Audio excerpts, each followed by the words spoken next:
Welcome back, everyone. Welcome back to welcome back to another day, the final day of the StarCraft Evolution League, the SEL Season 2 Championship Playoffs, day number 2. It has been an intense season of SEL Championship, and we've made it. We've made it to the final day. We've made it to the semis, and of course, the grand finals thereafter. I'm, of course, your side VIP. With me, I'm joined by these amazing players, by the people in chat, and by my plushies as well. Welcome, one and all. Whew. Again, it has been an intense tournament here, bringing together some veterans of SEL and some newer faces, both having success in their own ways. Again, this is StarCraft Evolution, not regular SC2. Everyone always tunes in, and there's always plenty of people asking about it, but StarCraft Evolution is a mod. It is a mod in StarCraft 2 that does pit together Brood War and SE2 against each other in a 1v1 format. This is a mod that's been running for a couple of years at this point, but only really hit the foreign scene, the international scene, last year. Last year, after the big strategic tournament, we did start hosting events. I say we, Hyper 1 started hosting events. We did see SE Boys step in with Kung Fu Cup, also running events as well. We had some show matches from Ducklings community and from other scenes as well. And it's gotten to the point where we do have our championship. This is the second one, or the first one of the year, the second one period. And we'll see who we're going to crown as our champion. Heading on over here, let's catch up with the bracket. Let's figure out where we are and where we are headed, as we have the run of these players. TaeJa, a couple of days ago, it was 2 days ago, we covered day 1. TaeJa to take down Cure 3-1. Rogue took down 3 points. Creator took down Björn, and Classic took down Mana. We had some big results here. Rogue is one of those players that is less familiar with StarCraft Evolution. Despite that, was able to rely almost purely on his SE2 skills to carry him through that series versus 3 Point. 3 Point is now out of the tournament. In my mind, Björn versus Creator was very intense. It was very close, could have gone either way, and because of how the bracket was constructed, unfortunately they had to face off so early on in the quarterfinals, so Björn is also out. I would say that Björn is the best Terran in SC Evo, but now out early in the tournament. It did face off against Creator of all players, and as a result, we have a top 4. It's going to be TaeJa, Rogue, Creator, and Classic. Here we go. So we have an insane lineup. Once again, my big question coming into TaeJa versus Rogue is going to be, how does Rogue perform when he's forced to play Brood War, when he's forced to play SC Evo? As again, that is a style that he's less familiar with. Likewise, we'll see how Creator can compare against Classic. Classic is coming in as the best Protoss player in StarCraft Evolution. He is slated to maybe even win the entire tournament here, and it's got to be tough for anyone to stop him. Oh boy. Este Classic, puppy, Este Classic. So best of luck to all the players. For now, we're jumping into the best of 7. As a reminder as well, the best of 7 is going to be, we're running into our semifinals. As a reminder, the semifinals are going to be best of 7s. It's going to be best of 7s here, so we have plenty of matches ahead of us, plenty of matches to come. Oh boy. So here we go. We're going to be jumping into game 1, and game 1 between TaeJa and Rogue going to be on Maganatha. Also, big shout out in the chat, Gab. Yeah, thank you so much for I believe there was for the sub. Getcha, papi. A big shout out to Getcha for receiving a gifted sub, I believe. So thank you so much for the gifted subs in the chat. We do appreciate it, as we are jumping into our initial round of, our initial round of 4, our initial semifinals match. And spawning in the bottom right hand corner of Maganatha, we have the South Korean Terran player. We have the blue Terran. It is TaeJa. And spawning in the top left hand corner, we have the South Korean Zerg player. We have the Brood War Zerg, representing Team Falcons. It is Rogue. Here we go, as Rogue and TaeJa are going to be facing off in this best of 7. And I spoke a lot about Rogue and about what we're expecting from him, and again, we'll see how he compares to TaeJa as he's able to embrace the Brood War side of things. But TaeJa, he's also back. TaeJa, he has returned to competitive play, and I say competitive play even in a more broad sense now. He's been competing in StarCraft Evolution for the past, I want to say, almost 2 months, if not 2 months completely now. TaeJa has returned, and TaeJa, he is looking very in form, at least in StarCraft StarCraft Evolution. And fun fact, as of a week ago, he started competing in StarCraft 2 tournaments. So he signed up for our Sparkling Tuna Cup, he signed up for World TV Monday. TaeJa has been competing in more SE2, which has been amazing to see, and he's honestly looking pretty good. He's looking pretty damn solid in StarCraft 2 as well. He forced Creator all the way to the ace match in their own best of 3, so it was really impressive to see. And we'll see if we get more of TaeJa in the coming weeks, in the coming months. I mentioned this before, I'll say it again, that TaeJa, he's only temporarily with us. Apparently TaeJa, he did he's otherwise waiting for some certain results. He did actually perform an exam to actually become a civil servant. So we don't know how long exactly we have him before he starts his next career, before he starts, his next stage in his life. So we have him while we can. We got to embrace him while we can. While we can, baby, while we can. Esther TaeJa. Meanwhile, we do see across the map, we have our initial hatch gas pool, macro hatch opener here out of Rogue. Lings do fan out. Behind this Rogue, he does stay a little bit in gas here, which makes more sense when it comes to the Brood War side of things. Gas is more important early on to get into either layer tech or to get into Hydra tech. Oh. As working towards early +1. Okay, early Evo Chamber, early +1 Carapace, I would imagine. Maybe melee. Both have their place. TaeJa does dip in, does confirm, does get eyes on the Evo Chamber. So nice scout here from TaeJa. He's aware. He's aware there's going to be an earlier power spike with all these Lings. It is going to be the melee upgrade, not Carapace. Interesting. And back at home, we'll see how TaeJa does open up. We've been seeing a lot of mech out of TaeJa as of late. I will say that. I want to say he played mech against Protoss when we casted his series against Creator. Oh. We'll see if that's the case here as well. As TaeJa does pull away, does back up. Barely saves the Reaper. And do you see what I see? Yep, second factory, he's playing mech. As I mentioned, we've been seeing a lot of mech as of late from the SC2 side of things from TaeJa, and we're seeing it here as well. We're going into battle mech, we're going into Cyclones and Hellions. Meanwhile, the lair is already on the way for Rogue. He got into +1 melee, he stayed in gas, going for the lair. With this, we could try to go into Muta play. Remember, you don't need the lair for a Hydra tech, and we don't have a Hydra den yet. So we'll keep an eye on that tech. Otherwise, we're leading into Aspire, we're leading into Mutas.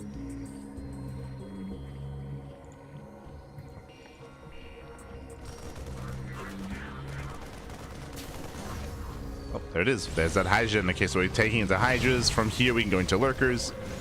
Hellies, they do slip in. They get a couple of drone kills, nothing major. It's going to be 2 drones going down. As Hellions, they pull away. Cyclones are amassing. Oh. Cyclones are building up. And again, so far the Hellies, they're still trading very nicely here. No major surround, they do slip away. Just dancing on and off of creep. Oh, another volley going up. They of course scout the Hydra and they see the research, is aware of the lair. And I'm a little bit concerned because TaeJa, he's ramping up quite a bit. He's gaining a little momentum. Oh, as he picks off more Zerglings.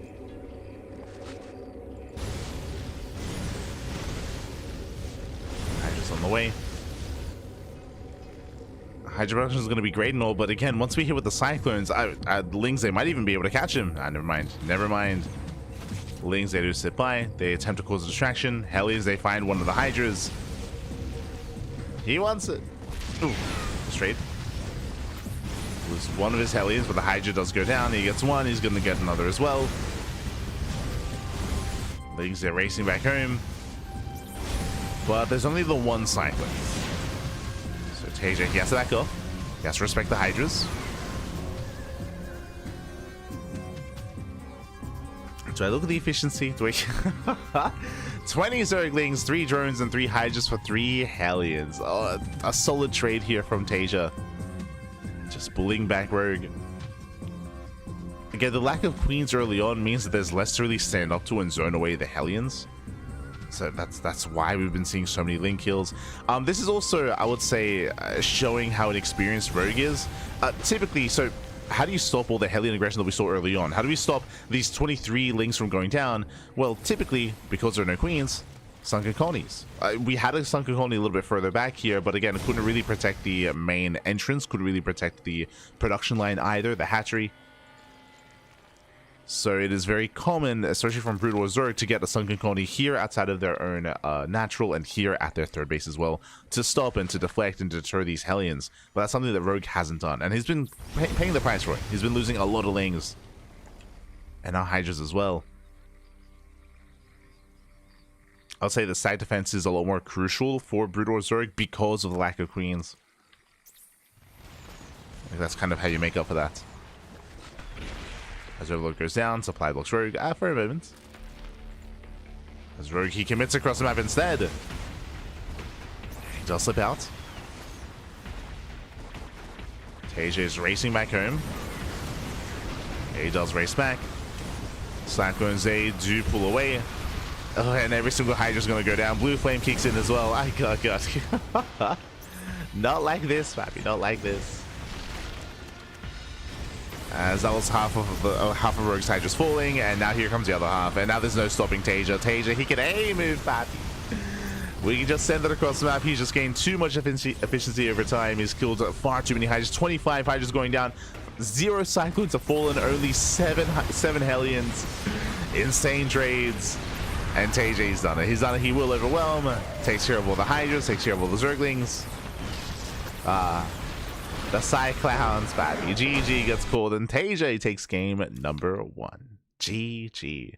Again, just some brutal losses early on for Rogue, just keeping him behind. He wasn't able to deal any counter damage. As we mentioned, Rogue, he is less familiar with Brood War Zerg, and ideally, TaeJa wants to force him to play Brood War Zerg as much as possible in this series. Again, it's very, especially, it's something that we noticed at the very beginning of StarCraft Evolution, where players didn't really recognize the strength of side defense and the strength of sunken colonies. And if you watch players like Shin, players like 3-Point, players like Rumith as well, they are a lot more willing to cut corners by relying on that side defense, by relying on those colonies to be able to defend your bases and get into a longer game state. Alas, Rogue, he's still kind of working through that, but now that he lost the first game, he can pick and embrace StarCraft 2 Zerg. Here we go. Now the ball is in Rogue's court. Let's go as we're leading into Blue Storm. Let's go, baby. Let's go.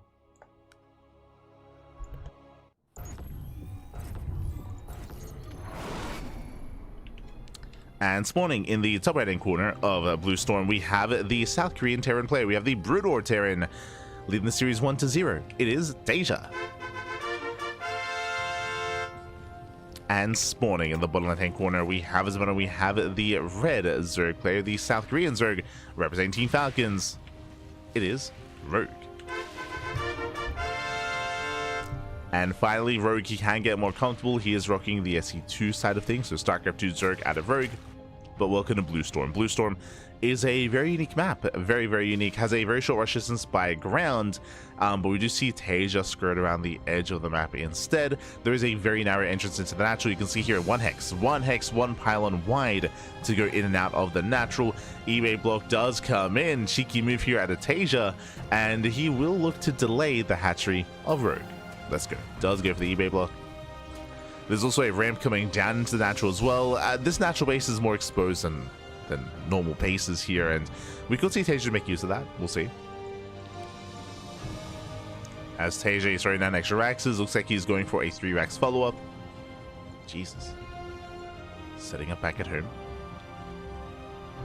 We're going to be hyper-aggressive. Rogue forcing the unnatural natural. Ay, ay, ay. Yeah, Rogue expands at the 3rd location. It's a brutal moment.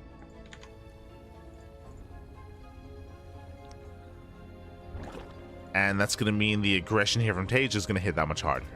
Oh boy. Now with the 2 Rax opener, he's going to be massing up Marines, and we'll see if he throws down additional Raxes. There we go, Academies on the way. That's going to be for Stim. As a reminder, to research Stim, there are no add-ons for Raxes. There are add-ons in Brood War, but they're a little bit different. They're a little bit more niche, a little bit more unique to certain buildings, of course. And here we do have the Academy to research Stim and to allow for medic production as well, and even Fire Bats, which could come into play.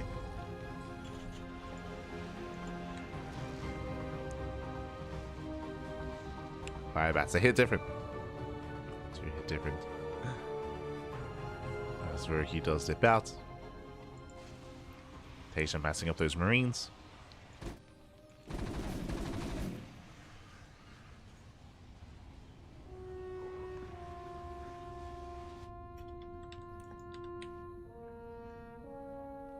As Lings, they bypass the ramp. Let's go. They bypass entrance. Heading into the mineral line. Do attempt to dive in. For now, going to be zoned away.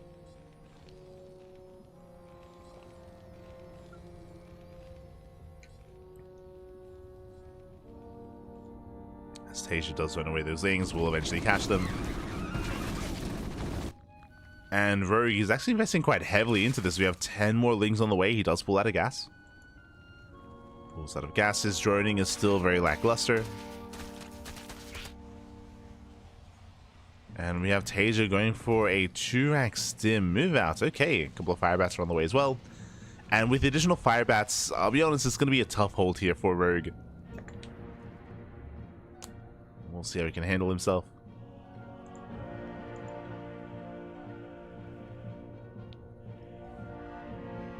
He's on a helmet. He's gonna have 4 queens, not bad.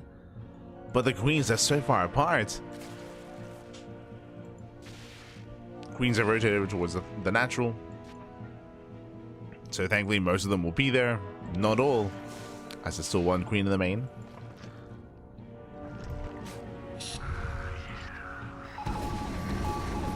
As TaeJa stims in, gets an overlord. Does he head straight for the main base? I mean, the queen's already at the natural. Yeah, the queens, they can't rotate. They're off of green. Yeah, they cannot rotate over. That is a lot of Ducklings, though. A lot of Lings. Rogue is supply blocked. Blaze CC back at home. Oh, Rogue comes in with a surround. TaeJa caught off guard. Late reaction. And TaeJa's going to be cleaned up. Down to 2 Marines.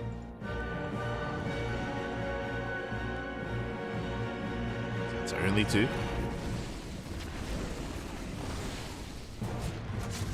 With that Rogue, he can now start droning, but he's going for the all-in. He is refusing to drone up.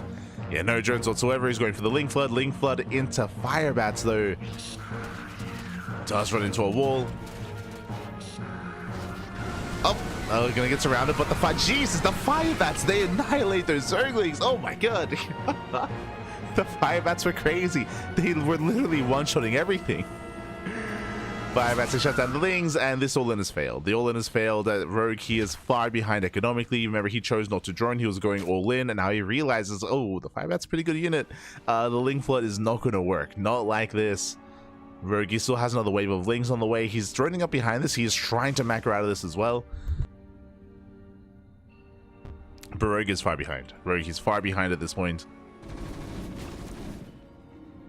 Because of all these Lings. How many has he lost so far? 56 Zerglings have gone down.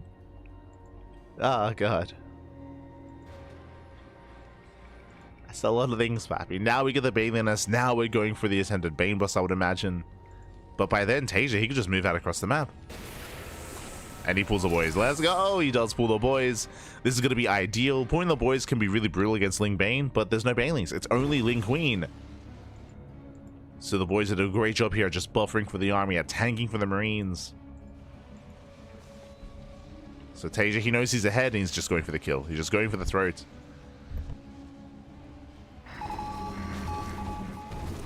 So really solid timing here from TaeJa.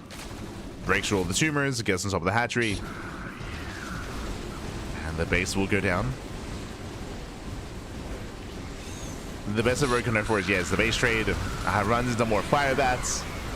Again, fire bats, they trade quite well. Jesus. The fire bats, they win out, they come out on top.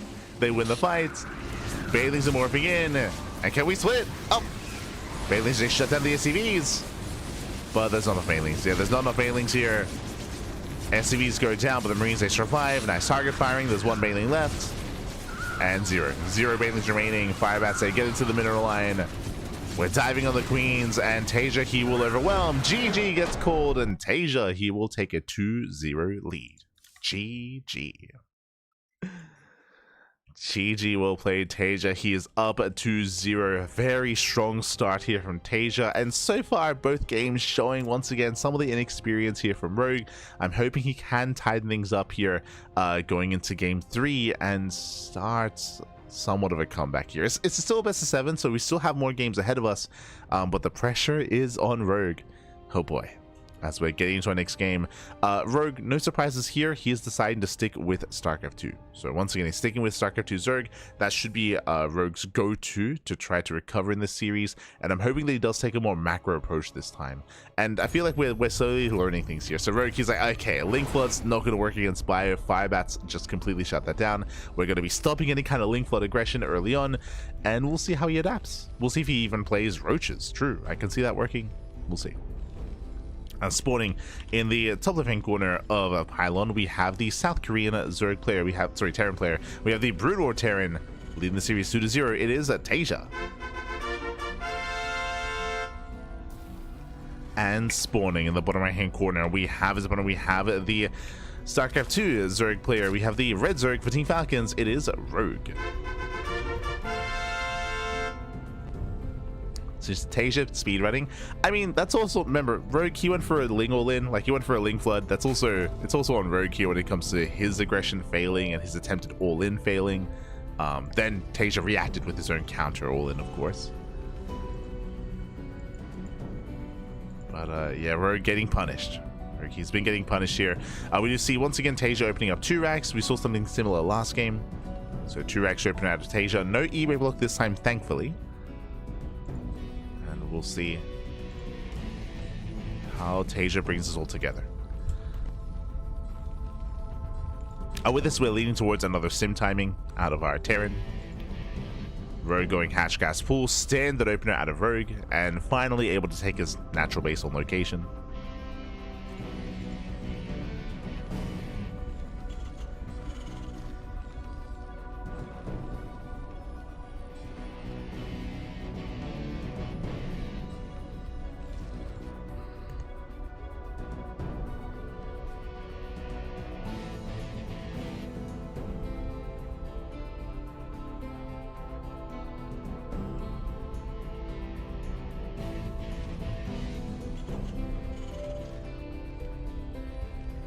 As Marines are moving out, bunkers on the way. The Overlord does confirm the bunker, so alas, Rogue is aware.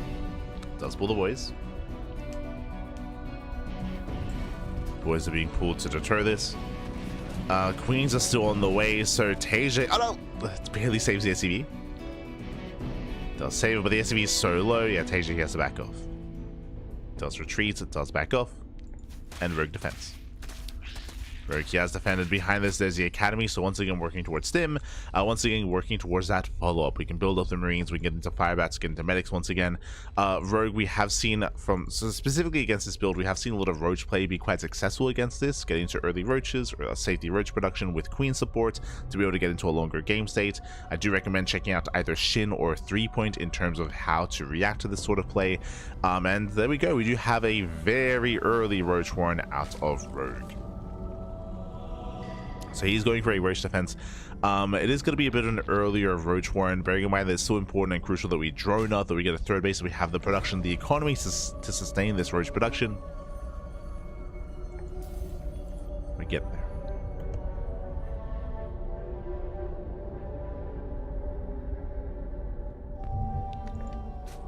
You can also go for a Ling Bane defense as well, but it's really crucial as to knowing how to drone, when to cut workers as well. As Rogue, he's making Roaches early, which means this might not be defensive. He might want to be the aggressor here. Ideally, you do want to drone up as much as you can while you can, get up to at least 2 base saturation, then you get into Roaches just in time as the attack moves out. And we get spotted. Here come the scans, spots the Roaches. TaeJa knows. And TaeJa's getting ready. Yeah, he sees that we have really early Roach production. We have barely any saturation. We have bunkers on the way. TaeJa getting ready to receive.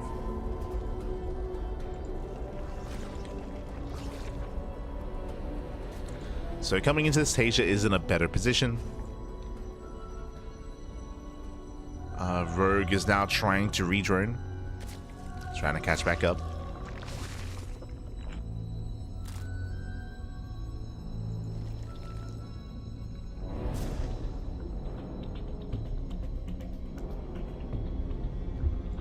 As TaeJa moves out.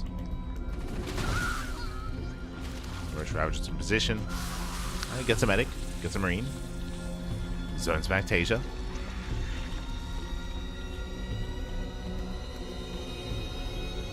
And again, TaeJa's still ahead economy. Like, TaeJa, he still has a better economy. Rogue just took so long to start droning.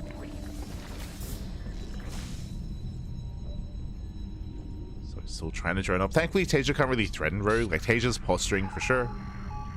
He wants tumors more than anything. And also ideally forcing an overreaction out of Rogue. He's on the way.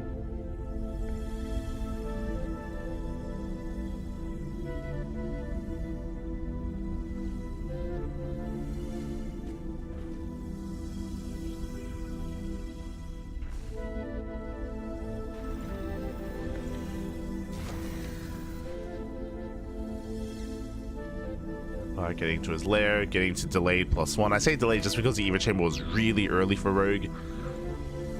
As Rogue out of position, and Marines, they rotate in, they do get half of the mineral line, which, I mean, there weren't many drones to begin with. So nice pickoffs here by TaeJa. Gets 5 drones. Again, the Roach Ravager was over on the right-hand side instead. Very limited map vision here for Rogue. And Rogue, he's trying to redrone and trying to recover. Again, the investment into all these roaches early wasn't really worth it. It set Rogue more behind than anything. And now TaeJa just comfortably building up into the mid-game. Third TC is on the way, building up his tank can as well, getting to his own biotank army. Remember, the soup does lie.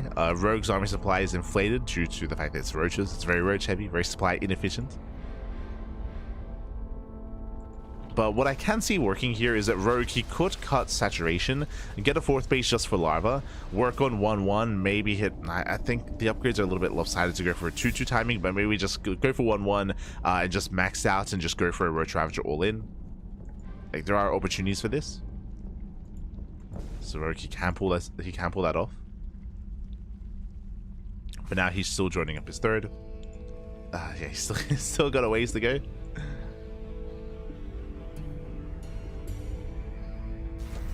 He's droning. 4th base on the way.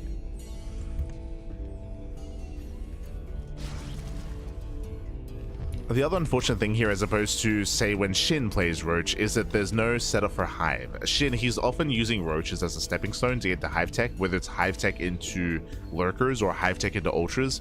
Here, Rogue, he's very much so set up for a Lair Tech army, and it's go time. So again, 4th base just for larva. He does get up to 3 base saturation, and we're massing up purely roaches, and it's go time for Rogue. No bunkers, no depots, no SimCity. Rogue is pushing in, and this is his moment. Does rush forward, gets up some of the tanks, gets 1, 2 tanks going to be going down. The tanks are exposed, he gets 3. Yeah, 3 tanks do fall. Getting a 4th. 4th tank goes down, and TaeJa will be able to hold on. Losing another tank. That was 5 tank kills. So not a bad attack here from Rogue. He will deny mining at the 3rd. TaeJa forcing the fight within range. Rogue, we gotta respect the tanks. Oh, he's going for it though. He's rushing in. Oh, he gets 1 more. Gets 1 more tank, but he will lose everything. Ay, ay, ay. Most of the Ravagers, most of the Roaches do go down. Rogue is reinforcing, and again, he's all in. We got to keep going. We're going to keep pushing. He has to break TaeJa here and now. Behind his Ling speed has begun. Oh, okay. This tells us that Rogue, he believes that he cannot break TaeJa anymore. And at this point, yeah, there's still 4 tanks. There's still 4 tanks left over. Science Vessel's out. A Radiator's available. So the all-in doesn't kill TaeJa. And remember, Rogue, he wasn't running behind this. Like, he doesn't have the best saturation here. So economically, TaeJa's looking good. And, okay. So, Rogue, he has a choice here. He did make 6 drones. He did make some workers. He got an extra gas geyser. He's not joining up his 4th base. He's going into Ling speed for a Ling Roach Ravager all-in follow-up. So he's getting ready for the second wave. This time with Zerglings. Zerglings, they do a great job when it comes to tanking tank shots and actually closing that distance, getting on top of the tanks as well. And Rogue gets supply blocks. Also melee's on the way, 6 overlords on the way.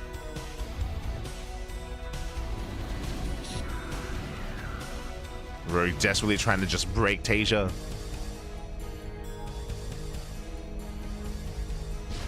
Meanwhile, so far, there's one, soon to be 2 science vessels. Very nice spread with the tanks. Show us how to radiate. There it is, does radiate the Ravager. Ling Roach coming from the left hand side. There's no buffer here. The boys are being pulled. 2, 3, 4 tanks going down. And that's clean up on the tanks. Again, TaeJa out of position. Has another couple of tanks go down, but TaeJa holds. And TaeJa, he does hold, he does defend, and the question becomes, does he counterattack? Now would be the time. Oh.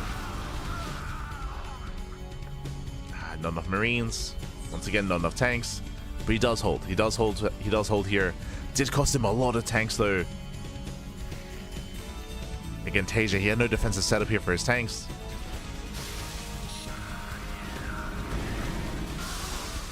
Going for another radiate. Oof. Okay, dealing splash damage. As a reminder, it radiates that will expire when the unit dies. I mean, it doesn't, and the duration is quite long. Got split. We're pushing in. Once again, the boys are being pulled. And it looks like TaeJa, he will buffer in time. He'll lose 1, 2 tanks, but he's still fighting within range. Tanks, they pop up. TaeJa, once again, is holding. Takes care of all the Ravagers. Does defend. And the scariest part here is that, again, Rogue still has not droned. He's just now 6 drones. 6 drones are on the way. He's finally droning up. Rogue, he admits that he can no longer kill TaeJa. So he's droning, he's saturating. As this has not been working. Likewise, TaeJa, he has to fight within range of the tanks. So TaeJa's also going to be careful. Pulls away, 4 CC in production, or now being taken.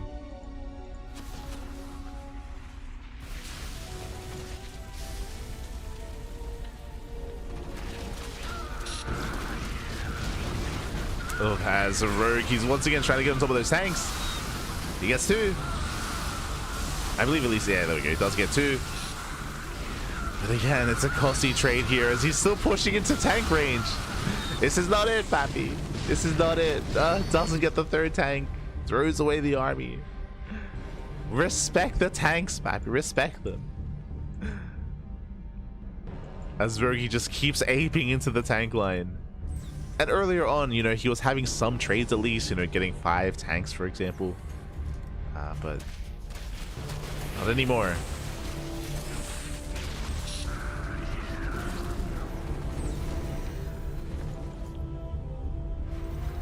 At this point, Rogue, he has drawn up decently well, but the tech isn't there yet. Like, everything is so delayed. So we're just now getting him to attempted 4-base saturation.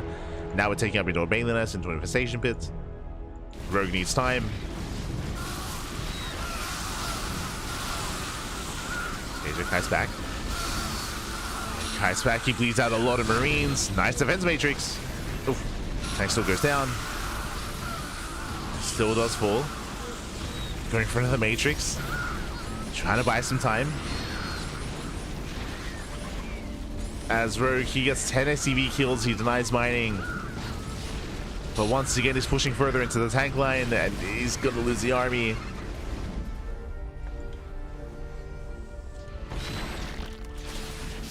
You need to respect the tanks. Initially, the fight went well. Like, initially, Rogue, he was able to get SCV kills. Here we go, 16 SCVs going down. He got the first wave of tanks. He was trading with the Marines, but then he just kept pushing forward. He just wants to end that map. Hive is on the way. Hive is on the way. Alongside melee upgrades, it looks like Rogue is working towards ultras. but again, it's all quite delayed. Now, if Rogue can buy time, if he can keep the pressure up, buy time for Ultra Tech, then Rogue, he can get away with this. He can make this work. Oh, as the Ravagers are extended, oh, yeah, the Ravagers and their supports, massive pickups. As those 5 Ravagers going down. And Ravagers are so fragile. They need that buffer, they need that support.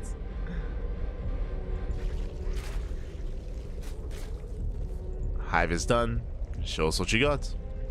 We're expecting the Ultra Cavern, but we'll see. As Rogue just now joins up to 87. Finally does have a solid economy, but it took a long time to get here. And he's still committing in.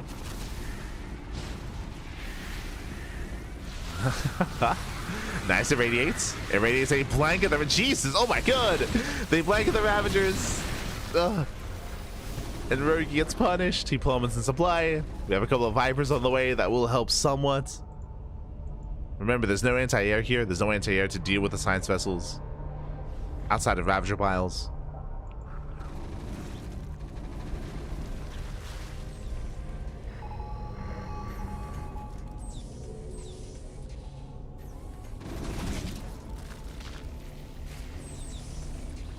TaeJa cannot push out. And the army finally is coming to Rogue. No radiates ready here, unfortunately. So let's pick up 2 tanks, but that's still pushing into the siege line. Rogue getting desperate. There's the Ultra Cavern, but again, it's a very late Ultra Cavern. Rogue, the whole goal here was to end it early. He failed to do so. And from here, TaeJa's snowballing out of control. He's snowballing out of control. He's moving in. Vipers can pop off. Go for the power bombs. Does go for the power bombs, forcing TaeJa to split. Still moving in, takes down the expansion.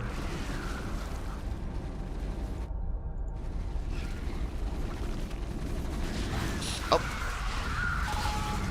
Doesn't quite catch him out.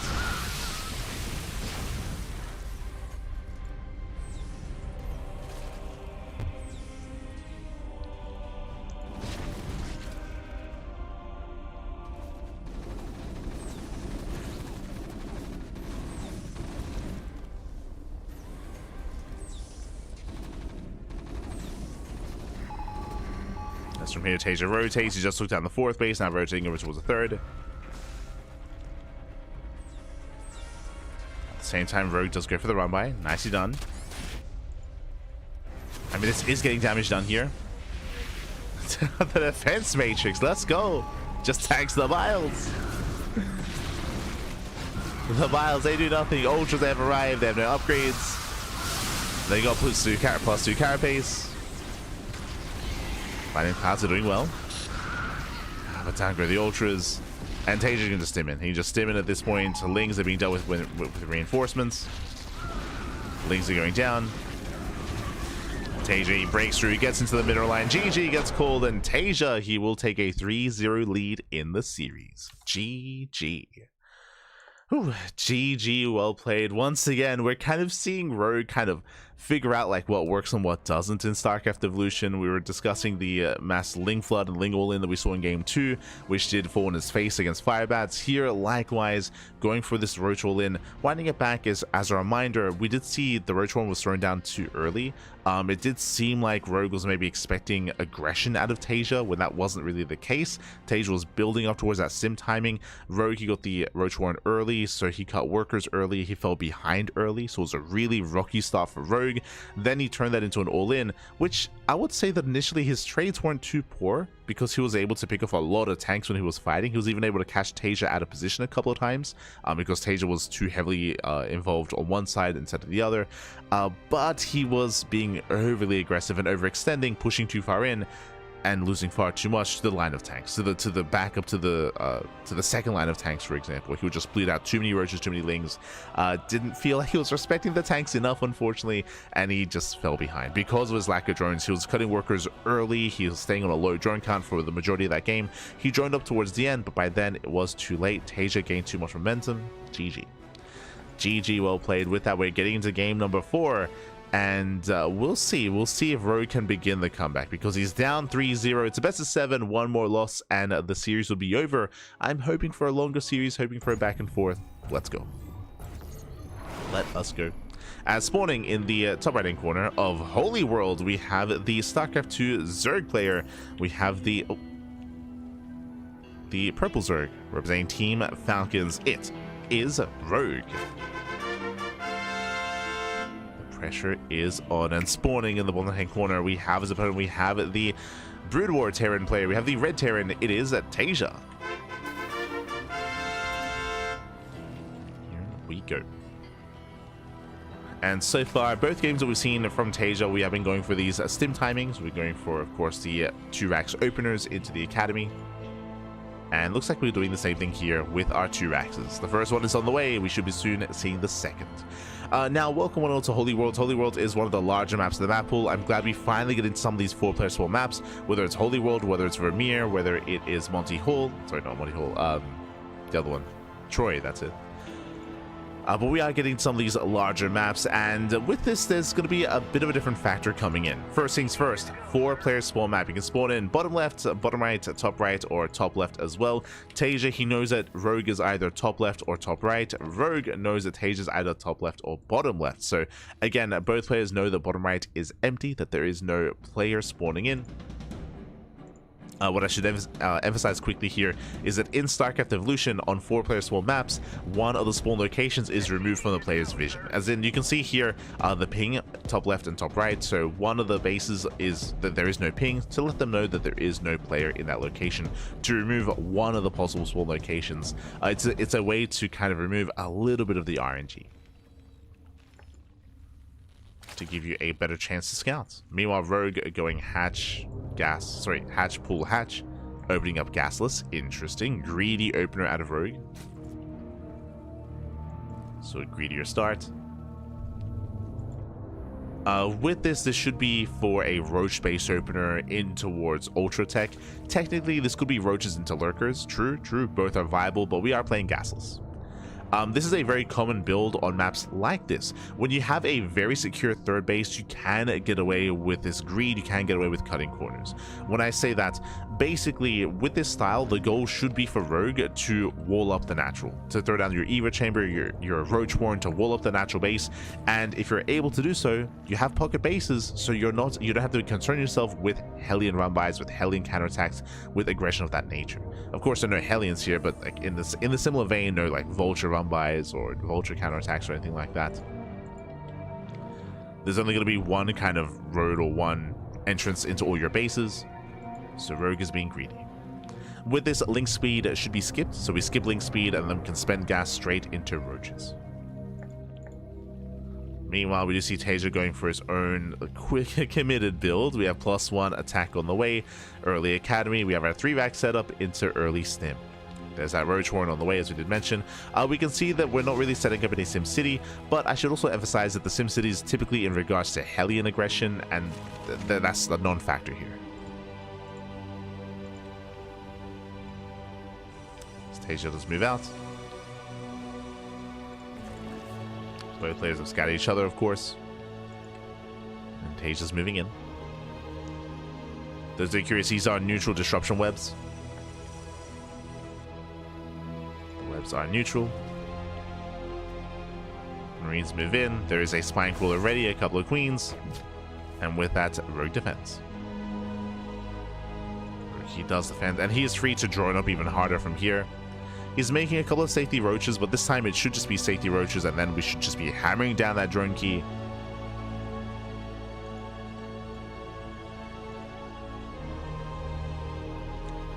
Laris on the way. Extra gas is being taken. Rogue is unfortunately a little bit supply blocked, but droning has begun once again.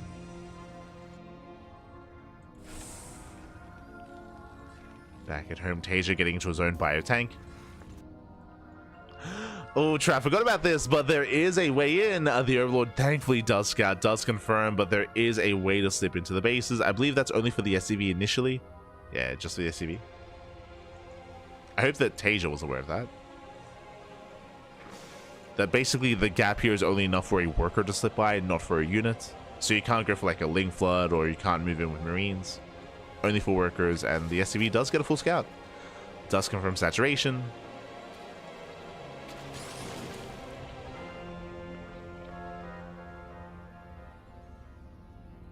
TaeJa's parked outside.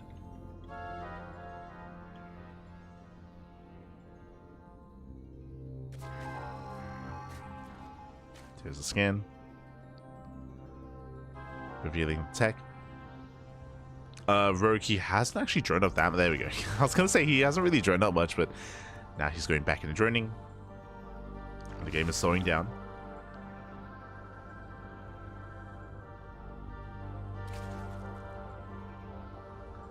Oh, as Rogue is looking to expand. Okay, this is when Rogue will be the most vulnerable, as drones are moving out to take more bases. Yeah, it looks like Rogue is going to one of these other quadrants. Expands here towards the south.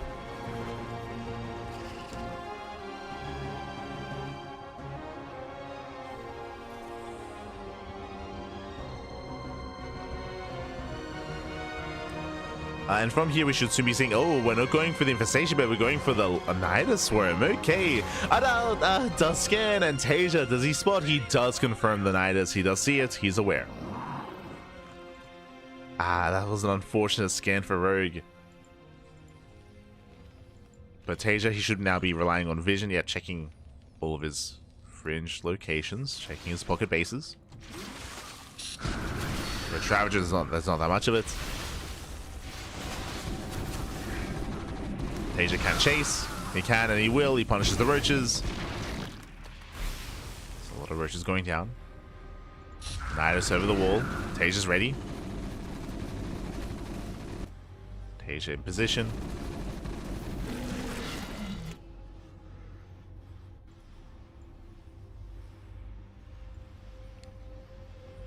Oh, slipping in once again. Cashing out Rogue. Oof. Losing 2 Ravagers, losing a lot of roaches as well. Rogue, does he catch him out? Trying to.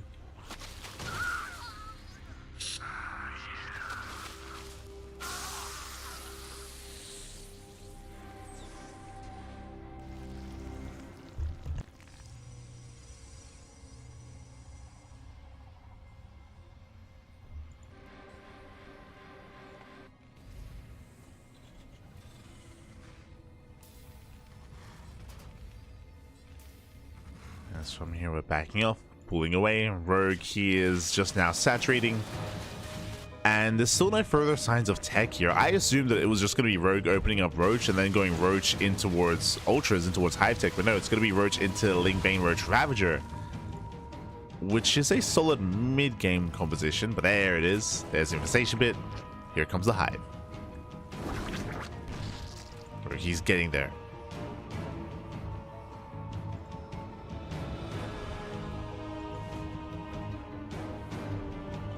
But again, because of the cross spawns, because of the diagonal spawns, TaeJa can't really apply too much pressure. It's a big map. He is scouting for ninja bases or for more extra expansions. Fans out his Marines. A Radiator's on the way, building up more tanks. TaeJa doesn't quite have the army here to push out, not yet. Waiting for those science vessels. Scans, he sees the Hive timing.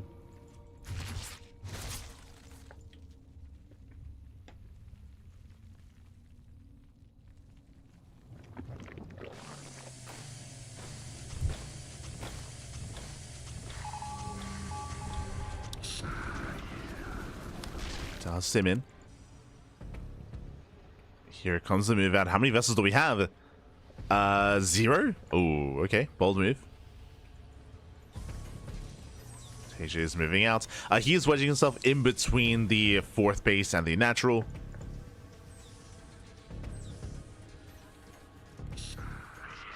Zoning Rogue in.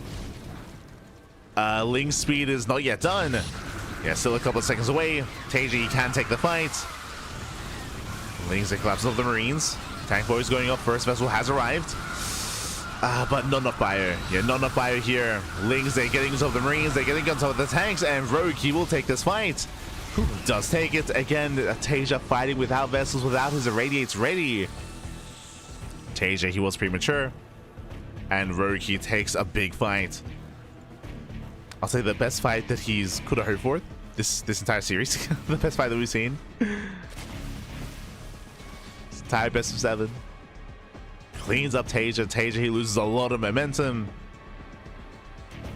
He was building up for that moment, but again, he was still too soon. And with that, Rogue will max out. Rogue will max out. From here, he can try to snowball out of control. TaeJa takes a long time to replenish all those tanks and all the bio. Just a really rough fight here from TaeJa.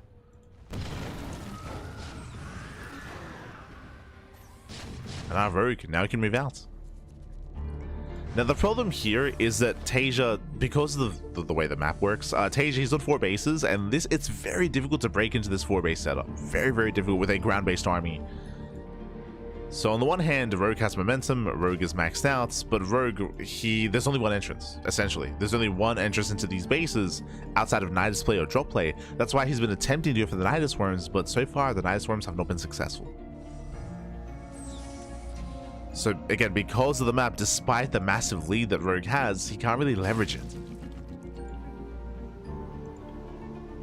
Unless TaeJa moves out. A little bit crazy. Calm down, TaeJa, calm down. TaeJa from here should just be backing off and building up his bio, building up his supply. The last thing he wants is to fight out on the map without his tanks. So he does kill the expansion. Hatchery goes down, Spire is on the way, Rogue getting ready for potentially Broodlords.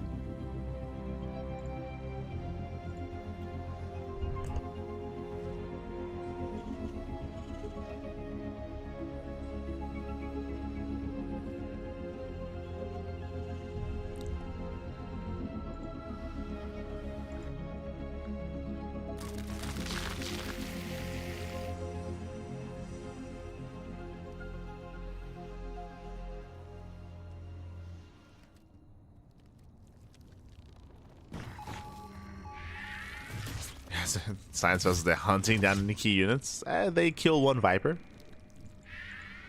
Oh my god. Oh no! The Banelings split! Ugh, no splits. No reaction. Banelings getting shut down. Nice irradiates. But alas, ideally he was hunting for all 3 Vipers. And he only got 1.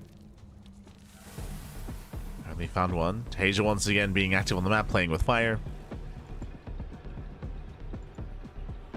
Viper's moving in. Nidus here towards the 4th. TaeJa, he's maxing out. As you mentioned, Rogue has been maxed for quite some time, but he just can't push into the bases. He can't push into the 4-base setup. Nidus does complete. TaeJa does respond. And TaeJa getting cornered. Yeah, massive catch here.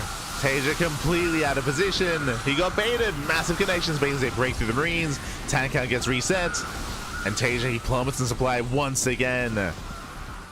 Ay, ay, ay. Again, he F2'd his entire army to defend against the Nidus. You know, nice irradiates.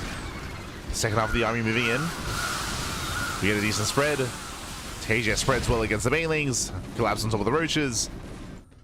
But these are still brutal losses for TaeJa. And now we have to do it all again. What I mean by that, after the last rough fight from TaeJa, he had to just back off, turtle on 4 bases and max out. We're probably going to have to do that again. Where TaeJa just turtles up on 4 bases until he can build up his army for the second time. This is allowing Rogue to not just max out, but build up his upgrades. What do we have? We should be getting Spire upgrades. Second Spire, Spire upgrades, Greater Spire. That should be on the horizon here for Rogue. But for now, he has to remax, true. Building, remaxing.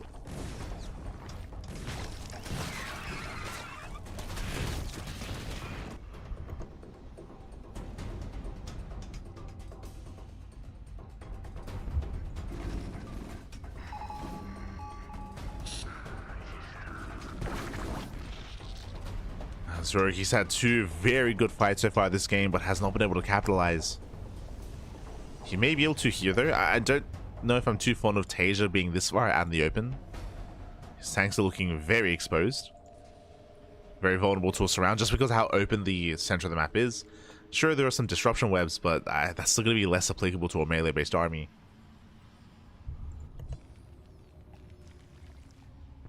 To Lingbane Ultra.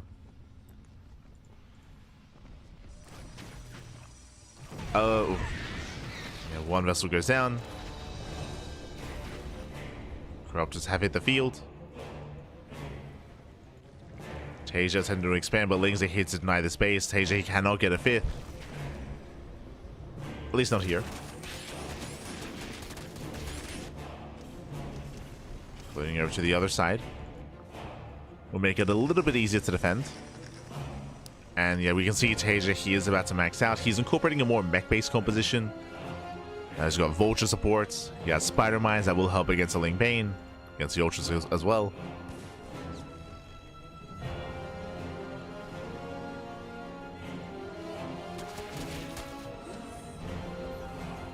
CC gets forced to be lifted. TaeJa does get behind the mineral line. Another Nidus. Uh-oh. TaeJa is close to maxing out. He's trying to respond. He's racing over. Hopefully he doesn't respond with everything.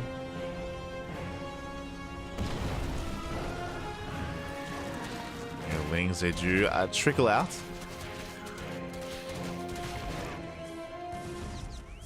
Vulture's going to be thrown away. Ultras, they commit. Okay, where this radiates. Does get two. Does get to irradiates. SCVs are going down. Oh, and that's going to be so many dead workers here. 20 SCV kills. Ay, ay, ay. Yeah, brutal damage as TaeJa once again does permanent supply. Unfortunately, TaeJa never knocked down these rocks, so it takes so long to rotate the army over. And TaeJa will lose every bio unit.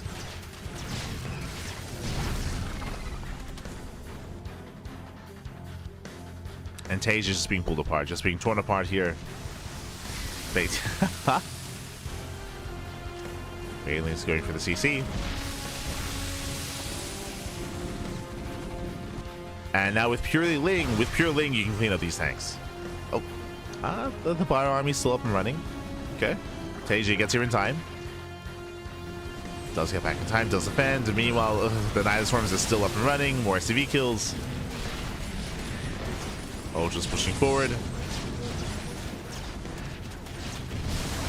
And TaeJa, does he just go for the base rate? Does he just counterattack? Yeah, more Nidus Worms. This also shows the immobility of the Broodor Terran army. Remember, there are no medevacs. There's no medevac boost, I should emphasize. So responding to this is so much more difficult. Nidus Worms are getting up. Ultras are flooding in. And Rogue, he's finally done it. We spoke earlier how difficult it was for Rogue to break the defending turtling Terran, but he's done it. The Nidus Worms, they've gotten up and running. Ultras are getting in. TaeJa sees how far behind he is economically. And these Ultras just free damage. The army is, again, quite late to respond, quite late to react. Again, partially because it is awkward to maneuver between the bases.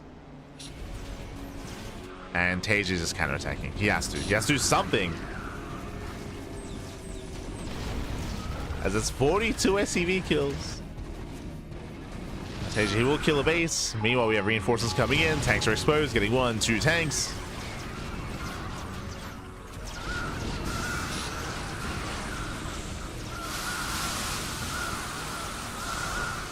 Rogue, he does overwhelm. Catching out every single tank, catching out the Marines. There's no army left. GG gets called, and Rogue, he does fight back. He does put a point on the board. Whew, GG. GG, well played. Against some really rough fights for TaeJa. There were like 3 brutal moments for him where Rogue was able to gain momentum, take a lead, take better fights, out-trade and out-position TaeJa. I'm referring to the first push from TaeJa when he moved out before Science Vessels, before Irradiate. That was on TaeJa. TaeJa, he went for an anti-timing. Up until that moment, like, he was looking solid, but he lost everything. He lost all of his tanks, lost all of the Marines. He fell far behind, and he was able to back off Turtle and Remax. And then he got caught out of position once again. When he reacted with too much of his army to the Nidus, he got cornered, he got pinned in, he lost half of his Marines, half of his tanks as well, which was a big chunk of supply. And then of course, towards the end, with the Nidus play, there were no units, no buildings in position. But this is also partially because of the map, because of how the map works, because of how these pocket bases are constructed. It's very difficult and very tedious to rotate back and forth between your bases, especially because TaeJa didn't knock down his rocks. True, you could argue that's a little bit on TaeJa, but he did not knock down his rocks, so it took so long to respond to the Nidus worms. GG. GG, well played. With that, Rogue, he does take the game, and let's go, baby, let's go. With that, we are getting into our next map, Isles of Siren. The best map in the map pool. Let's go, baby, let's go. Now, TaeJa still 1 game away from claiming the series. We'll see if Rogue can recover, as it's been far too long since we've casted together on Neo Isles of Siren. Let's go. As spawning in the bottom head corner of... Wait, what? This is not Neo Isles of Siren. It's just Isles of Siren. Wait, what? What map is this? I mean, it looks the same. We'll see if there's any differences. In the left-hand corner, we have the Brood War Zerg player with the Brood War Zerg. We have the Purple Zerg representing Team Falcons. Down in the series, the pressure's on. Can he bounce back? Can he recover? The comeback has begun. It is Rogue.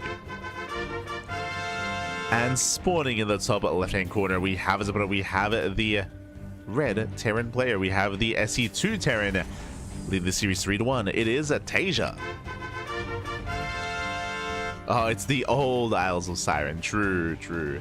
But welcome one and all to an island map. Island maps they've not been a thing in SE2 for a very, very long time, if at all. But here we do feature them in StarCraft Evolution. So basically, where are we?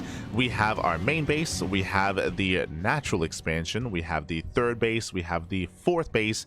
That's all you got. You have 4 bases, and you are sealed off on your own island. With these very thin rivers here, you are completely sealed off on your own. Now, because these rivers are thin, there's actually a couple of factors here. Blink Stalkers, it's not going to be a factor in this matchup, but Blink Stalkers, for example, can blink from one island to the other because of how little space there is between the islands. Likewise, you can also warp in. You can get like a pylon or a warp prism and warp in on the other side. Tanks can also support. Brood Lords, for example, and Tempest can also make use of this and fire from the other side, from the other island. So that is a factor that comes into play. But again, there are 4 islands. 4 islands, I guess there are 5. We have top left, top right, and bottom left as well. We have 4 possible spawn locations. The Overlord does confirm TaeJa's location, and TaeJa sees the Overlord as well. So both players are aware of where each other has spawned in. TaeJa going for what looks to be a 1-base all-in. No CC. Okay, very aggressive build here from TaeJa, going ranks into factory, into a delayed CC on an island map of all things. Interesting. Meanwhile, Rogue is going to be quite greedy. He's taking more bases, double gases, no link speed, rushing into lair. This should be a rush into Spire. Should be rush into Spire, should be rush into Mutas. Meanwhile, TaeJa, he can turn this into an attempted 2-1-1. He's going for a 1-1-1 on one base, does not expand. Interesting. But very quickly, there's also an island in the center. There's also the island in the center of the map with extra gases, with extra minerals, which we can also fight for if the game goes on that long. I say if because it does look like TaeJa is going for the all-in. So he's going to be reactoring at Marines into, I would imagine, add-on swap into reactor medevac production. And we'll see what he has to work with. Yep, there we go. Add-on swap, medevacs are on the way to go for the drop. But these are going to be vanilla Marines. Like, am I convinced by this instead of a 2-1-1? Like 2-on-1s hit with Stim, 1-on-1 does not. So we're gonna have Marines, we're gonna have a couple of Hellions. Is it gonna be enough? Rogue, he knows. I mean, again, he sees that there's no base. Like, he's scattered with the Overlords, he sees no expansion. Rogue, he's getting ready with Zerglings. Spire is on the way. TaeJa, he's on a timer. This has to work. Let's go. Does load up. I believe he loaded up some SCVs. Yeah, he loaded up some SCVs as well. They hit a buffer, they hit a repair. And again, it's all or nothing for TaeJa. It's reinforcing with Liberators. And with a second drop, or with a third drop. He's moving in. Lings are ready. And Rogue is in position. Cannot unload in time. And Rogue is defending. The Spire's almost done. Okay, there's the unload. Toss unload, but there are so many Zerglings. And again, this is meant to catch the Zerg player off guard. It's not. It has not. With that, boys are being pulled. TaeJa gets surrounded, and this build is falling on its face. We have reinforcements. Muta production has begun. Oof.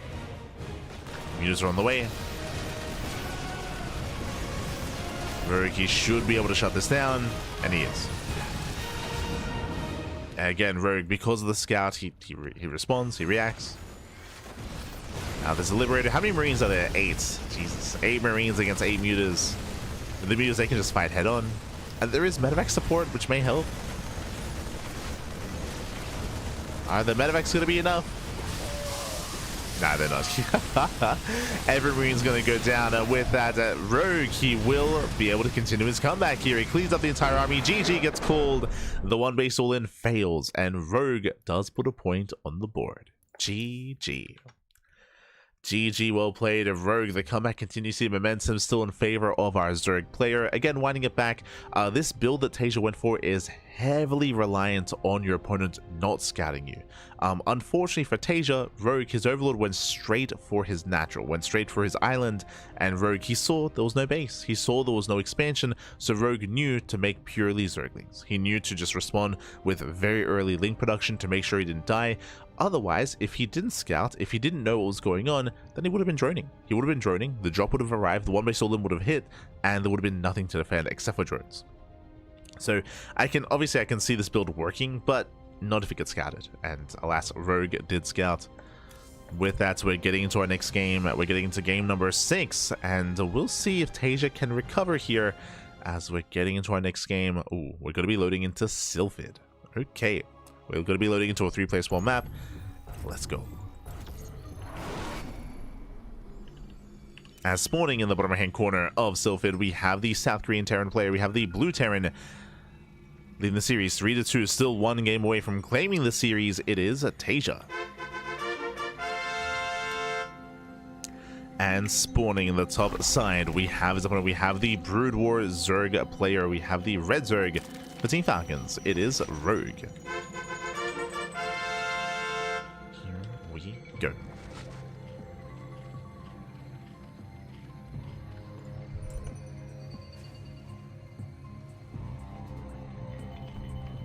As coming into this, I do favor TaeJa coming into a more standard map against the Brood War Zerg player that is Rogue, just because we were emphasizing this at the start of the series, and I guess continuing to harp on it a little bit, is that Rogue is a lot less experienced and a lot more unfamiliar with the Brood War side of things, so he's going to be that much weaker as the Brood War Zerg player.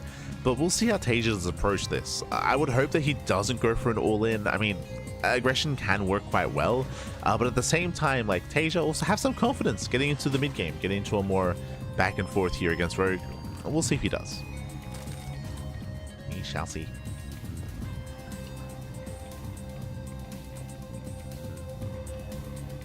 As Sylphid is a 3-player spawn map, so you can see Rogue is scouting bottom left. And he'll confirm that TaeJa is nowhere to be found.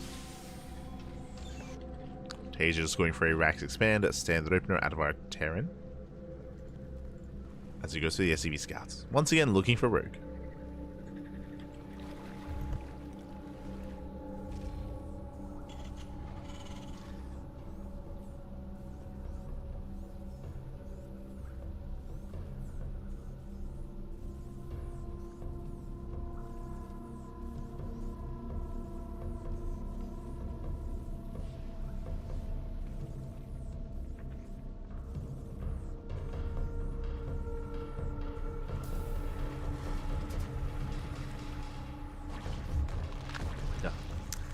And so now we are going to be settling in. You have Rogue just expanding, just droning. He has, let's go, he has learned from that previous game, getting his initial sunken colony. Investing in side defense, which is that much more important here for Brood Wars Rogue. Side defense is on the way. Oof.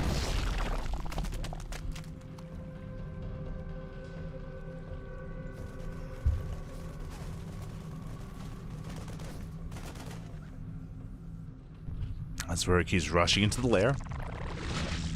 With such a fast lair timing, this could once again be 2-base Muta. This could just be 2-base Muta here out of Rogue. I believe we have seen him embrace that in the past. TaeJa going for a third CC before Starport. Economic opener here out of TaeJa going for 3 CC 2-on-1 actually though. Okay. Is going for an earlier stim timing.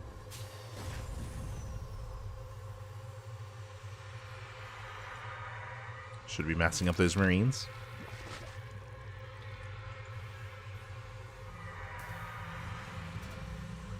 And we'll see if TaeJa can keep up with Rogue. There's a Spire, as you mentioned, fast lair, screams, fast Spire. The other scary thing for TaeJa is that he has no scouts. The reason for this, if you notice, there's no Reaper Cliff. There's no Reaper Cliff into the main base. There's no Reaper Cliff into the natural either. So your initial Reaper opener has very limited scouting because of the wall off, because of the sunken colony. Zero scouting from TaeJa. He has no idea. He has no idea what's going on. He can try to just rush past, but there are Lings in position. At this point, I do feel like it'd be wise to scan.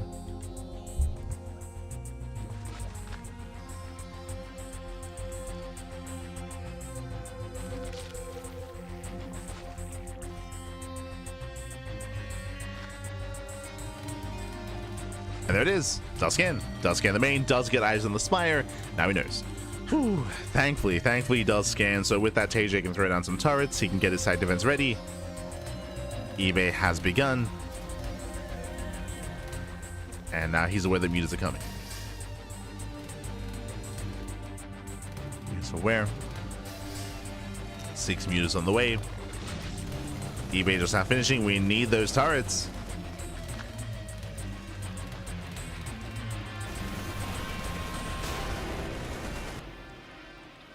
We need those. I mean, he has Marines to work with us too, but there we go. We have 1 turret to cover the production, 1 turret into the main, and 1 turret into the natural.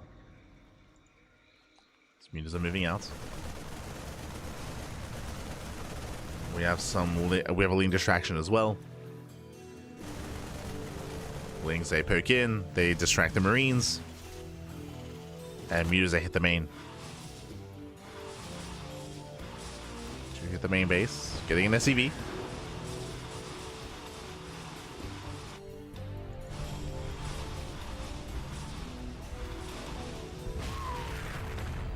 One worker so far. And behind this, switching to Lurker Tech. Okay, so initially it was a Muta opener into Lurkers. Yo, Rogue, he knows how to play some Brood Wars Rogue. Okay. Let's go.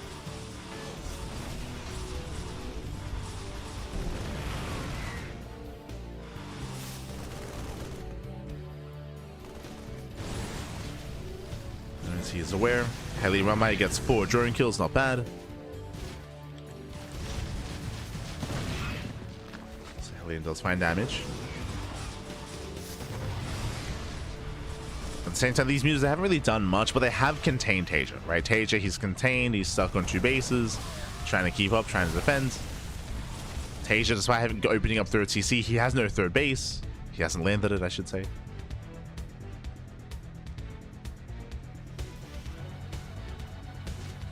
Not looking bad. Slings, they attempt to break through the front door. Ooh, they attempt to.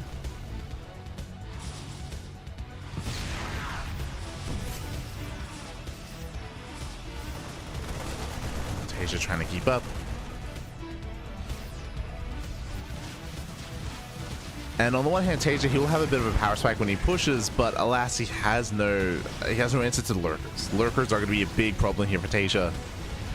As is being pulled apart. Yeah, 13 SCVs going down. Well, as the gas guys are still contained on 2 bases. From here, Rogue, he can freely drone. He should be droning up a little bit harder. He's still staying on a very low worker count. Jesus, Rogue, he's being hyper aggressive here. More lurkers are morphing in, and he's pushing. Rogue, he just wants to kill. He doesn't need to. He could just drone and just get further ahead.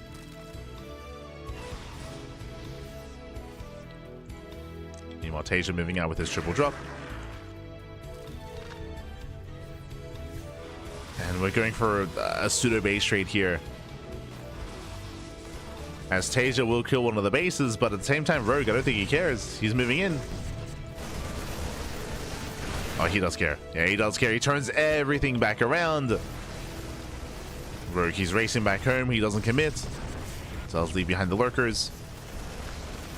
And Rogue, he will shut this down. They go collapsing on the Marines. The Marines, they do trade very nicely, but they get cleaned up anyway. They trade well against the Lings, but the mutas will clean up. Rogue, he saves the expansion. He didn't have any mini drones to begin with. GG gets called, and with that, we're going all the way to the ace match. TaeJa, he was successfully contained on 2 bases. He could not break out. He could not expand. He had a very hard time defending, and with that, we're going to the ace match. Oh boy. We are going to the ace match here. We're going all the way to game 7 as Rogue. Can he pull off the reverse sweep, winning 3 games in a row? Onomas, 1 more game is all he needs. And I'll be honest, after the start, I'll be honest, I thought that TaeJa was just going to 4-0. But he chose to go for the 1 base all in on Neo Azul Siren. We also saw TaeJa, he just had a very hard time keeping up with Rogue with those mutas. He couldn't punish the muta play either. And now we're getting into game number 7, the final game of the series. It all ends here. It all ends on Purity and Industry as spawning. And on the top side of Purity Industry, we have the blue Terran player. We have the South Korean Terran, the Brood War Terran. It is TaeJa. And spawning in the bottom right hand side, we have as opponent, we have the SE2 Zerg player. We have the red Zerg for Team Falcons. It is Rogue. Here we go. The pressure is now on TaeJa. Rogue, momentum is on his side, winning 3 games in a row. Onomas is all he needs. 1 more game here. And I do appreciate that TaeJa, he has gone back into Brood War Terran, going back into what he does best. CC first. CC first out of TaeJa.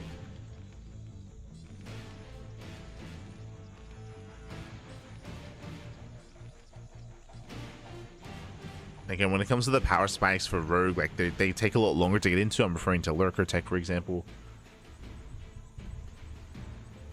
We shouldn't be seeing 2 base muta here either. We do have slow zones. Slow zones that do cover the bases. Should deter muta play.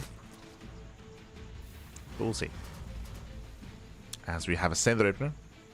In a way, hatch pull into late gas. It looks like with the later gas guys, Rogue may just once again go into roaches. We've been seeing a lot of roach play out of Rogue when he plays SE2, and we might see it here as well.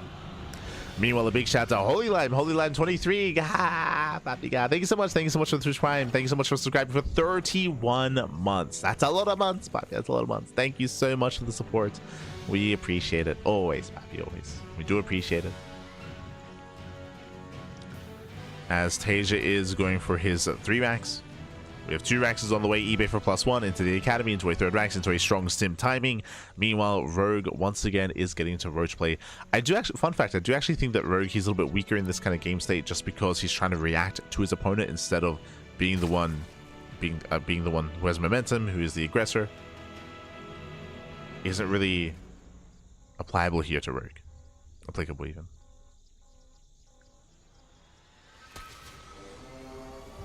This +1. There's the Academy. So stim is on the way. TaeJa building up to that. Rogue will see how early he throws down the Warren. My biggest criticism of Rogue on Pylon, if you recall, was how long it took for Rogue to drone.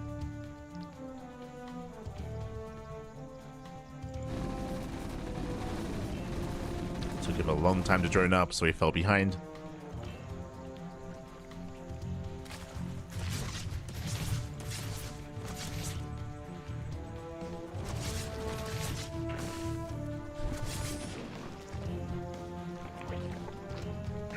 Going lair first. Uh-oh. Wait, what? What have we seen? Rogue, he hasn't seen much yet, but he's going lair first.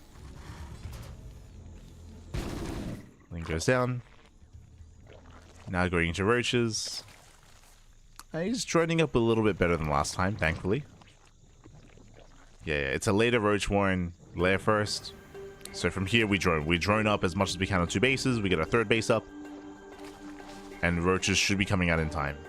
This is looking cleaner so far. If we can get the roaches out there. that's going to be the big thing. Evo chambers on the way. Overlord will scout the move out. We'll scout the army. Overlord goes down. Nice pickoff. There's a double scan. Does confirm the roaches. Roach production should be commencing. Rogue is supply blocked. Uh-oh. Rogue is supply blocked. Boys are being pulled. TaeJa, can he kill Rogue here and now? It's all or nothing. It's all or nothing. The roaches are going to be popping out just in time. Oh, no, he cancels the spine. No, he doesn't know. He doesn't see the boys. He doesn't see Pappy. Cancels the spine crawler. Can he still defend if he doesn't drone? He's investing in the upgrades. They're not going to help. They're not going to be a part of this. The supply block was brutal. Rogue, he needs roaches. The stars are aligning for TaeJa. Can he pull this off? He's rushing in. He stims. He wants the queens. And we don't get the transfuse. Gets 1, gets 2 queens so far. The boys are being pulled. Gets a 3rd queen. Every queen is going down. And TaeJa, he's done it. TaeJa, he has done it.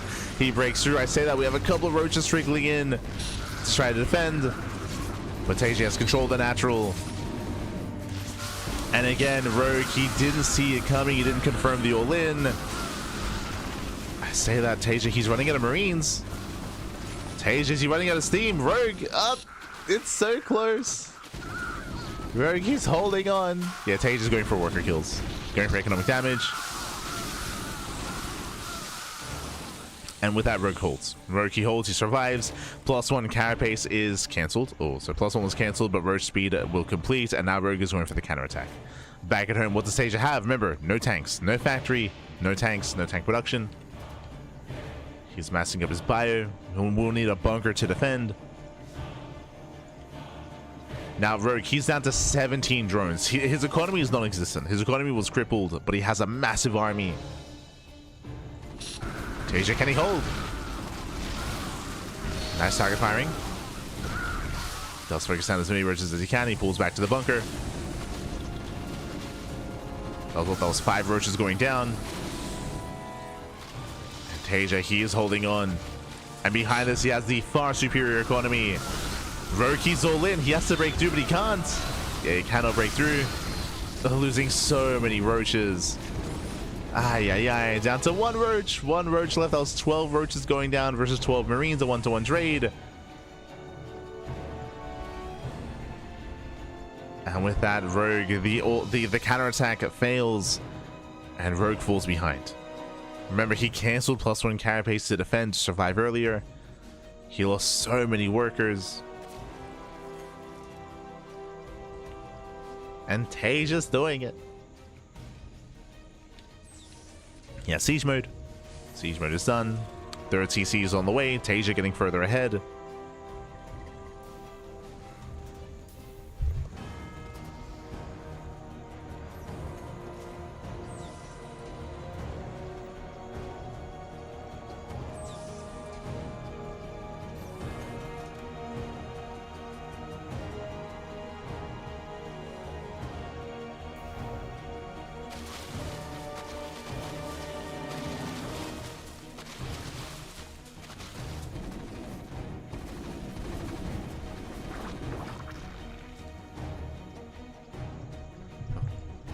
TaeJa does fan out. TaeJa does overextend here. Rogue will punish. Not bad. Rogue, he does punish the move out. Behind the storm, still not even saturated at the natural. Still heavily undersaturated. But he's got his roaches. So again, TaeJa got to play it slow. Got to play it safe. Getting his turret base saturated. getting to a starport. With that, he can start working towards science vessels.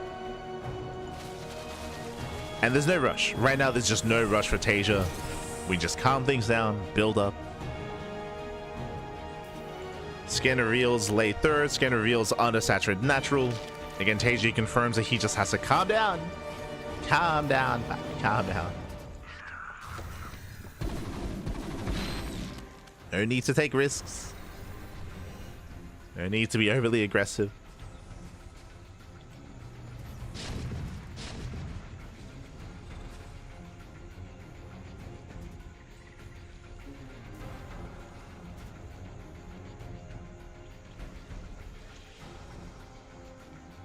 As we're not going to science vessels yet, we're going to be opening up with a Wraith. Interesting.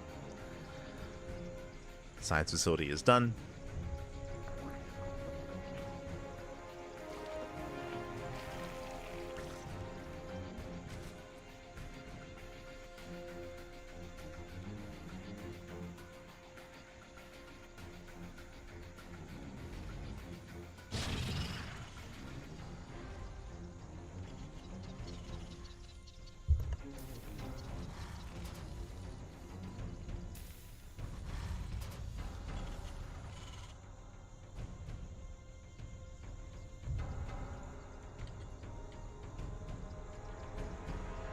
TaeJa is still sharking around with his forces. Back at home, he does have a solid wall of tanks, but now he has no buffer for the tanks just because he's being active. That could be a concern. As TaeJa is going to port Mass Wraith. Okay. Okay. TaeJa's having fun. With this, he can hunt down overlords. He can snipe key units as well. But interesting. Diverting from the norm, diverting from science vessels. Okay. I mean, I do think that TaeJa's far enough ahead where he can kind of be a little bit more diverse in his play and be a little bit more exploratory. It's fine.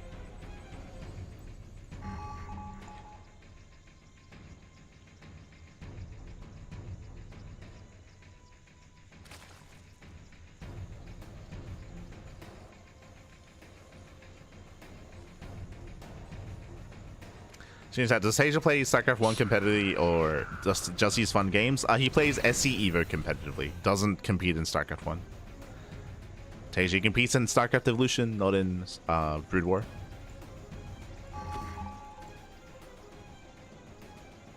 And he started competing again in SE2 this week, or last week, basically. For the past 7 days, I want to say, for around 7 days' time, TaeJa, he has started competing in StarCraft 2 again. But it's a very recent thing. He played in this week's Sparkling Tuna Cup, and he also played in this week's Wardy TV Monday. As Race they come in, they snipe the first two infestors. As you mentioned, you can come in, you can snipe some key units. The same way you use Banshees in this kind of setup as well, in this kind of scenario. Just go in, snipe the infestors, deny any fungals. And TaeJa snowballing out of control from here. He's pushing in.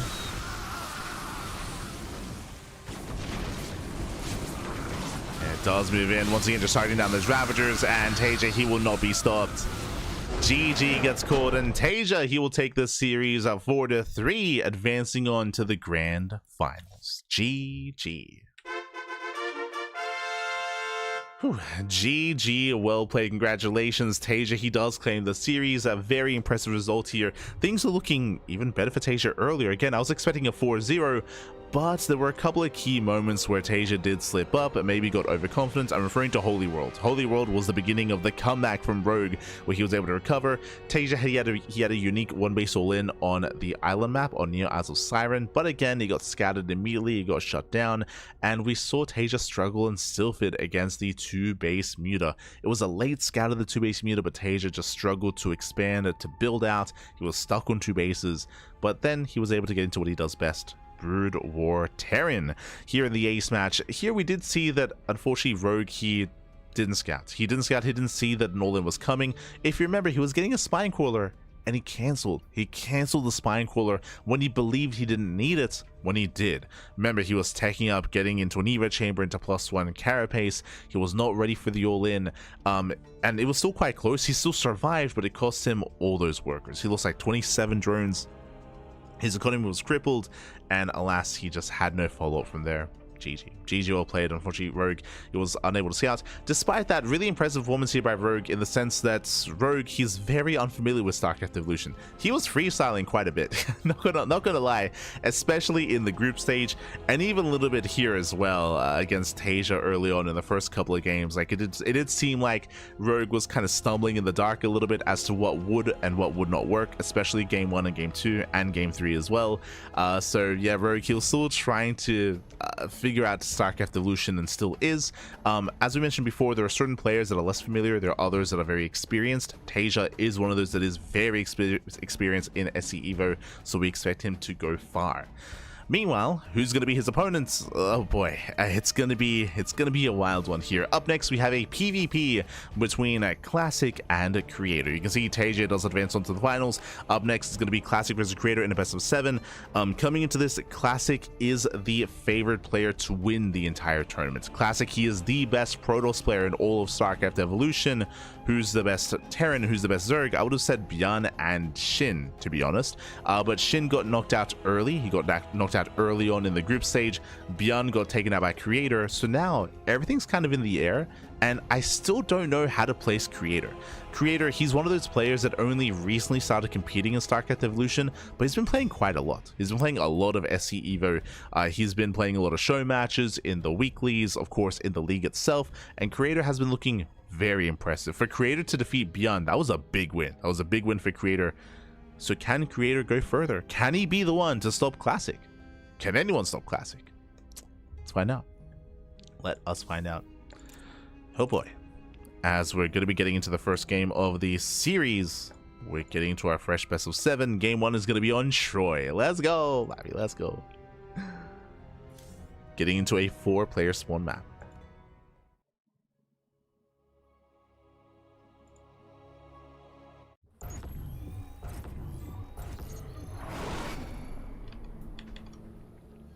Spawning in the top right-hand corner of Troy, we have the South Korean Protoss player. We have the blue Protoss, the SE2 Protoss. It is a Creator. And spawning in the bottom right-hand corner, we have the Brood War Protoss player. We have the red Protoss representing Virtus Pro. It is a Classic. And welcome one and all to Troy. Troy is a 4-player spawn map. You can spawn in bottom right, bottom left, and top right as well. Checking the vision here, Creator, he's aware that Classic is either in one of the other corners, in either top left or bottom right. Classic likewise is aware that his opponent is either top right or bottom left as well. So we have eliminated a couple of possible spawn locations. Players are somewhat aware, and we'll see how we open up. Now, bearing in mind that mirror matchups are very different in StarCraft Evolution, Protoss and Protoss, Brutal Protoss and SE2 Protoss, they're similar in name only. They play very, very differently.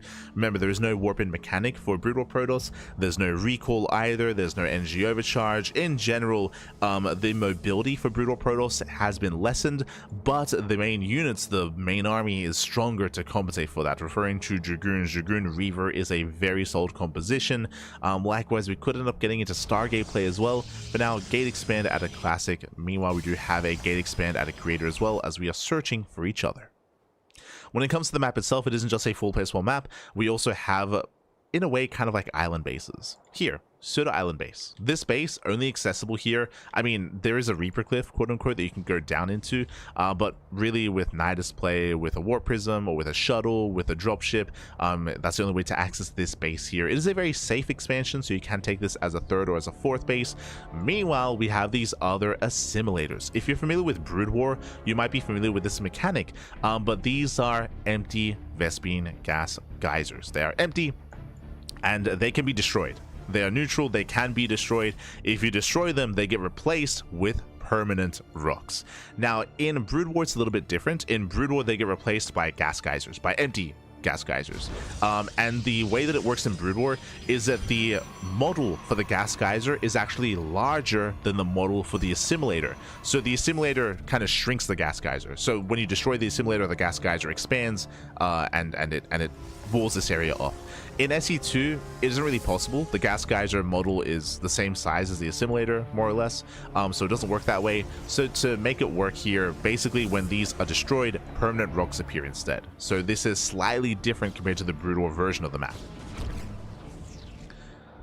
So basically, when you expand here, for example, or when you expand here, you have the option to fully wall off. You can destroy these assimilators and fully wall off, or as the opposing player, for example, if you go for drop play, Stargate opener by the way, if you go for drop play, you can come in with like a triple drop of Marines, you can destroy these assimilators, and you can make it so your opponent cannot actually defend, and you can just wall the area off and just kill a base.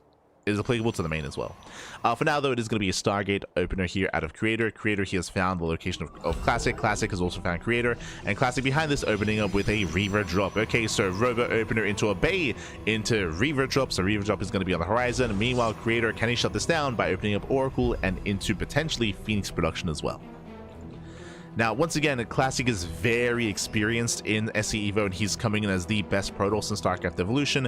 Creator, he's a newer face to the scene. He's a newer face to SE Evo, and I don't know how experienced he is. I don't know what to expect. We'll see if he can bring it to Classic. Let's go. As the Oracle does move out, moving out to harass. Classic back at home. The first Reaver is on the way. The Reaver's coming. And with the help of the shuttle, he can expand, true. Yeah, with that shuttle opener, he can expand. He can take that low ground third. A very safe expansion, as we were mentioning. The Oracle can attempt to delay. That is going to be Gravitic Drive. That is a shuttle speed.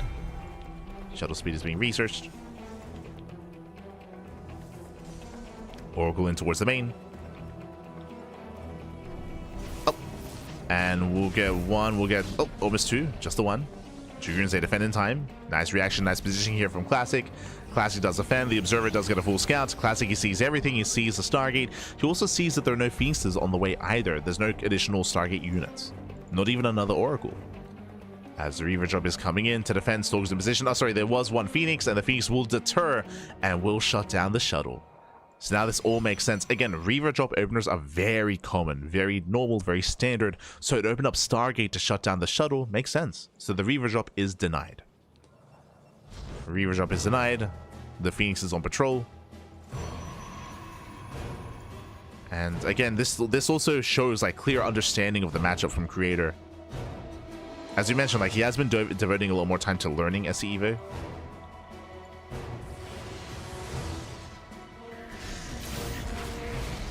As Classic going for the frontal assault instead. Oh, it does break the force field though. Yeah, force fields are broken. Oh, Reaver goes down. Nice focus firing there out of Classic. Sorry, out of Creator, I meant to say. But it does focus fire, does focus on the Reaver, and with that, Creator holds. Creator, he does hold, he does defend. Classic gonna be zoned away. Classic will expand towards the left-hand side. As the third base is denied. Nice pick off there with the Oracle.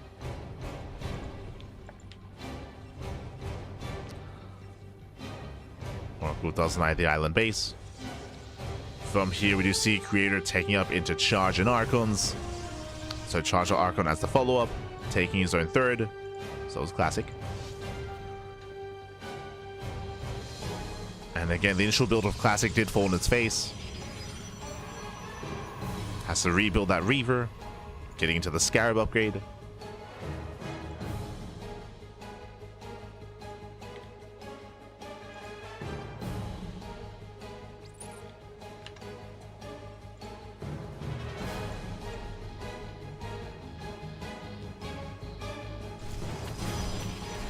And the Creator is killing his own assimilators. Okay. Again, this is an option you can go for. You can just wall yourself in. And this is better for Creator because of why? Because of the warping mechanic. Unlike Classic, he cannot reinforce his army with a pylon. He has to go here manually. He has to walk here or drop with a shuttle. But Creator, he has multiple ways to defend. He can warp in, he can recall, right? There are just multiple ways to defend here. So he can just fully wall up. Again, Creator, he's played on Troy before. He knows, man, he knows. Classic moving out with his own Reaver drop once again. First one did fail, second one is coming in. The Phoenix once again on patrol will find the shuttle. Oh, Scrap Truck going off. Ooh, does get us in the middle line. 4 probes go down, they were sacked. Nice damage by Classic. And Classic does pull away. Classic pulls away. He's got his Dragoons to support his shuttle. Meanwhile, Creator also responds. Oh, as the Phoenix goes down. Down goes the Phoenix. Classic rotating back around, back into the mineral line. Does get in. Oh. Oh my god, quick split. Last second split there from Creator. Does pull away. Oof. Still will lose 3 in total. 3 for 2 Scarab shots. Phoenix will chase us down, and this is going to be a one-way trip. Yeah, there's no way to escape here for the shuttle. You can maybe get one more shot off. As the Reaver is abandoned. And this is an expensive trade. What did a Classic get? He got what? 7 probes. He got a Zealot. Stasis catching out Classic. Nicely done by Creator. Yeah, those Dragoons are going to be forfeits. Reaver shots going off. Decent connections here on those Zealots. But again, the Stasis is soon to run out. And Creator, he's all over Classic here. The Dragoons are going to fall. Ooh, but does ever extend towards the south. Classic, he defends against the main army.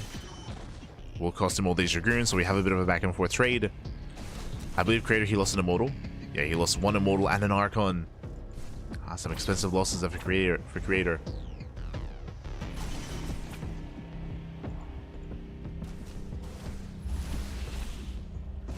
Creator does move out. Up! Splits! Yeah, splits aren't there. Decent Scarab shots. But last, with the help of all these Immortals, we're getting on top of the Reavers. Reavers are going down. He gets 1. He gets 1. He gets 2. There's 1 Reaver left. And the final Reaver does go down. Oh. Creator forced a recall. Has to get the hell out of here. Saves the Immortals. Does recall out. Classic losing most of his power units.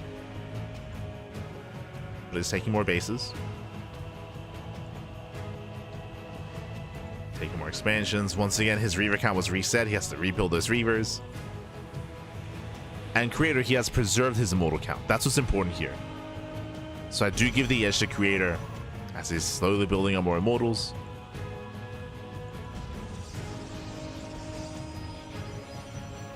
Up to 5.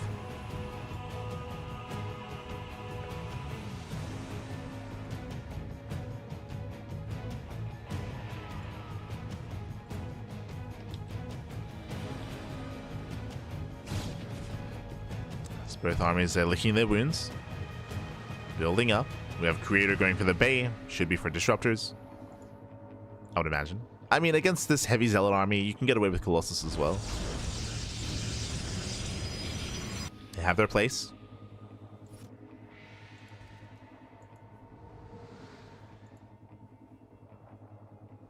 This Creator's being active. Creator, has he scouted the bases? He has. He's aware of the expansions. And recall is not yet available. Still on cooldown.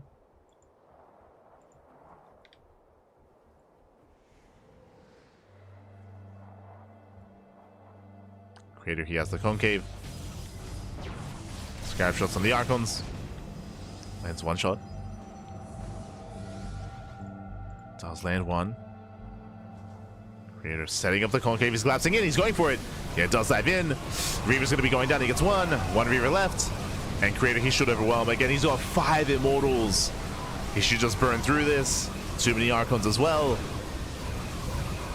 Zealots are tanking quite nicely, but we're running out of Zealots. And with that, Creator, he should overwhelm.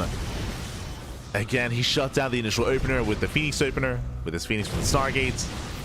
Take better fights. Take better trades. Killed so many Reavers throughout the course of this game. Is containing Classic, and from here he might not be able to push up the ramp, but he doesn't need to. He can just go for the fringe bases. How do he wants to go up the ramp? He wants to go for the kill.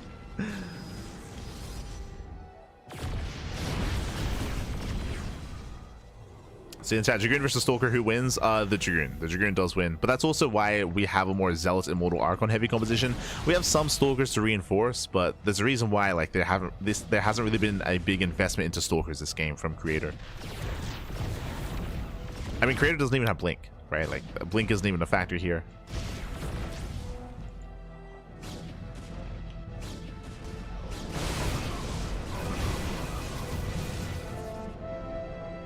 Created a zone.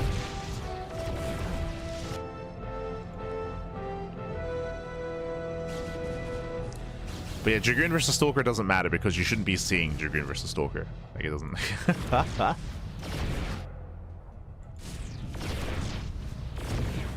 This is where the heavy immortal count comes in. We have the Colossus as well to support, the Archons, the charge slots.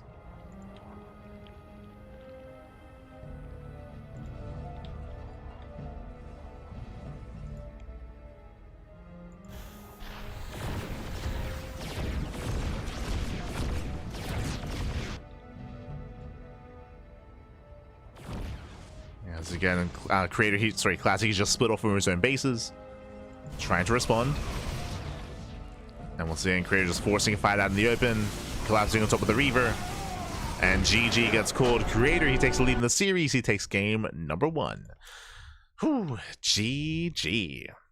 Creator, he does take a lead. Again, a very strong start from Creator, shutting down the early shuttle, shutting down the early Reaver, gaining momentum early on, delaying the expansions as well. It was really smart play out of Creator overall when it came to his build of choice. And Classic will have to take a different approach next time, I'm sure. As we're getting into game 2, the roles have been reversed. Now it's going to be Creator rocking up with Brutal Protoss instead. Let's go. Here we go, as we're going to be loading into game 2, loading into Pylon, one of the SE2 maps, and also one of the smaller maps in the map pool. So you can be more aggressive, you can be more assertive. Let's go. As spawning in the top left-hand corner of Pylon, we have the blue Protoss player, we have the Brutal Protoss, representing himself. Leading the series 1-0, it is Creator. And spawning in the bottom right hand corner, we have the StarCraft 2 Protoss player. We have the red Protoss representing Protoss Pro. It is a Classic.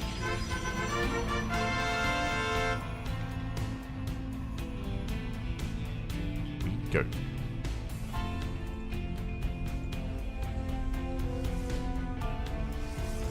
But yeah, that's like saying like what's better, like the Brood War Muta versus the SE2 Muta. I mean, that's like a non-factor, because in ZVZ, if you ever end up in Spire versus Spire, you shouldn't, because Brood War Zerg has Scourge, like, and Scourge just add a completely different dynamic. So you should never be seeing Muta versus Muta in SE Evo, because Scourge just shut that down.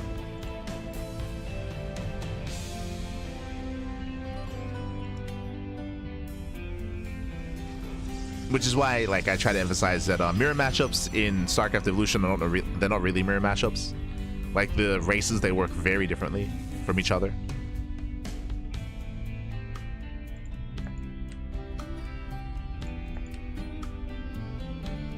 But here we go. Here we go.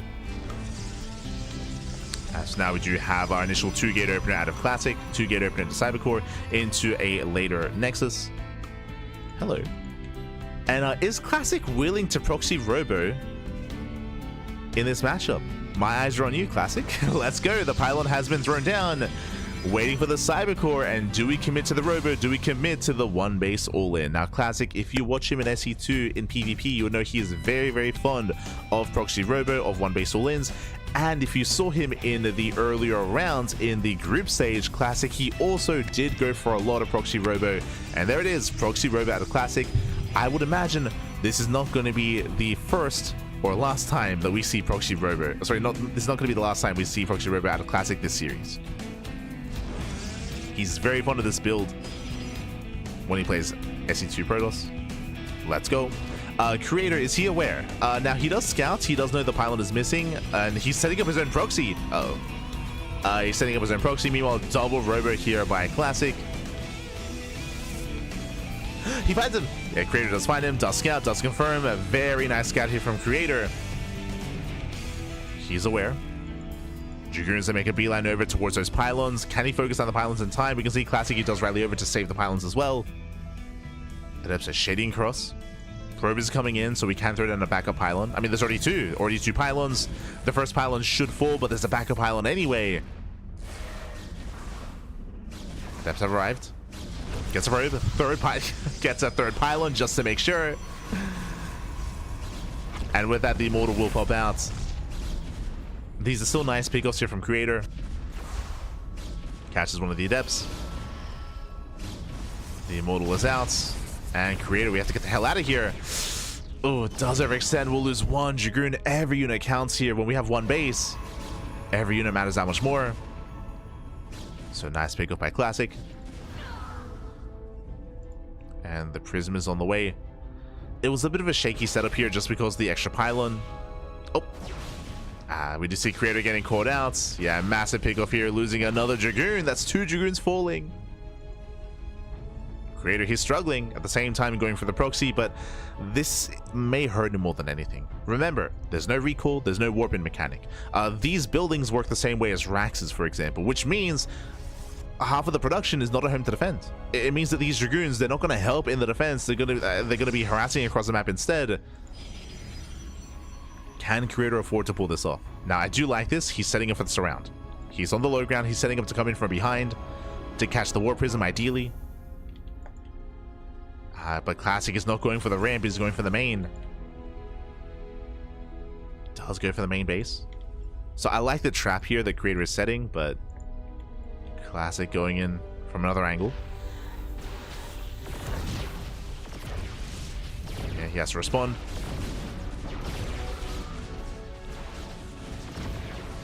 Shield Battery putting in a lot of work.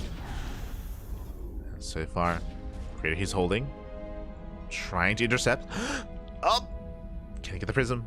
Can he get it? Prism is out in the open. And we'll get, what, 2 volleys? Barely not. Catches the Stalkers at least. Yeah, it does catch the Stalkers. Does catch the Prism. One more volley. Uno más. Barely not. Yeah, it doesn't get it with that. The Immortal will trade. The Immortal will take down all 3 Dragoons. Oof. Yeah, all 3 Dragoons go down. Nice use of the tall grass. Remember, there's a mischance. Attacking into tall grass. Jesus. Oh my god, that one Immortal is trading so well. Oh my god. He's on 7 kills. The 7-kill Immortal. For those who are curious, there is a almost 50% chance to miss when attacking into tall grass in SC Evo. It's a 46% chance to miss. That Immortal was bobbing, was weaving. And that was a brutal trade for Creator. Creator, he lost 7 Dragoons for the 1 Immortal. And he's being shut down. He's being shut down. He's getting caught out. Ay, ay, ay. Force fields ensure that he doesn't get away into the tall grass.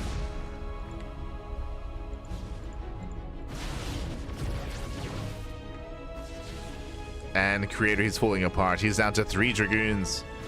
At the same time, he counterattacks. True. Can he force a recall? Oh god, oh god. He's stuck on move command. Yo, it's brutal with the Dragoons. They're dropping out. Oh no. So brutal move command out of Creator. Meanwhile, the gateways that get depowered. We have 5 Immortals. 5 Immortals moving in. And Classic should overwhelm. He should overwhelm. He should snowball out of control. Bust into the main. Creator, he had some nice moves. Nice attempted moves, right? With the surround setup with the flank. With catching out the Warp Prism, but none of it quite worked out. And as we mentioned, like, the counterattack here had also potential, but GG gets called, wasn't at home to defend, and Classic ties up the series 1-1. GG. Whew. GG, well played. We are tied up here. And again, we're expecting to see more of that the next time the Classic plays SE2 Protoss when it comes to proxy double robo. For now, though, we're going to be switching gears once again. We're going to be getting into Blue Storm for game number 3, and Creator is playing SE2 Protoss. Let's go. Let us go.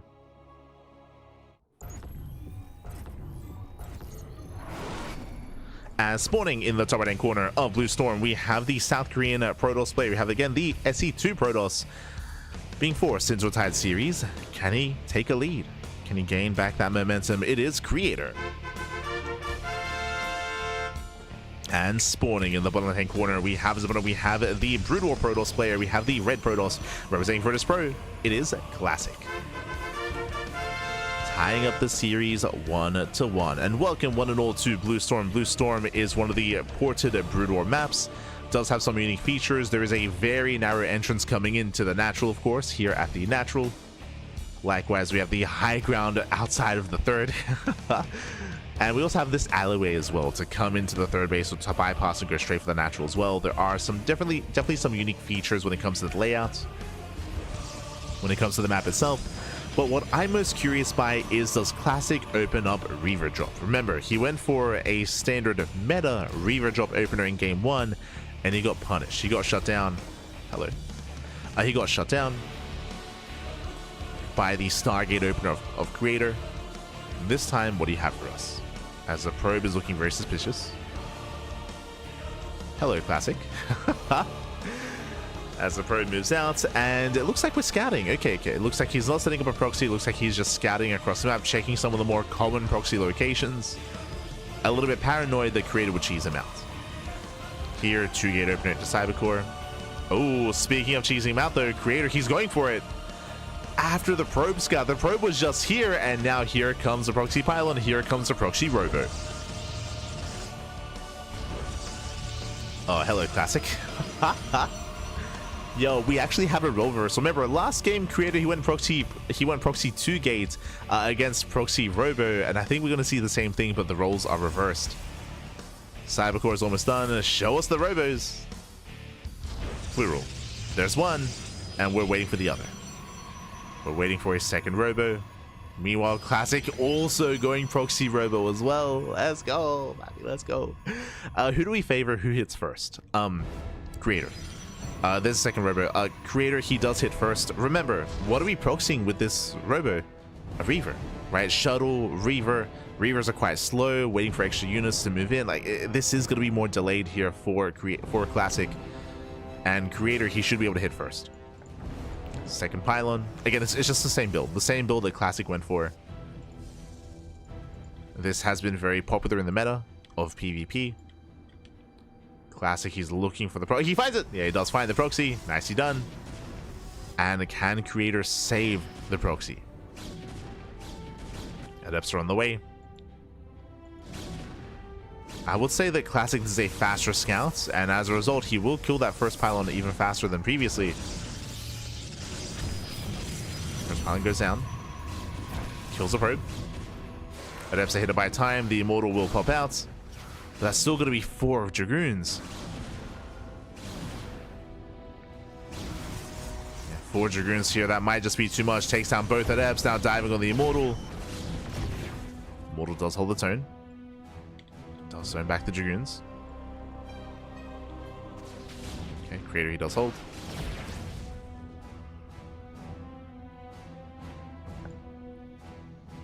Reaver's on the way. Creator stuck chasing Classic.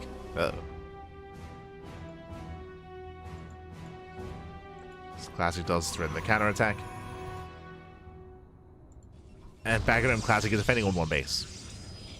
So there's 2 gateways. He has a shield battery, 2 pylons. Dragoons are amassing. And do we just go for the base trade? Warp Gate is not done. Warp Gate is not done, and this might just end the game. Immortal does race back home, thankfully, to defend. Depowers the gateways. Creator, he should hold here. He should be able to hold on. Again, a big reason for this is because there's no ramp. There's no ramp coming into the main base, unlike the previous map, unlike Pylon. So the main base is more exposed. Yeah, shuttle's coming in. Creator, he's banking up those Immortals. Reaver drop into the main base. Getting 2 probes so far. Getting it to 6. 6 probe kills. Did I say 6? 9. 9 workers going down. The Reaver pops off, snipes the sentry. Probes are stacking. Ooh, massive connection. 15 probes, and that's game-winning damage. The Reaver goes down, but the Reaver has paid for itself. That's 15 worker kills. Ay, ay, ay. And, I mean, Creator, he was already all in, but now he cannot sustain his production. He has no money to make more immortals. This is what you see is what you get. He has how many? He has 4 immortals. 4 immortals, 3 stalkers. He's pushing into 3 shield batteries. Oh, Classic getting caught out. He should not be out here. Classic getting caught out. Has to pull back. Shields are triggered. Can 4 immortals do it? Can he do it? As you can see, the Reaver's out. Shuttle's on the way. Reaver's coming in to defend. Security does get one of the Dragoons. 1, 2 Dragoons go down. Gets 2 Dragoons, takes down 2 of the gateways as well. Does limit the production. Boys are being pulled. Here comes that Reaver. Reaver coming in. Do you need those Scarab shots to defend? Oh.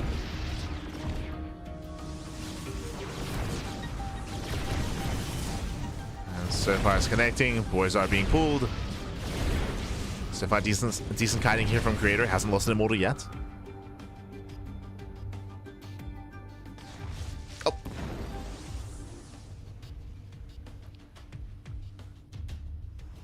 Del spread. Nice save. Very nice. Yeah, Creator, he has his own prism. He can juggle, he can micro. Can micro back. Oh, we'll take a shot to the face. Late reaction.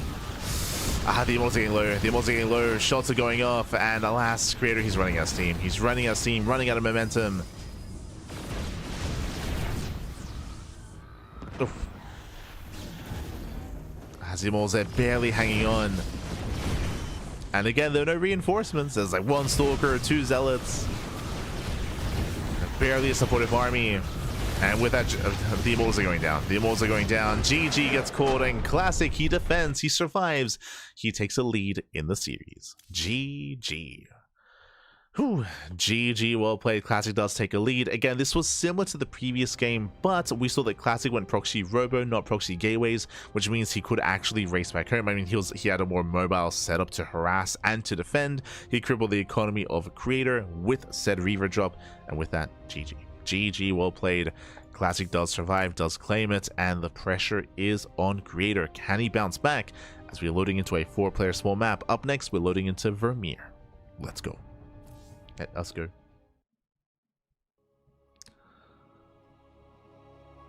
Getting into our 4-player small map.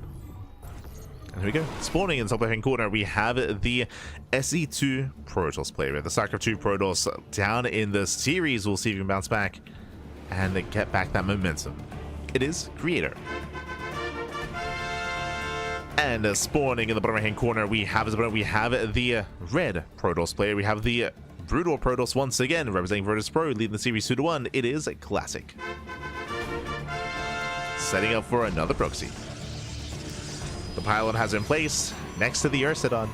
Ah, let's go, Maggie, let's go. Don't kill him. No! Ah, as the probe tases the Ursidon. Smooth. That's a powerful taser, by the way. 2 shots Ursidon. You're an animal, Bob. You're an animal. Ah. Feels bad, man. From here, we are going for the Proxy 2 gate in the dead set center of the map. Remember, this is a 4-player small map, and Classic, he knows that Creator's either top left or bottom left. That he is scouting, he's checking, he will confirm the location of Creator. Classic knows.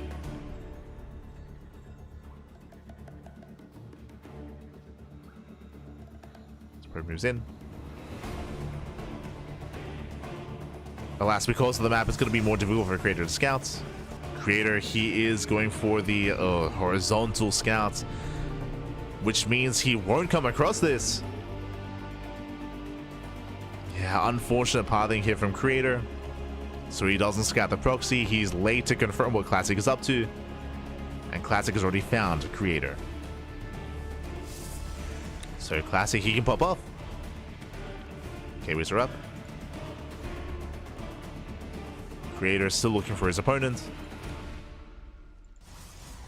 And we're waiting for the Cybercore.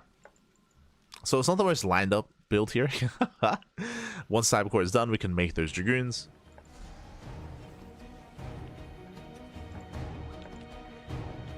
And Creator, he will soon confirm that the gateways are missing. We'll soon confirm. But again, it is a late scouts from Creator. And he's tempted to expand. Robo out of Classic. Proxy Robo. Classic, oh, sorry, Creator Scouts. Confirms. He's like, hold up. Your pylons missing. Your pylons are missing. Your tech is missing. Your production is missing. Everything is missing. And Creator, he should not expand. We need a defensive Robo. Safety shield battery. Oh, he's going to try to defend the below ground.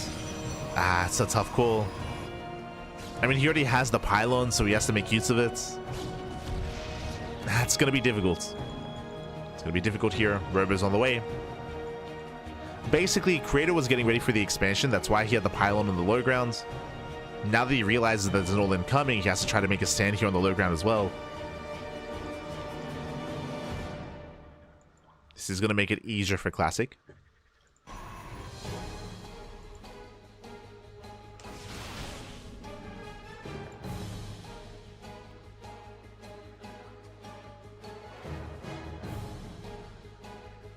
As the Bay is on the way, again we're going Proxy Reaver. The Reavers are coming. The shield battery will help. True. Shatter to the shield battery. Creator, he will be able to hold on, he will be able to defend. Reaver's coming. Now we could see, I was going to say we could see Classic try to ferry into the main base, but for the most part, Creator, he has vision of the main. So he should be able to react in time.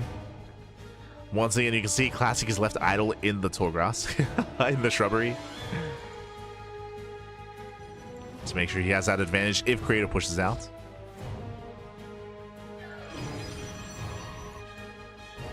And we're just waiting a little bit longer here for the Reaver. It's almost out.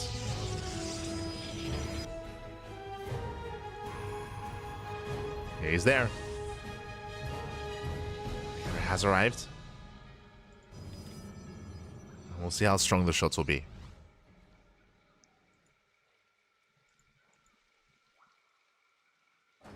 Reaver moves in. Force fields, they shouldn't be much of a factor here. As that is not just pylon, shot goes off. Oof. Shots are going off, the Immortal's getting very low. Oh no, the miscontrol out of Classic. Does miscontrol, does lose the Reaver. Yeah, Reaver goes down, that should not have happened. And suddenly, that was the backbone of the army. Yeah, Force fields, they lock down the Dragoons.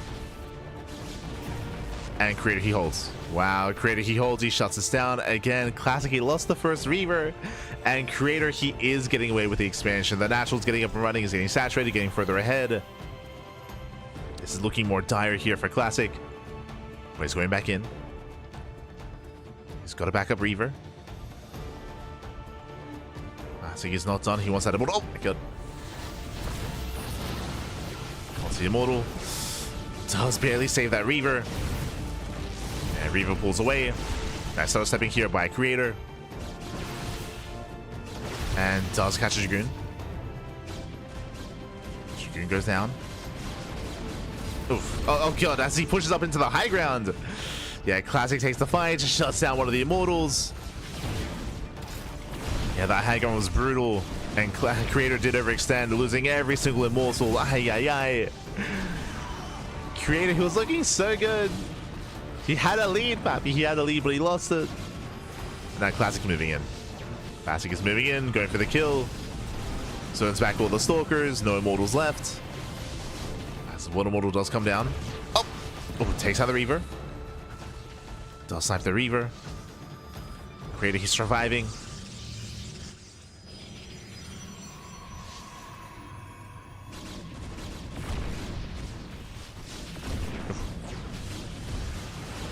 The shots have been brutal here. Another Scout Troop going up. Takes down a Stalker.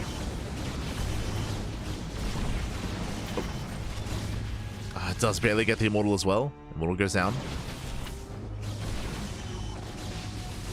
And without Immortals will help with the Reaver, Classic should overwhelm. There's one Immortal left.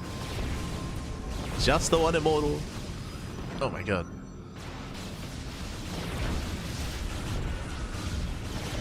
again, Classic, he should have enough. I say that the Zealots, they pop off. Oh my god, the Zealots. They catch out some of the Dragoons. Another Immortal has arrived just in time. Here he's barely hanging on.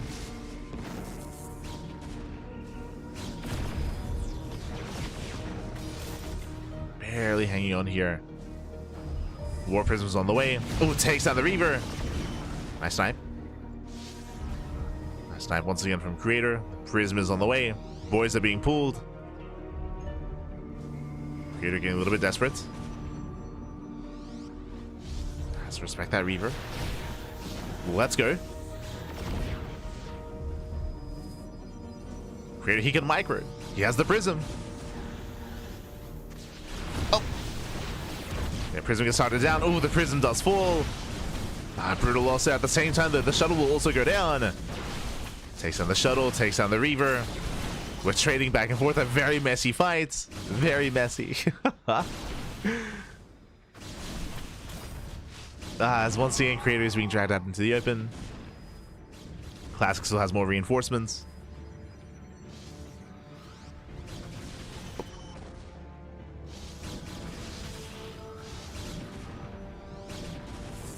Still so very close. Gets another Dragoon. Gets one mass. And from here, sniping the Reaver. Barely does. Still a costly trade for Creator, losing so many Stalkers. And once again, we don't want to chase into the tall grass.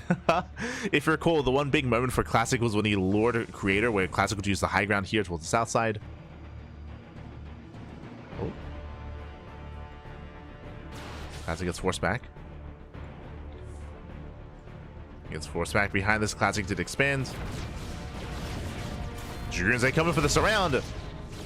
Da-da.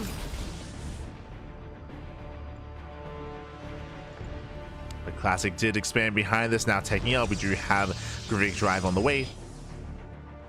Not just that, Citadel as well, getting to Zealot legs. Classic is macroing out of this. So is Creator. We survived the early game. Or have we? Classic still applying so much pressure. Containing Creator.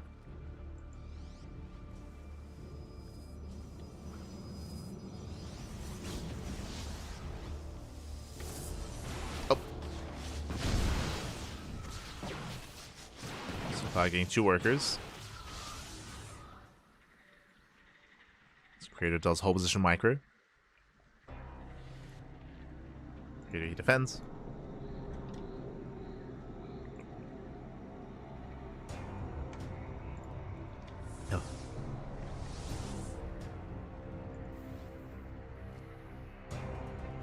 Does defend. And the main armies are passing by each other. Charge is not yet done. Is there Twilight Council? No Twilight Council. We got the slow lots. The Reaver's just going up. They punish the Zealots.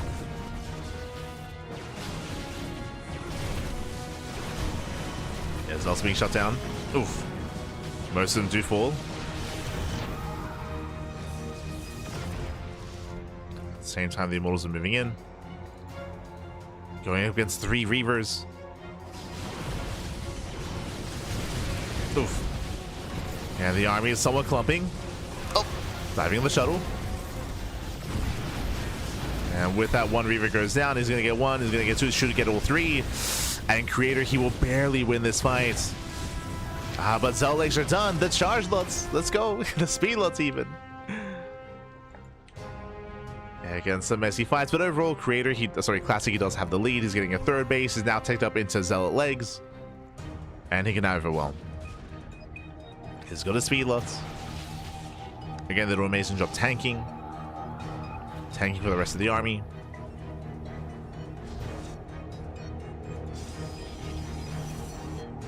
So Classic just waiting for reinforcements. Again, we're done with the Reavers. Done with Reaver production. Just building up the gateway army. Technically, Classic doesn't have to push into the natural. He can just expand. He can just expand, get a third base, get further ahead. Forge on the way for +1. There's no pressure here. There's no rush for Classic.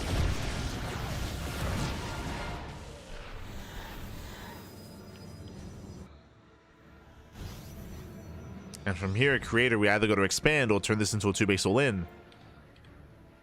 But Creator, he still has no Twilight Council. So the gateway army here is just lackluster. No charge, no blink. Yo, we got a 12-minute Twilight Council. Let's go. Let's go. We're getting there.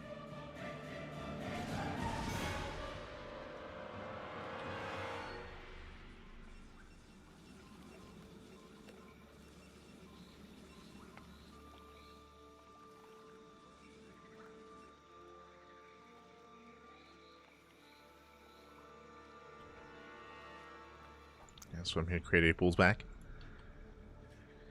Does pull back. We have Glaives on the way, so we're going for an Immortal Glaive Adept all-in. Makes sense. So 2-base all-in here from Creator. He's going to commit. He's going to double down. The army that Creator is going for doesn't really scale well into a longer game, but he doesn't need it to scale well.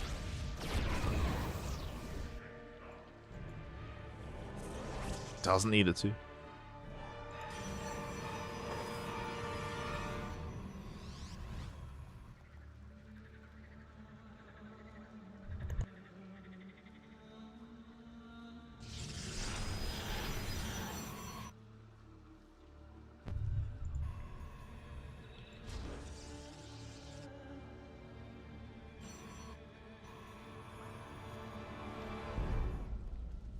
Classic is still just building up his army. As we mentioned before, like, there's no real rush for Classic. He's just building up, macroing out of this.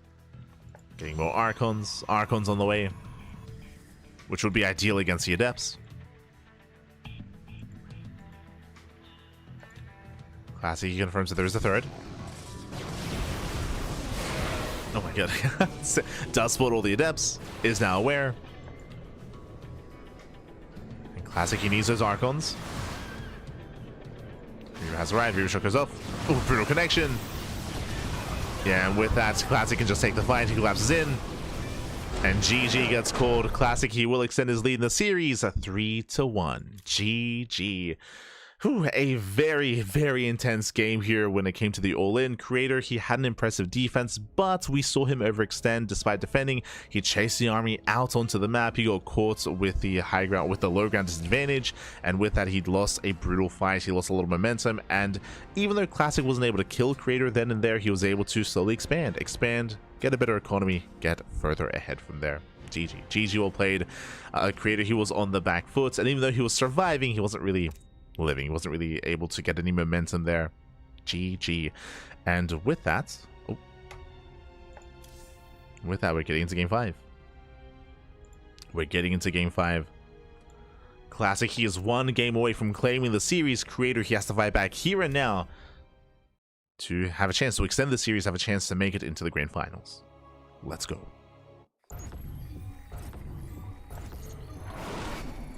Here we go. Spawning in the top left-hand corner of Maganatha, we have the South Korean Protoss player. We have the SE2 Protoss. Oh. Down heavily in the series. Can he bounce back? Can he recover? It is a Creator. And spawning in the bottom right-hand corner, we have the red Protoss player. The red Protoss, we have the brutal Protoss. It is a Classic. Now, I should also reiterate for those that are maybe watching for the first time, the reason why I'm harping on the moment when Creator pushed out is because high ground is a big factor here in SE Evolution. Remember, there is a 46% chance to miss your shots when you fire up into the high ground. So Creator had a really, really rough fight when he chased the army out into the open, and Classic took full advantage of Creator. Did take advantage of him, did shut him down. It does add a lot of layers of complexity to the map because there are suddenly all these like big points where you can pull back to where you will have like an advantage over your opponent. These fallback points scattered throughout the map.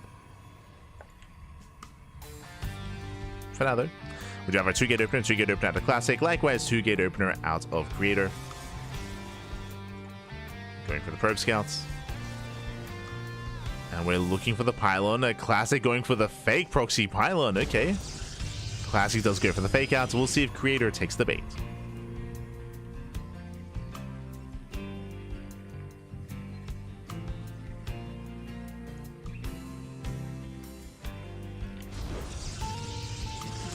Go.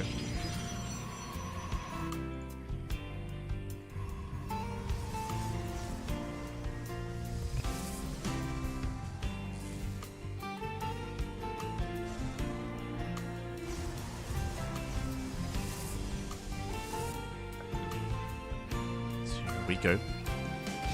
So in chat, someone discussing Reavers. Reavers not doing friendly fire is crazy. Kind of. Like, Reavers have a lot of disadvantages to them. And they also need their own strengths as well. The reasoning for this is because from the Broodor side, the Brutal Protoss player has no immortals. So the Reaver, you can make comparisons with a Disruptor, but really I would say it's similar to a Disruptor and maybe even more similar to an Immortal. It's like the Broodor equivalent of the Immortal, where that's kind of their main big robo supportive unit for their army. It's like their backbone.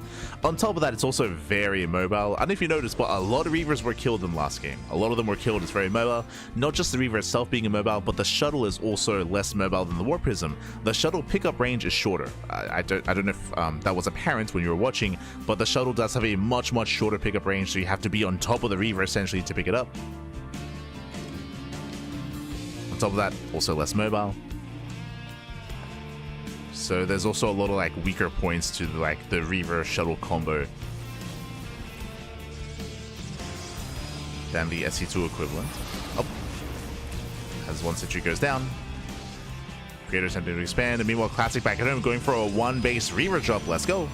Speaking of, Reaver drops are very common, very meta when it comes to every matchup. So Reaver drop on the way. Creator will have the better economy, and Creator is going for a defensive robo. Now, if you recall, the one way the Creator completely shut this down was in game 1. I was so impressed by Creator with his Stargate opener. Remember, he went Stargate into Oracle into Phoenix, and the Phoenix completely shut down the Reaver drop, but we're not seeing that here. We're not seeing that here. One of the big reasons, of course, is because there's no expansion. Like, Classic has a very late Nexus. So Creator is terrified of the all-in. He's ideally making as many mortals as he can. Backup shield batteries on the way, backup pylon as well. As Classic does still expand, but a later expansion.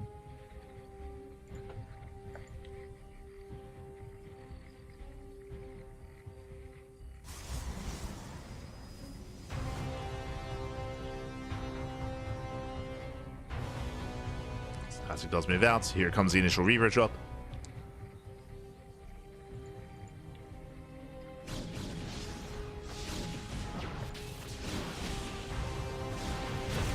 So far, nice kiting, picks up one of the Stalkers.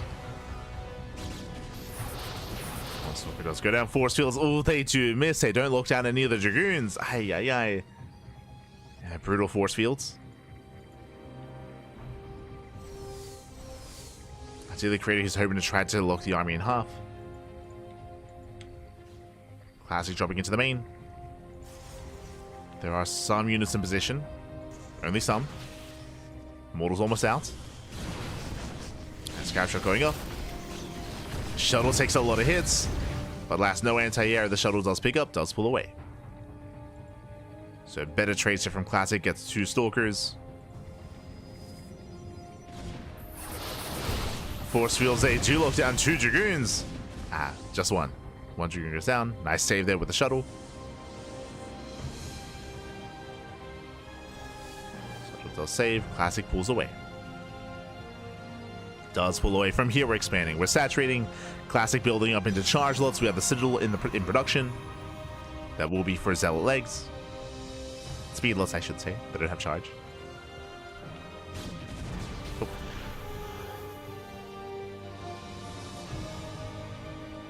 And the Creator, he's having a much more comfortable early game this time, as he's getting into his own Twilight Council, into, I would imagine, charge himself.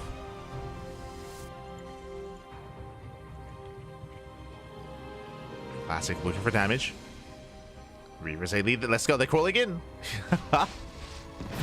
They're crawling in. 2 probe kills so far. Force fields, they get broken. Oof. Yeah, shots going off. And this is a messy fight here for Creator. Does take some brutal shots to the face. A lot of Stalkers going to be going down. Yeah, Stalkers are falling. Shield barrier's out of energy. And with that classic, he's overwhelming. He will overwhelm. Oh my god. Barely breaking through. Again, we saw Creator panicking a little bit when it came to his pickup micro. And classic, he's doing it. He's breaking through here. There's one immortal. Oh, nice save. Does dodge a couple of shots. We needed that earlier. We needed that earlier. GG gets called. Classic, he will overrun. He will overwhelm. And Classic will take the series 4-1, advancing on to the grand finals. GG. Whew. GG, well played. Classic does take it. Creator, he had his own strong moments, and I want to wind us back to game 1. Again, Creator, he looks so impressive in the first game when we saw the Stargate opener, when he just, again, completely shut down the Reaver harass, the Reaver drop play, got into the mid game, got into a better economy, and was able to take it to Classic. Like, game 1 was very impressive from Creator, but then things got very chaotic. Then Classic started proxying, started cheesing. Creator had a hard time responding, had a hard time defending, of course. Things got very chaotic, and it does feel that the series kind of snowballed out of control there. GG. GG, well played. Classic succeeding with a lot more aggression this time, and Creator having a harder time responding to that. So GG, well played. Classic does claim it. Again, Classic, he was favored coming into this as he is the best Protoss in StarCraft Evolution, but a shout to Creator for holding his own for a time, for holding his own, for making a series out of it as well, and for facing off and making it this far into the semis. GG. GG, well played. Impressive play there, and that leads us into the grand finals. Here we go. As you can see here, when it comes to the bracket, Classic off of his PvP took down Mana, took down Creator, and now he's up against TaeJa in the grand finals. TaeJa, he went through one of each race. He took down Cure, he took down Rogue, and now he's up against Classic in the grand finals. Coming into this, I do favor Classic, but at the same time, I do know that TaeJa, he is well versed when it comes to StarCraft Evolution. This is going to be a rematch. It's going to be a rematch here. And TaeJa and Classic, they actually were hosted in a show match a month ago. A month ago at this point. I want to say it was the Enki Epic Series. Enki Epic Series. They played a best of 9. They played a best of 9, and Classic was looking dominant. It was looking very dominant in that best of 9. Enki threw TaeJa to the wolves, but that was a month ago. Now it's a month later. TaeJa, he has his chance to redeem himself, as this will be another best of 9. Another best of 9 here between TaeJa and Classic. Again, Classic was looking terrifying the first time they played. We'll see how much TaeJa has improved in that month of play. Oh boy. As again, TaeJa's up against the best Protoss in all of StarCraft Evolution. Best of luck. Best of luck. For now, we're going to be going on a short break. We're going to be going on a short break here. When we come back, we'll have the grand finals. It is going to be TaeJa versus Classic in that best of 9. Oh boy. We'll see you soon. We'll see you soon after the break.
welcome back, everyone. Welcome back to the grand finals, those grand finales here of the StarCraft Evolution League Championship Season 2. It's been an intense tournament with multiple group stages, with the playoff bracket as well, with even plenty of qualifiers and ways to get into the event. And now we've made it here. We made it to the final two players of the tournament. We have TaeJa and Rogue TaeJa and Classic facing off for the finals. TaeJa did take down Rogue earlier in the semis, but now we have a TVP for the grand finals. It's been amazing to see the return of TaeJa.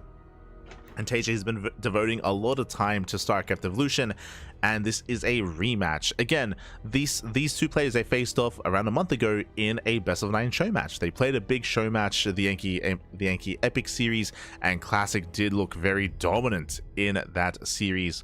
We'll see if TaeJa can get his revenge. We'll see if in that month's time TaeJa has improved enough to take it to Classic. Again, Classic, he is the best Protoss in SE Evo, so a very strong player to try to bring down.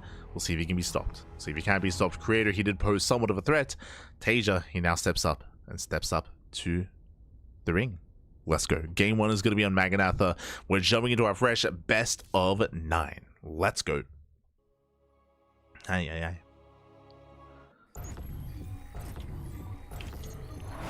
We're jumping to our best of 9 at 9, and spawning in the top left-hand corner of Maganatha, we have the South Korean Terran player. We have the blue Terran, the SE2 Terran. It is TaeJa. And spawning in the bottom right-hand corner, we have the Broodor Protoss player. We have the South Korean Protoss representing Virtus Pro. It is a Classic. Here we go.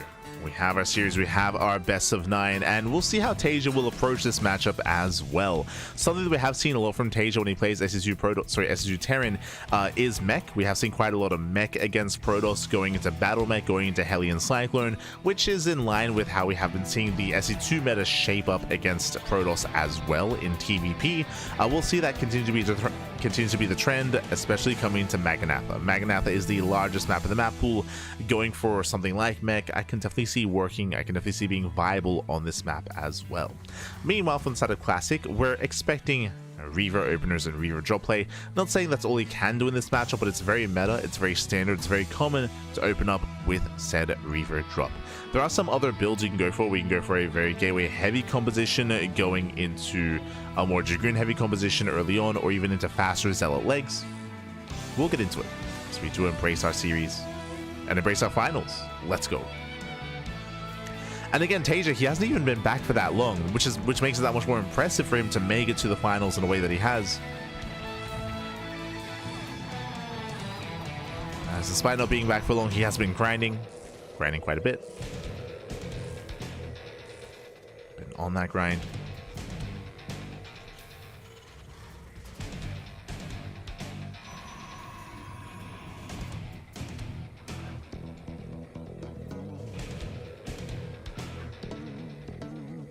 And so far we do have a Classic going to be actually hiding his probe here bottom left. Okay, just scouting bottom left, getting his 2 gateway setup up and running. Meanwhile, TaeJa going factory before CC, so double gas opener, going for a delayed expansion, going for a more tech heavy style. With this can lead into Banshee play, can lead into early drop play, can lead into Raven follow up. We'll see where TaeJa takes us, as TaeJa does have options. We have seen a lot of Terran players recently enjoy Hyperflight Rotors and more microable Banshees. I don't know if TaeJa's want to embrace that. As we have our Tech Lab on the way. Tech Lab on the factory. No Widowmine. So no Widowmine drop. No Hellion setup. No vision across the map. As TaeJa, he did SCV Scout earlier. Just went for the SCV Scouts.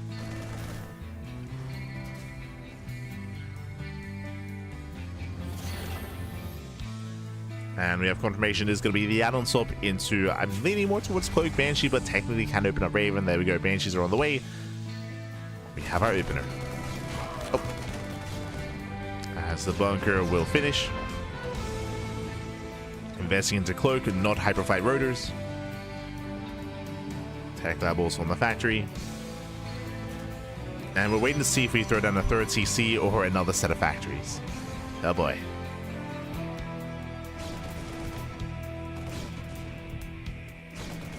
As Classic has thrown down the Robo. We mentioned earlier about the Disruptor Drop Opener, and that's kind of the direction we're heading in. This was a 2-gate opener first, though, so we're going for a more delayed tech structure. We'll see if he commits into the bay. As Banshee's moving out. Yep, there it is. Bay is on the way. Another reason why Reaver drops are so popular and so common, not just because of the damage they can do, but also the scouting. It's a good way to scout across the map. Again, Brutal Protoss have very limited uses or limited ways to scout. There's no hallucination, right? There's no sentry, there's no hallucination scout. So they have to rely on something like drop play. Or just their observers. So far picking up 2 SCVs. TaeJa going into the main. There is no shield battery. So this Banshee can pop off. Can and will. There you go. Does 2 shots. 1, 2, 3 probes going down. Getting up to 4. No mining in the main. And no mining whatsoever. The observer's still on the way. Hyperflight rotors in production, which means we're getting to mech. So TaeJa is going to mech it up, which we did assume, we did expect from TaeJa. The Banshee does get out. Does pull out, does pull away. Again, we're doubling down on Banshee tech, on Banshee production, and we're waiting for the extra set of factories.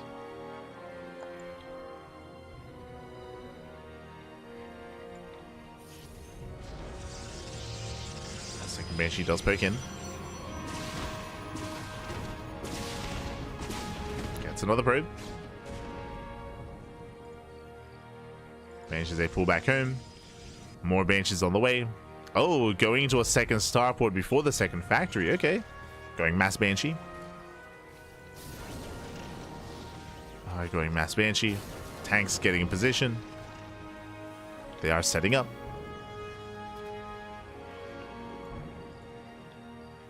And Banshees, their goal here, not just to harass, their goal is also going to be to focus on those key units, referring to High Templar, referring to Reavers as well. There's that third CC. Third CC is on the way. He's on the way at the natural. From here, do we just add on swap? Not quite. Building up more Cyclones. Because of the investment into the second starport and all these Banshee upgrades, this is delaying something like Macville accelerators. So we're investing quite heavily here into the Banshees. Now we have accelerators on the way. Again, once we saw Hyperflight rotors, it was telling it was going to be mech. Why we called it earlier.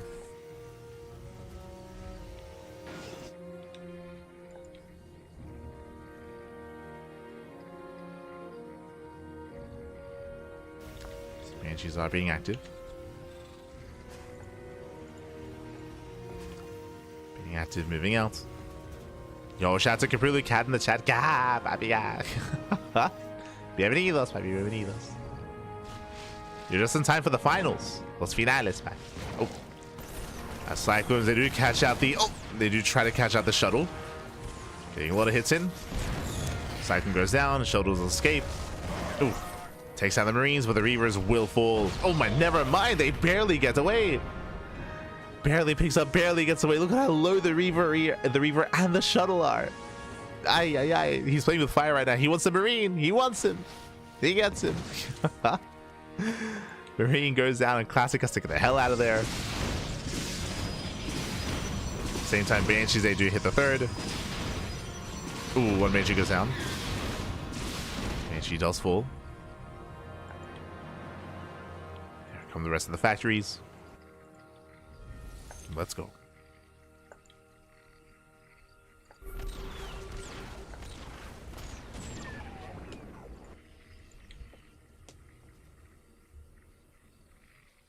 TaeJa is taking his expansion. A little bit surprised here that Classic is still being active with this shuttle. Still being very active. Meanwhile, we've built up to how many Banshees? 6. 6 Banshees so far. How many Ring the Dragoons? At least trying to... Oh, fighting head on, actually. We're going to lose a lot of Banshees. Yeah, a lot of Banshees are going down. We go from 6 down to 5. I mean, still making more. But these are some expensive losses for TaeJa. It's 3 Banshees. 3 Banshees going down. Remember, the mech setup, the supportive setup isn't really there yet because we invested so hard into the Banshees. Boys are being pulled. Losing 3, but here we go. Tanks do reinforce. TaeJa holds. Ooh, TaeJa, he does hold on. And we're building up into the mid-game. We have Storm on the horizon. More tanks. More Banshees. Speaking of chasing down the Dragoons.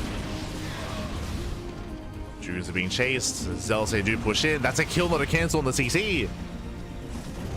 The Reaver popped up. Kills the command center.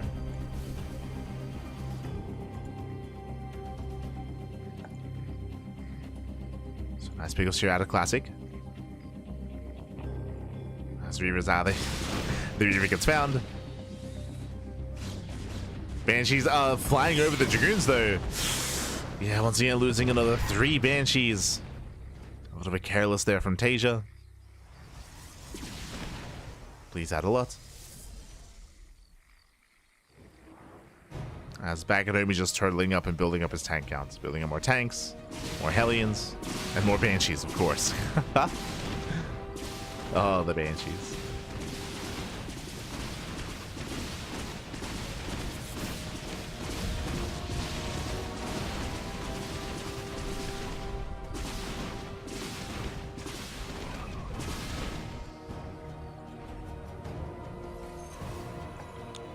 As TaeJa does pull away. Pulls away. Classic likewise moving in towards a 3rd.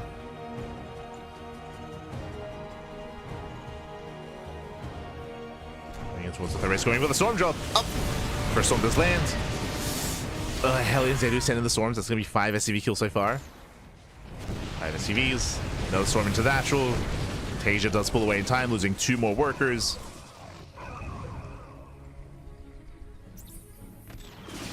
Classic, he will escape with only the shuttle.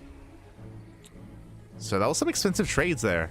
That was what? 2 Templar, 3 Zealots for 7 SCVs. Again, not the best trade. As we have more Templar moving in. Now again, the goal for these Banshees, as he gets caught out once again, losing 2 more. Ideally, the Banshees, they rotate around the army and they snipe the High Templar. That would be the goal. That'd be the ideal. To use them to snipe the Templar. Speaking of, does find a couple. Force a storm. Jesus. Storm's taking a lot done. Archon goes down.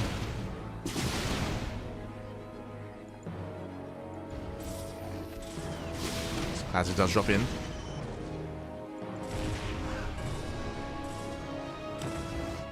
Drops into the bases. Gets 8 SCVs, distracting TaeJa. TaeJa likewise gets 8 workers across the map as well. Equivalent damage.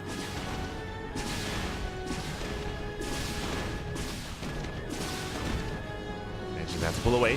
Oh! Have to pull out. Classic gaining map control. He's expanding at every base he can. Now remember, this map is different to regular Maganatha. We have gold bases. Oof, we have 2 fringe gold bases here. Very valuable bases if Classic. But TaeJa, he's maxed, and now finally, instead of just harassing with Banshees, he's pushing with his main army. He's moving out with his mech. We have a tank Hellbat. No battle mech here. More tank heavy style. Storms, ooh, they do soften up those Banshees. Banshees get softened up. More coming in. Oh, they're gonna try to trade. And TaeJa will lose a lot of his Banshees. Nice tank shots. Gets 2 Templar. 2 Templar go down.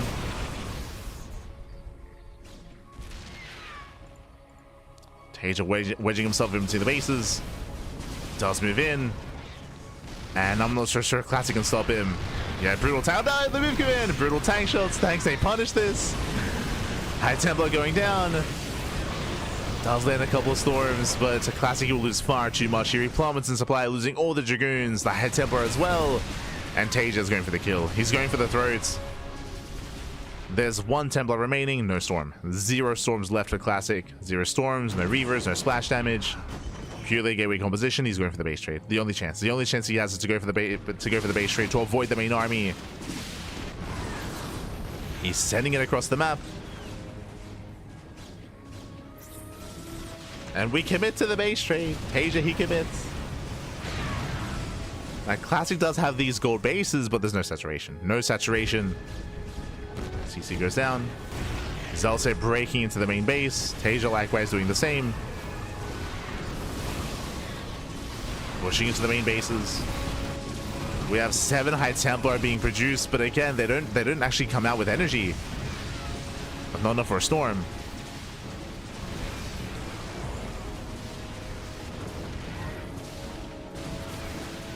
But that pylons are going down. High Templar by Holy, sorry, they do have a storm. Oh right, they do have Kadarian amulets. They try to zone away. They got their 1 storms.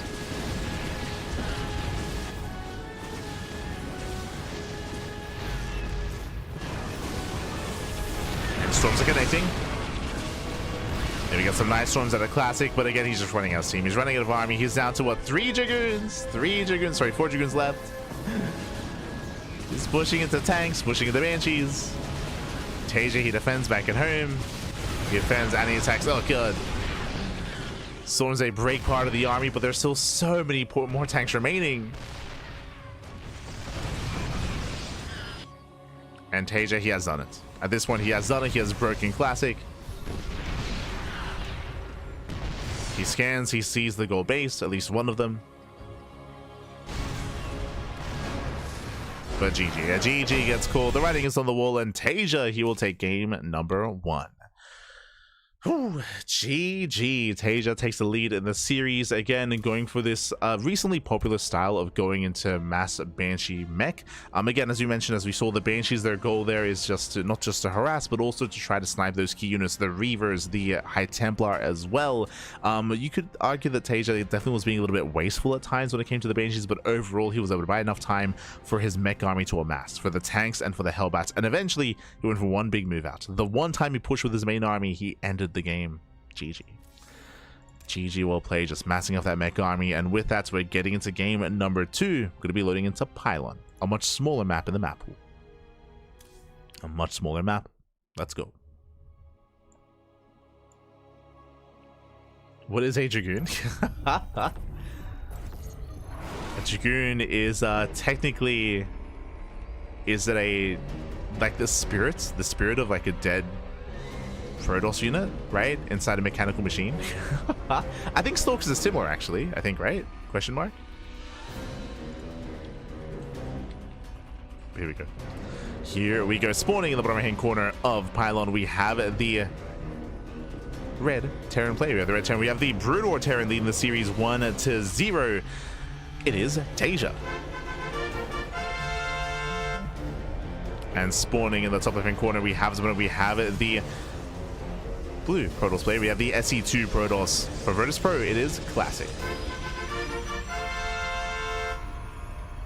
There we go.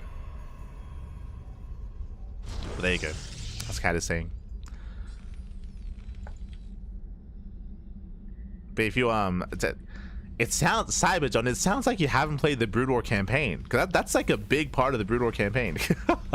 Is one of the Protoss hero units dies, or you think they're dead, but then they come back. They come back in a Dragoon suit. Este, Cyberjohn. SMH my hedge. It's a part of the campaign. It's part of the campaign. Oh. So now we're settling in. But now we're settling in. We do have TaeJa whipping out his Brood War Terran this time. Going Going for the factory before expand. We have seen TaeJa embrace these early sim timings in the past, but here looks like he may even just go into mech. We'll see if he goes for a second factory after the first, or if he goes for a 1-1-1. TaeJa has been playing around a little bit with this mass wraith style. I guess it's similar to what we just saw previously, but I'm leaning more towards that second factory. We'll keep an eye on TaeJa.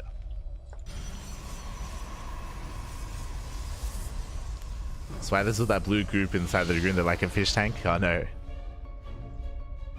They're walking back the tank.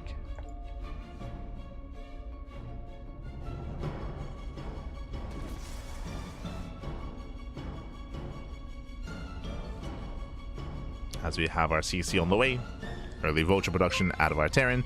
Meanwhile, big shout out to Vindicta, Miguelito, amiga, Miguelito. Ay, ¿qué tal? ¿Cómo estás? Bienvenidos. Buenas noches, buenas noches. I know it's quite late. Over in the land of the Americas, so hope you get some rest. I hope you had a great stream. Hope you had a great ladder session. And welcome to the grand finals of StarCraft Evolution Championship. This is a best of 9 finals between a Classic and TaeJa. TaeJa is going to be going double factory into Mass Vulture. We're expecting add-ons. We're expecting Ion Thrusters and Spider Mines. But TaeJa is once again looking to mech it up. Meanwhile, Classic checking his vision. He has scouted. He has confirmed the second factory. He knows. Classic is aware. Behind this, going for a Twilight Council opener himself.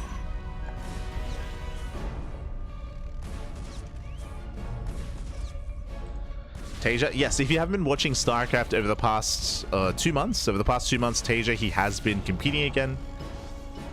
I should say that he has been competing in StarCraft Evolution. This is not SE2, this is StarCraft Evolution. It is a mod that does bring together Brood War versus SE2. Which is why we have Vultures and Spider Mines. So Brood War versus SE2. Let's go. But yeah, we've been covering TaeJa for the past couple of months. And TaeJa, he only started competing in SE2 a week ago. He played in our Sparkling Tuna Cup, and he also played in War DTV Monday as well. So TaeJa has been getting back into it. Blue Station Scout just confirmed the 3 factory setup. Vultures are amassing. Again, prioritizing Spider Mines. TaeJa does move out. We see Classic fully walling up. Getting into Blink, getting into 4-gate Blink Stalker. Okay. Much more aggressive style. After the defense, he can counterattack. We'll have plenty of Stalkers to work with.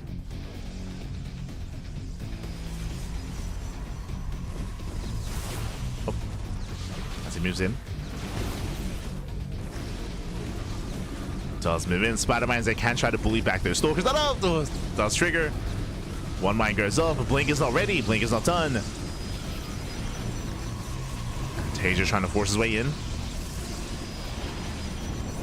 Does snipe the sentry. Sentry goes down. Shield Battery's out of NG. And he's taking down the gateways. Yeah, denying gateways, denying some of the production. And it looks like he'll take down another gateway. With this one gateway left, sorry, 2. He can warp in 2 units at a time. There's barely any production here for Classic. Shield Battery's done. Thankfully, there is the Observer. And Classic holds. Whew. Classic, he does hold on. The Immortals on the horizon. And Classic will save his natural and force a longer game. Behind this, TaeJa throwing down extra factories. Do have the armory on the way. Ion Thrusters as well. And we hold. Do hold on. He's catching up. I'm aware of SE Evo, so does that mean he doesn't want to compete in SE2 still, like as a soul without mod? If you recall, I did just mention that TaeJa, he's been competing in StarCraft Evolution for the past 2 months. He started competing in StarCraft 2 a week ago. So I did mention that before. But yes, for the past week, TaeJa started competing in SE2 tournaments. He competed in our Sparkling Tuna Cup and in War DTV Monday. So he's been signing up for Open Cups only very recently. Oh. Nice snap on the Spider Mines. Jesus. Very close. Does snipe the mines. Again, Classic has gained map control. Behind this, he is on a 4-gate Blink setup. Prism is out, and now TaeJa has to defend. TaeJa's going to be stuck at home. The momentum swings from one player to the other. Classic moving out. Thankfully, TaeJa does have a tank count. First tank is going to go down. He gets 1, he gets 2. Vultures are coming from behind. They try to set up the spider mines. They are unable to. But that's a lot of vultures. Boys are being pulled. TaeJa getting desperate. Again, vultures don't really do much damage head on. No, without their spider mines. And Classic, he may just have too much. He is overwhelming.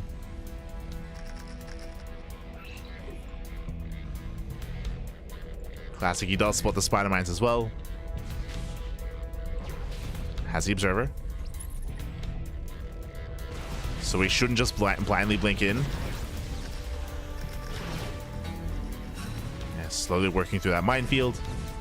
But this does buy time. It does buy time, and Classic, he backs off, he expands. Third base on the way, Temple Archives on the way as well. Classic building up into a longer game. He's teching. Meanwhile, TaeJa has no expansion. No third CC yet. Stalker trying to force him for the fire. Spider Mines will go down. And TaeJa bleeding out a lot of SCVs. Yeah, a lot of workers falling. TaeJa does slip out across the map. Gets 5 probe kills. Some nice damage. Setting up more Spider Mines.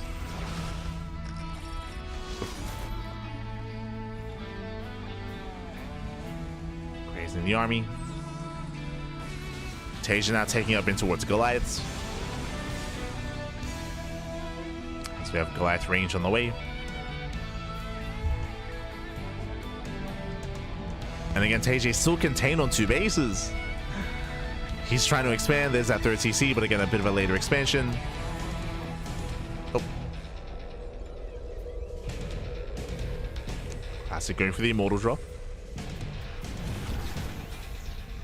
Once again, distracting TaeJa. Does keep him busy. Scan reveals saturation. He knows he has to break out.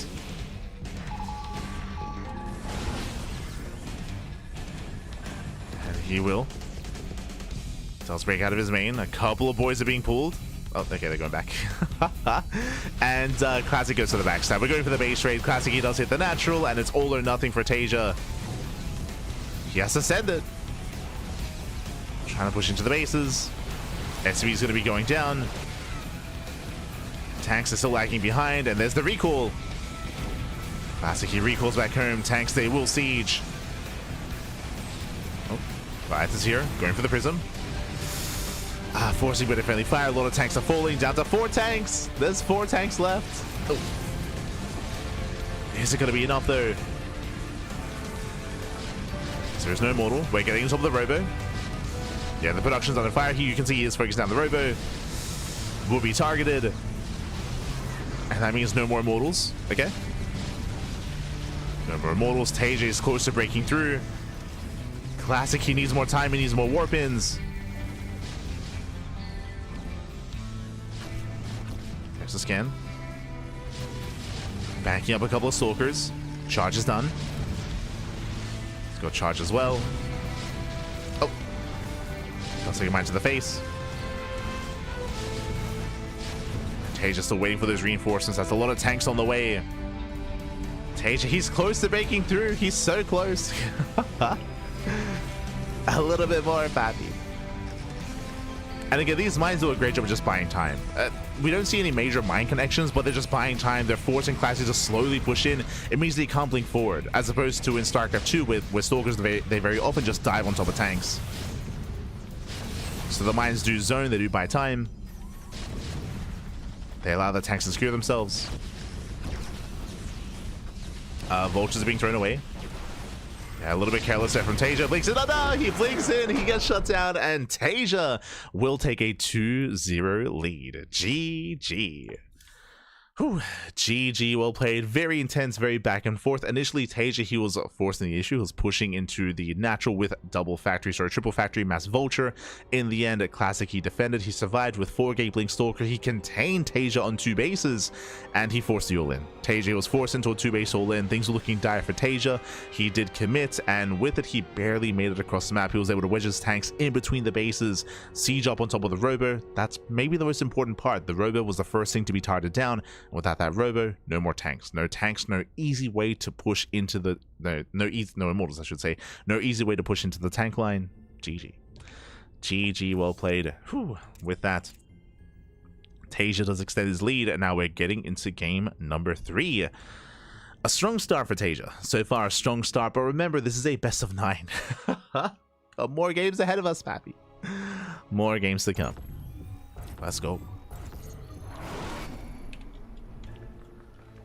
As spawning in the bottom right-hand corner of Vermeer, we have the Brood War Terran player. We have the Red Terran leading the series 2-0. It is TaeJa.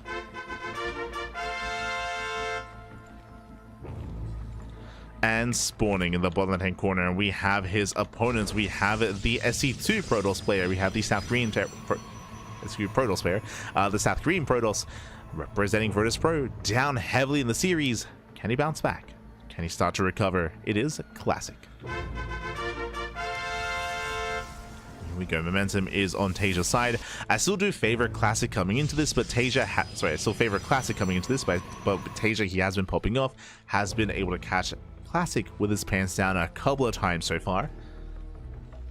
Going for the massive Banshee style in game 1, in game 2, going into the very heavy Vulture start into, of course, the 2-base mech all-in. Here, CC first. CC first out of TaeJa. Welcome 1-0 to Vermeer. Vermeer is a 4-player spawn map. You can spawn in bottom left, bottom right, and top left as well. 4 possible spawn locations. So TaeJa does cut corners, does go for a greedy start. TaeJa, he's aware that Classic is either bottom left or top right. Classic sees that TaeJa's either top left or bottom right as well. So they're somewhat aware of each other's spawn locations. We'll soon confirm. Thankfully, there's no cheese, there's no hyper aggression, so there's no real pressure on our players to scout earlier. Classic does scout at top left, TaeJa scouts bottom left. So TaeJa will find Classic. He will be the first to find him.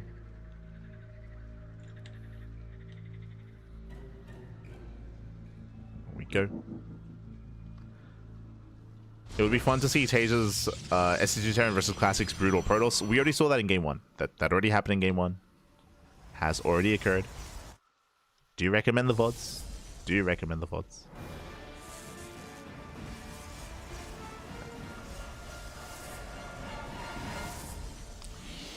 We already saw that. As from here, TaeJa is settling in.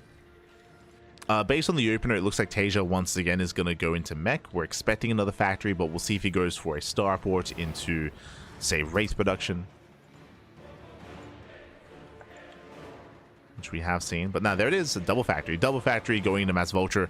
So far, a very similar opener to last game. I say similar just because, remember, it was still CC first, so later production, later factories, but the end goal is the same. Meanwhile, Classic does mix things up, going for a Stargate opener. Interesting. Does open up Stargate, and can open up Oracle. Remember, there's not much anti-air here. If we're opening a Vulture, there's not much anti-air. As a reminder, a prerequisite for making a Goliath is the armory. So you need the armory first to start making Goliaths for anti-air. Checking TaeJa's vision, he did not confirm the tech. So just making Vultures.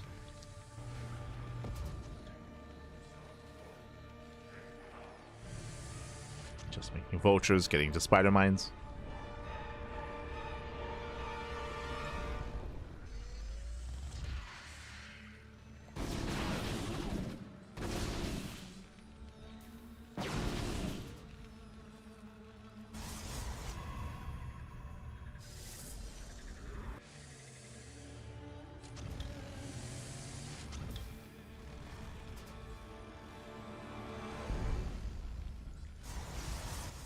From here, with slowing things down, is still going to be the Oracle. The Oracle still has a lot of potential to find some damage, especially with TaeJa not scouting yet. As TaeJa does break out, does catch the Stalkers. Yeah, 1-2 Stalkers going to be going down. Does trade with the Vulture. Gets 1. Let's get 1 Vulture. Oracle busts into the main. SCVs are going down. Remember, there's no anti-air. Yeah, no anti-air. SCVs are falling one after the other. Brutal damage here being dealt. Armory just now began, so late armory out of TaeJa. There's a full wall back at home. Vultures, they tickle buildings. And Classic, he's popping off. He's popping off. He's overwhelming. eviscerates the economy, and punching the lack of scouting from TaeJa. As TaeJa had no idea. Remember, he had no idea what was going on. That's the defensive Oracle as well. Immortal's on the way. The first gateway is going to go down finally, but there's still a secondary wall behind this. Oof. And the wall will not be broken. The wall stands strong. Again, vultures, they do nothing against buildings. And the Oracle is winning Classic this game. 21 SCV kills, getting up to 22. 23. Aye. Goliaths, they finally arrive after 24 workers have fallen, and Classic takes a massive lead in this game. And he's beginning the comeback. He begins the comeback, Classic. Let's go. Again, as a reminder, TaeJa, he never saw the Stargate, so he didn't know. Likewise, he went for a delayed armory into delayed Goliath production, so he had no anti-air, he had nothing to respond, nothing to defend. Nothing to work with. This is also why, if you watch Kiwian, Kiwian, whenever he plays mech, not just Kiwian, I want to say, who's the other? Yeah, Kiwian and Dice, I want to say, and Quanta as well. Whenever they play mech, they do often go for earlier armories into blind Goliath against Protoss, just because it's so difficult to scout and confirm what the tech is. So we have seen blind Goliath before. As well as they bust into the bases, trying to find some damage, and they get a couple of probes. 3, 4, 5 probe kills. It's something. At the same time, though, the Oracles, they still wreak havoc. Like, GG gets called. Classic does overwhelm, and with that, we have a back and forth. We have a series. GG. Classic, he does put a point on the board. And with that, it's going to be up to TaeJa here to pick his race of choice, and no surprises here, he's going into SE2 Terran. Let's go. So Sarkar 2 Terran versus Brutal or Protoss. Again, when it comes to game 1, we did see TaeJa's mech style here, his battle mech into more traditional mech with Mass Banshee.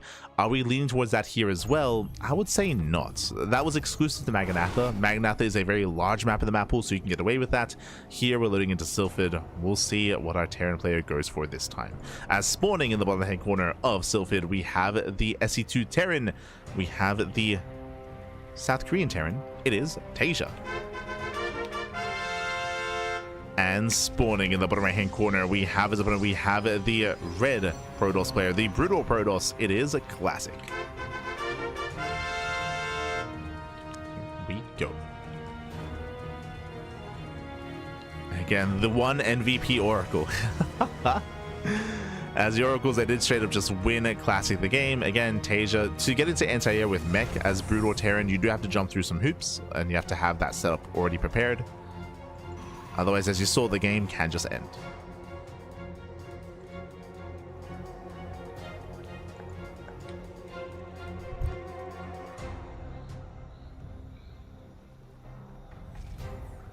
As once again, TaeJa does go CC first. Welcome to Sylphid. Sylphid is a 3-player spawn map. You can spawn in left side, right side, or top side. Top side is also a possible spawn location. So very common here on these 3 and 4 player spawn maps to just go CC first. Just be greedy. Just because there's less of a chance that your opponent will punish you. Depending on who you're up against, of course. There are some players that are known for cheese, like 3 points and Hon Mono, where you'd probably want to play safe against them.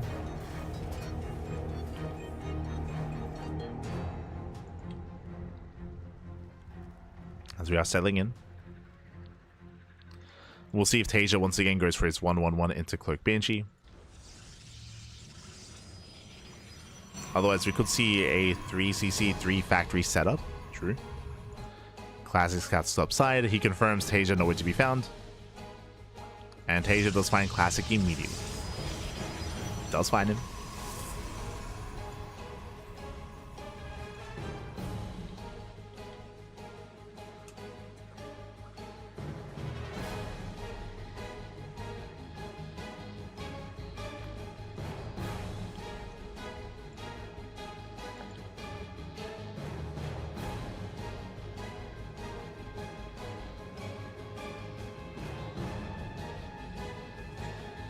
Here, TaeJa pulling back.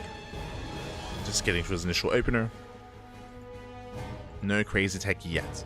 I will see if Classic once again goes for a Reaver drop opener. We have seen him mix things up and go for earlier Citadel and earlier Zealot legs. Let's see how he commits.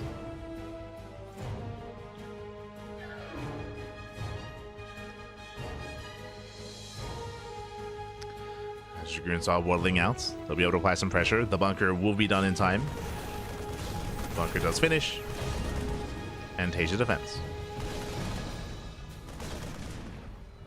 Behind this is that 1-1-1. Tech Lab on the racks. We're imagining that this is going to be for an add-on swap into Banshee play. I would be surprised though if we do see bio out of TaeJa.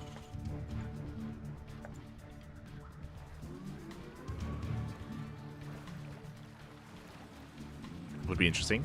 Meanwhile, up there we go. Double starport. So same build.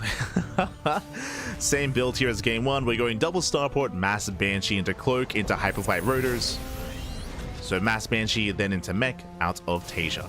Now, this really worked wonders in game one, but now Classic, he's already experienced it once before. He is now a little bit more aware of the potential of the setup, and now he can have a better reaction and a better response.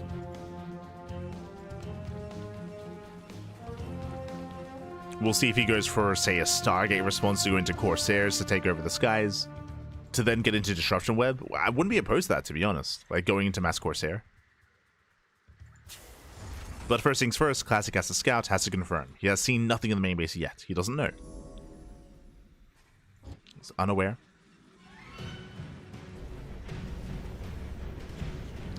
Third TC on the way. I believe we're going for... Do we go for a third starport before the factories? That I can't quite recall. We'll learn together. Banshee does move out.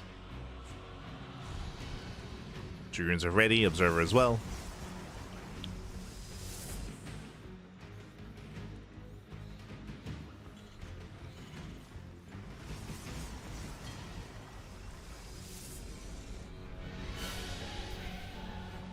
So we're going for a gateway heavy style. We spoke about this earlier about the openers of Classic, and I was like, is it going to go into a Reaver drop or into fast Zealot legs? We're kind of working towards that. We have a mass gateway explosion, and we have speed lots on the way. No Reaver drop this time. So Classic is done with Reaver drops, and we respond with a Stargate.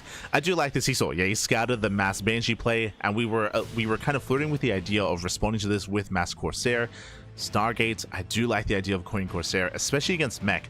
Corsairs, they're not just anti-air units. One, they do splash damage against air units. They can shut down Banshees very hard. On top of that, they also have support to apply as well. They can throw down disruption webs. If you're curious as to what disruption web is, it's similar to Blinding Cloud. It is similar to Blinding Clouds.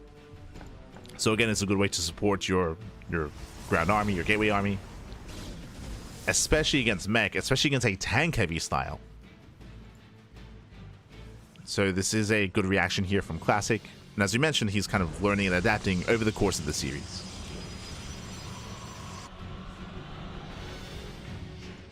So Corsairs are on the way. Getting into his Temple Archives, working towards Storm and Archons.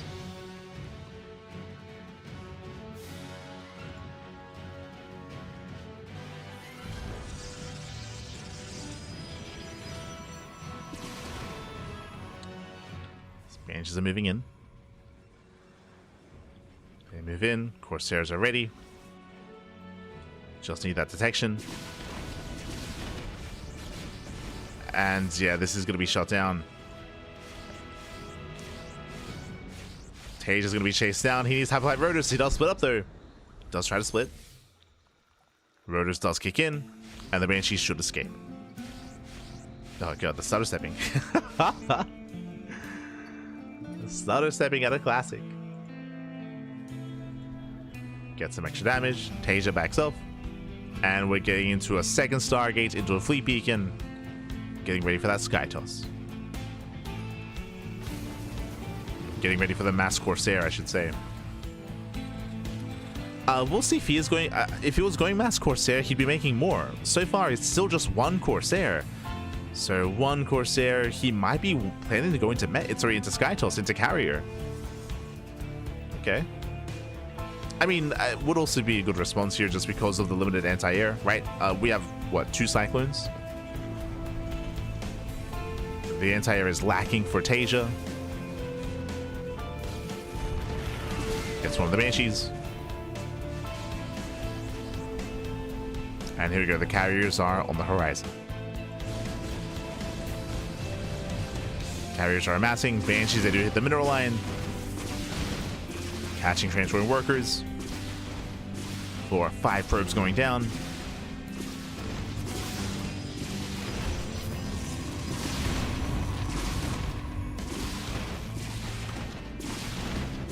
And nice flyby here from TaeJa.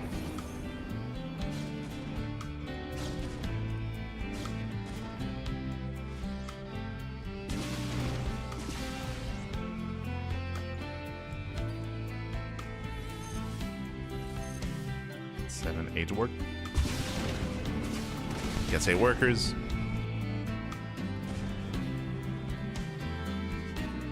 11 even.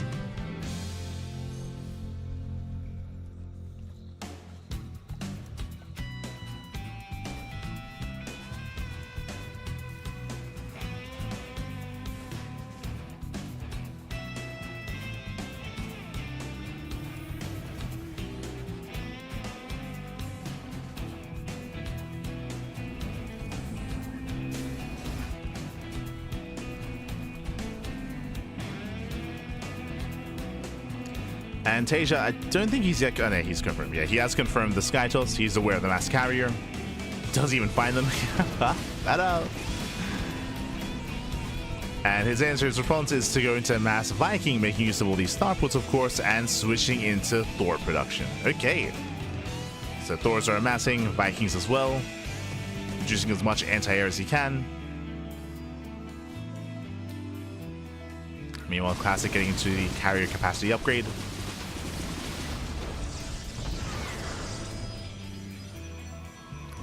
Doubling the capacity. Carriers are now useful. I still feel like it'd be wise to invest into more Corsairs. Like, again, whether it's against mass, like a slower form of mech, even mass Thor like this, maybe I'm putting too much value on Disruption Web, but I feel like it'd be pretty good. Just saying.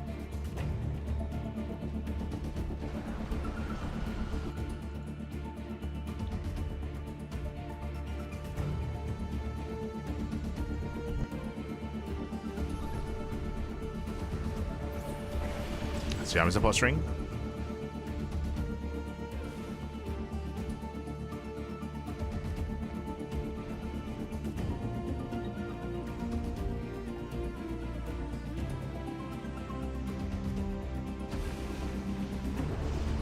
So both armies are maxed out. CC gets cancelled. Remember, here come the storms. That's before the army does come. No storm though. Wait, he forgot. He forgot the upgrade. No storm. Yeah, storm is not available. He thought he had it. I thought he had it. Ay. Yeah, did miss the opportunity. He did miss any storms. That storm was never researched. Not like this. Thors are moving in. They're lagging a little bit behind, attacking the interceptors. Oh, yeah, messy fight at the TaeJa. Miscontrol. As Thors, they were lagging behind because they were just stacking interceptors. They were not target firing. So a messy fight. But he takes down most of the carriers. Both armies do trade. Rebuilding more carriers. This time Storm is going to be ready. Ay. Yeah, we both realized at the same time when the High Templar moved forward and nothing happened. I was like, wait. I was like, hold on. No. Feel Storm, man.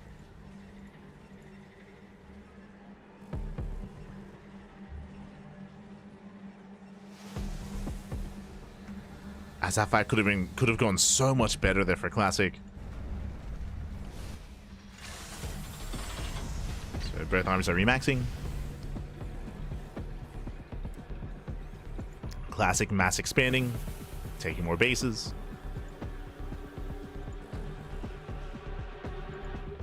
And is almost already remaxed. Still needs a little bit more time. A lot of that supply is still in the production.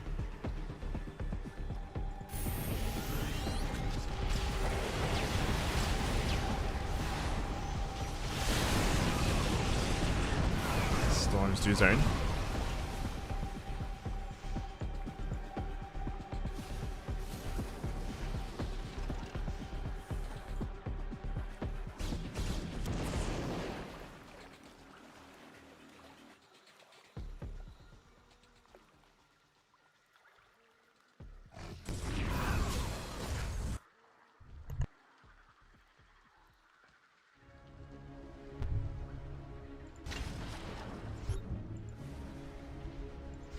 As once TaeJa maxes out, then we should be looking to engage. Actually, TaeJa already pushing.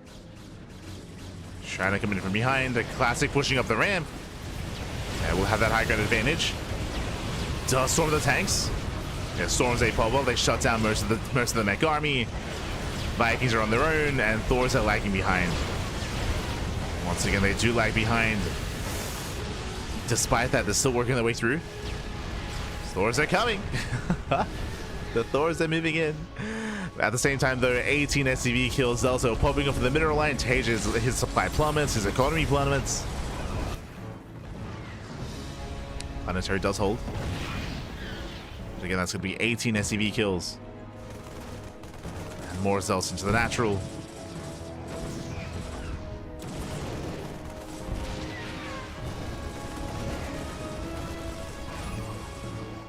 More damage being done.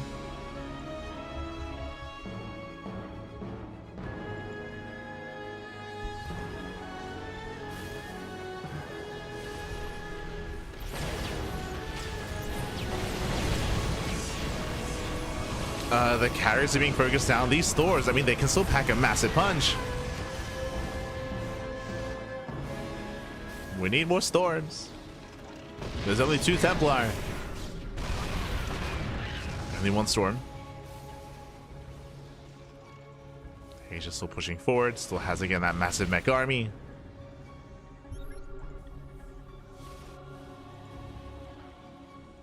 And classic, he avoids it. Yeah, he avoids the main fight. He goes for the counterattack instead. He gets spotted. TaeJa reacts.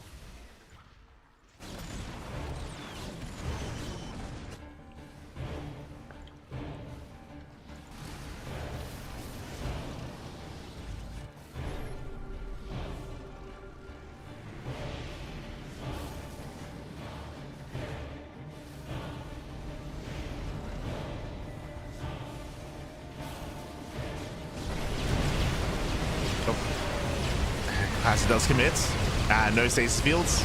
Yeah, no stasis fields. Ooh, brutal storms though. Storms actually hold their own against Thors. But I think that was the only storm. Yeah, we have more flanking storms coming in. Thors are getting low. Dragoons, can they take him down? Can he hold? Gets 2 Thors. Oh god, it's still not a clean trade though.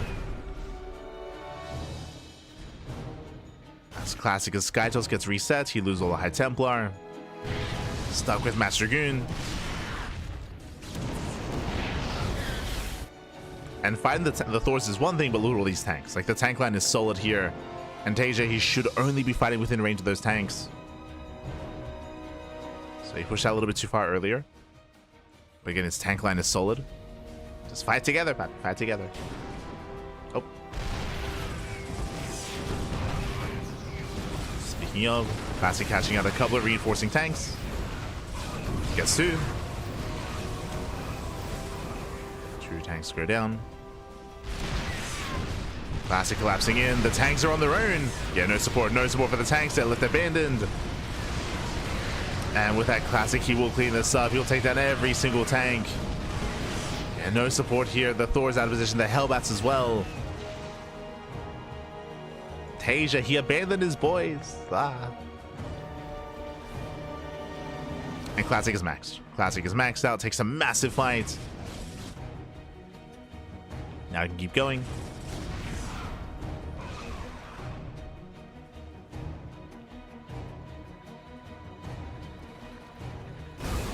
Classic, you can keep pushing. Going to Arbiter. Earlier I was talking about the strength of Disruption Web. Yo, that pales in comparison to Mass Stasis Fields.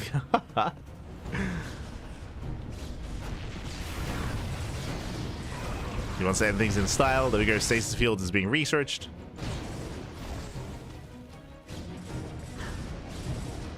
He might not need it. I don't think he does. That's Classic. He starts steps into the main base, catching out the production, does force a reaction out of TaeJa. They'll say dive on top of the tanks.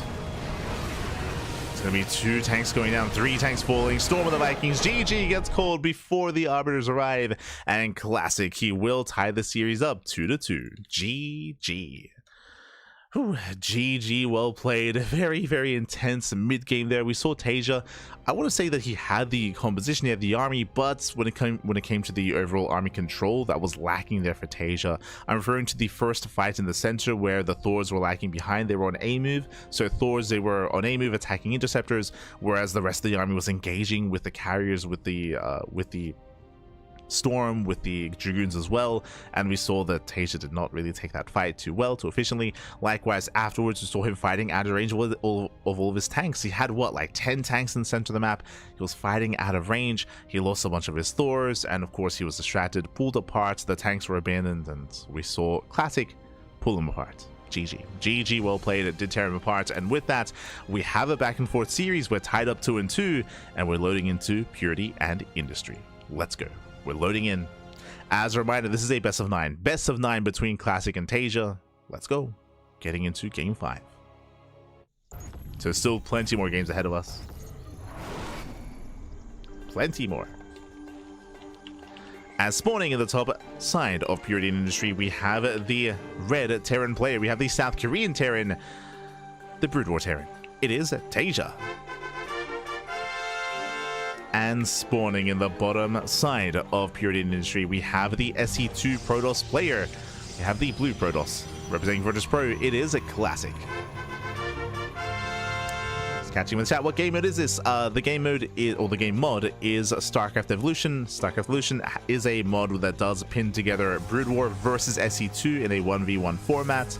Has been around for a couple of years and only recently hit the international scene last year. I want to say like around July of last year, when it got a little bit more traction as development on the mod has been progressing and getting more and more to the point where now, you know, tournaments are being run. I think it really caught people's attention last year when we had the big Chijik tournament, which was a big tournament in South Korea, a big invitational, which invited a bunch of Brood War and SE2 Korean pros. And then it got interest in the international scene, and we got an international circuit, a global circuit. So it's been over a year, actually, over a year since it's been in the limelight. And since we've been casting it, as well.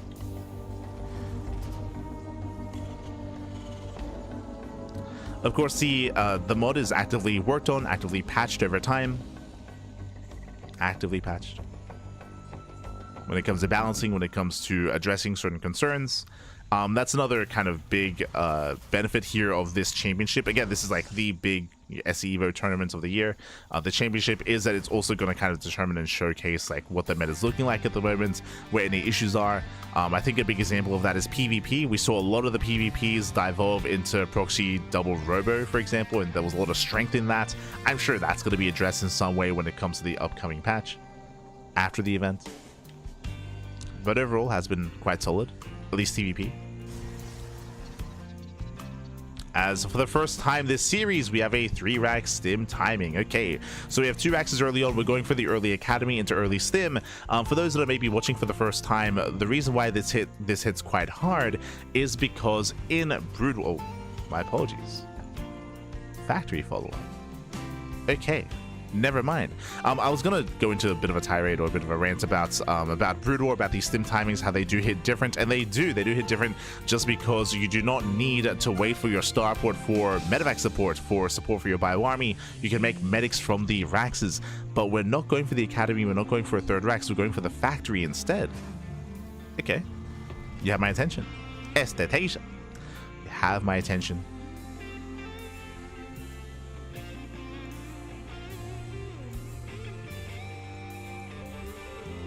Unlike SE2, I mean, I think there's a lot of faith that there is a patch coming up soon for SE2. I mean, we all know that there's a new map pool coming out in November. So we have a new map pool, a new team game map pool as well. We are still going for the academy though. Interesting. We're okay. So we have a 2-1-1 setup here. We have the academy on the way. We're going to have less Marines. I mean, we're skipping Marine production entirely in favor of these starports. Where are you taking us? Thankfully, Classic does scout, so he sees, he's aware that we don't really have as strong of a stim timing. Are we switching into mech from here? 2 racks into mech? Wait, wait, hold on. We're rushing into a proxy science facility. What is happening? Yo, TaeJa, he's got some builds, man. He's got some builds. I've never seen this before. I've never seen this, so I'm ready. Let's go. So, proxy science facility with a faster starport. Are we rushing into a science vessel?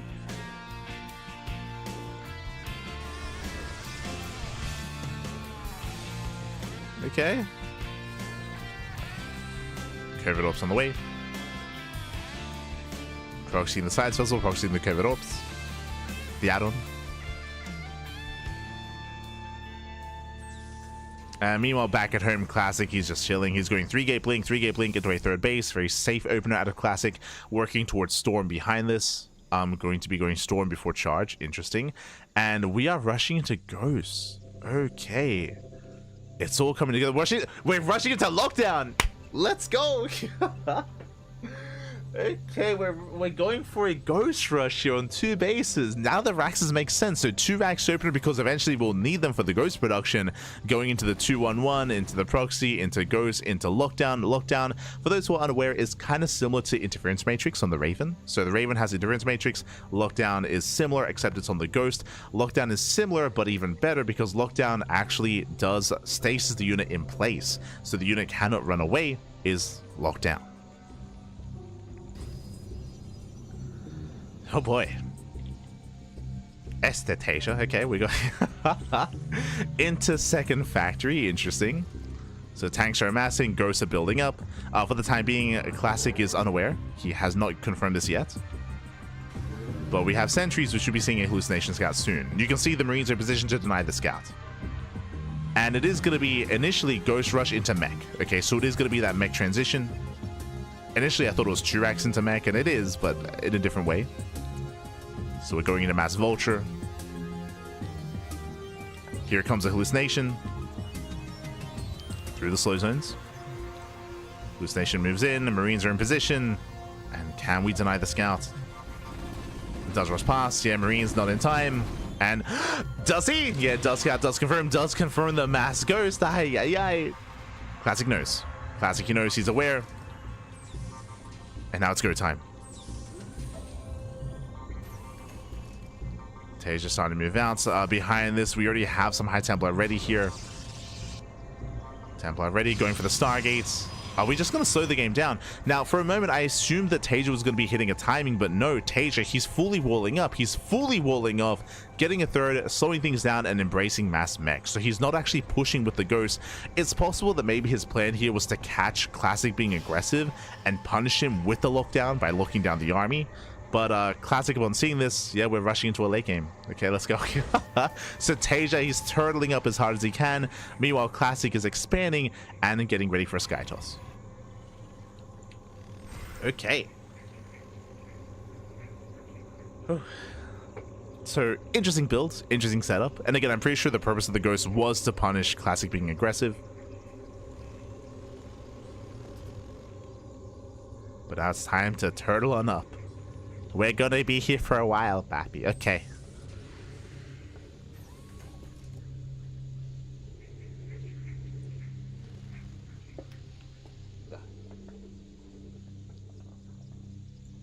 Here we go.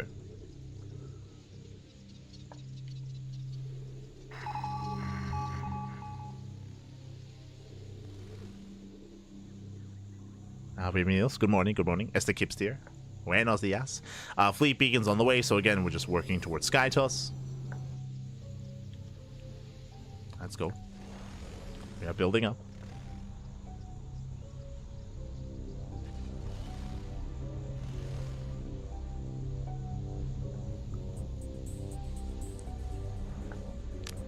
So yeah, no rush, 10 minutes is what no rush, 10 minutes, Pappy. Let's go, let's go. I mean, Classic is being active. True, is being active with his army, but he shouldn't really find a way in, and he has to be so careful. If he overextends, then he will lose some key units. That's what the ghosts are for, to punish an overextension.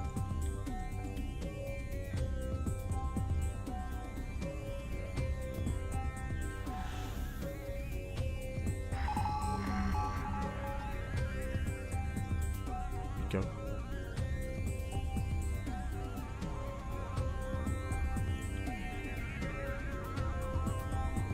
Classic getting ready for his storm drop.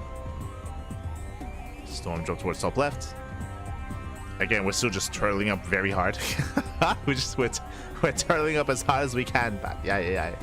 Ghost coming in. There's a lockdown. He locks down and he will snipe not just the prism, but 2 High Templar inside. He tries to recall.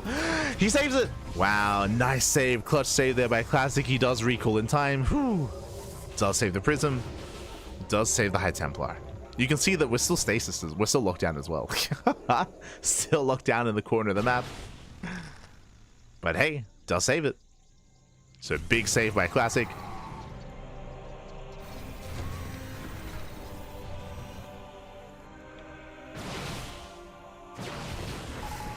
Vultures rushing past. Ooh.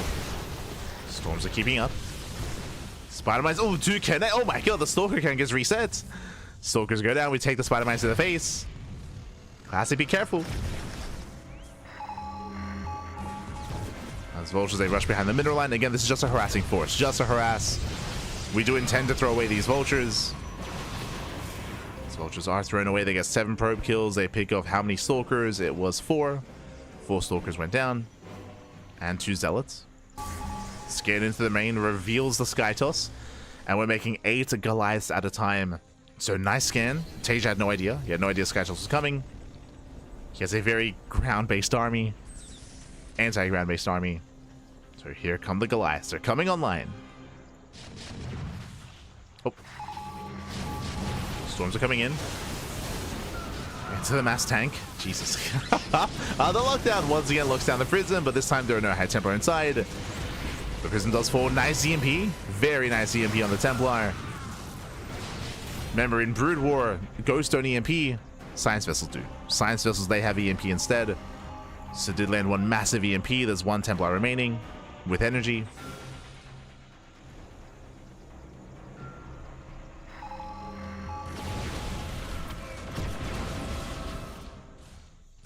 So from here, Classic has to back off again, playing with fire. Trying to keep TaeJa at bay, just buying more time for more Immortals. Massive Immortal is amassing. 3 Immortals at a time. Building up the Immortal counts. Meanwhile, recalls into the main. Let's go. Doesn't go for the massive recall. TaeJa out of position. He's going for the production, going for the kill. Science Vessels going down. We'll lose 3 Science Vessels. A bit of miscontrol there from TaeJa. It rallies in, and at Classic, he has the high ground. He has the high ground. He has the advantage. We're locking down some of those Immortals. Army's trying to break through, and will. Nice lockdowns. Nice lockdowns on the carrier as well. And TaeJa will clean this up, but at a loss though. He will lose so much in the main base. Workers, the army. TaeJa plummets in supply. He will eventually clean this up. But still a better trade for Classic. And he can always recall out. True. There it is. Does recall out. Recalls in, recalls out. Abusing the immobility here of TaeJa.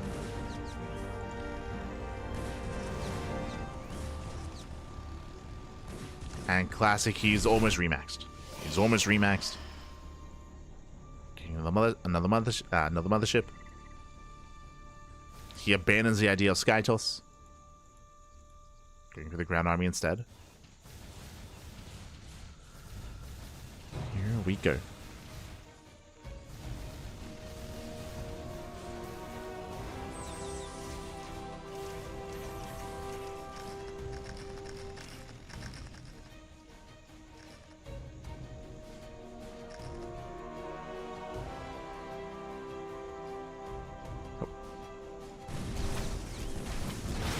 Move in.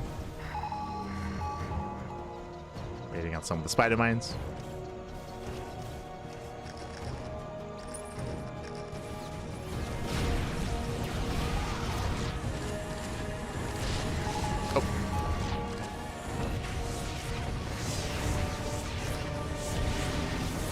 Vultures, they get into the main base, they get into the gold, they try to punish. Couple of workers going down. Classic, he rotates. TaeJa is almost remaxed, almost. Needs more time.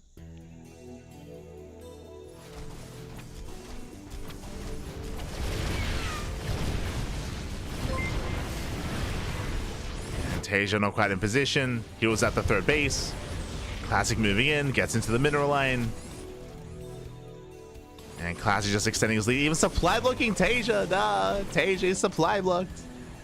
Mothership back into the main, going for another recall. Bold move. Does go for the recall. Oof. Does stand in, throws down the slow zone. Mass Storm. We get some decent lockdowns, but overall, Classic, he should have this. He should overwhelm. He has so many immortals. GG gets called, and Classic, he will take a lead in the series, 3-2. GG. Whew. GG, well played. Meanwhile, a big shout out to Doom. Doom in the chat. Doom of Malandal getting a gifted sub by Kipsteer. God, thank you so much. Thank you so much for the gifted sub to the community. We do always appreciate the support. Este Kipsteer, and a shout out to Doom for gaining the sub. GG, well played. Meanwhile, TaeJa, he had a really interesting build going into the Ghost Rush, rushing into lockdown. As we mentioned, it did seem like the goal there was to try to catch his opponent being maybe overly aggressive, to turtle up, build up, and max out. And TaeJa, he got there. He got maxed out. He had some nice engagements, some nice fights, but everything went south with the recall. The recall into the main base was the game-ending move. We saw the production was under fire, a really rough trade for TaeJa, pushing up the ramp, and he was just torn apart. After that, we saw the defenses were lowered, and workers were going down left and right, and Classic did overwhelm. So went for the kill move, went for the recall. Twice in that game. With that, GG, well played. With that, Classic takes the lead, and we'll see if he can extend his lead, or if TaeJa can recover. Up next, we're loading into Blue Storm. Up next, loading in. Yo, meanwhile, big shout out to Yomers in the chat. To Yomers, continuing a sub from Istan. Oh, thank you. Este Istan. And Este Yomers. Thank you so much for resubbing. As we're getting into our next game, we're continuing our best of 9, of course, and spawning in the top right hand corner of Blue Storm, we have the SC2 Terran player, the StarCraft 2 Terran, the red Terran. It is TaeJa. And spawning in the bottom right hand corner, we have his opponent. We have the Brood War Protoss. We have the Blue Protoss leading the series 3-2. It is a Classic.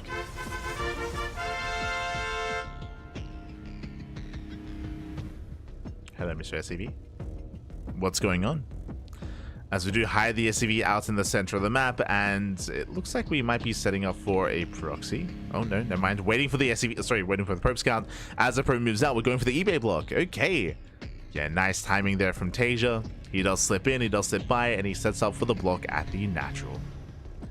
So cheeky move here from TaeJa. As welcome 1-0 to Blue Storm. Blue Storm has a very short rush distance by ground, but has a bit of a defendable natural because of how narrow the choke point is. I say bit of a defendable because it's a low ground natural base. There's high ground right outside it, pushing down into the natural. So there are some unique features. There's the eBay block, Classic force to expand at the third location. So the unnatural natural for Classic. TaeJa, he could respond with a factory into Hellion Cyclone and try to punish and abuse how spread out Classic is. We've seen this before, especially on Blue Storm. So we'll see if he goes into the factory, into the reactor follow-up. We shall see.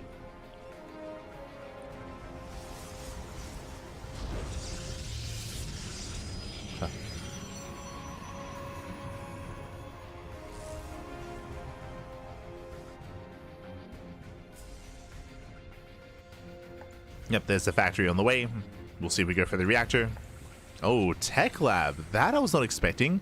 With the faster Tech Lab, we could go for the add-on swap into Cyclone. And then we can try to abuse it with the Cyclones instead of Hellions.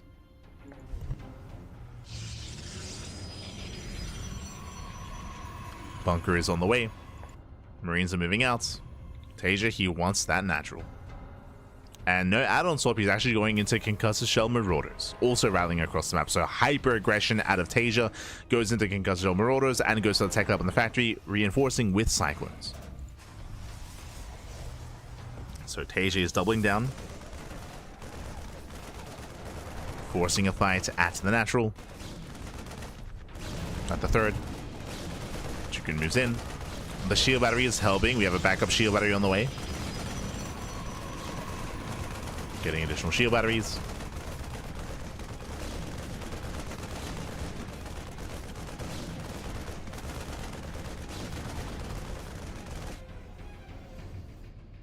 Oh, hold on. That was a tech lab into add-on swap. We're not rushing Cyclone. Okay.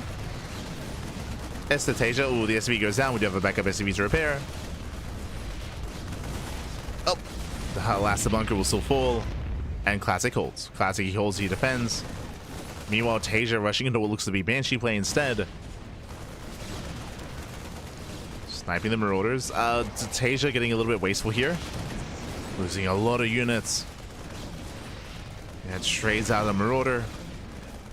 That's still, what, 2 Marauders for 1 Dragoon. That was the first Dragoon going down. Ay, ay, ay.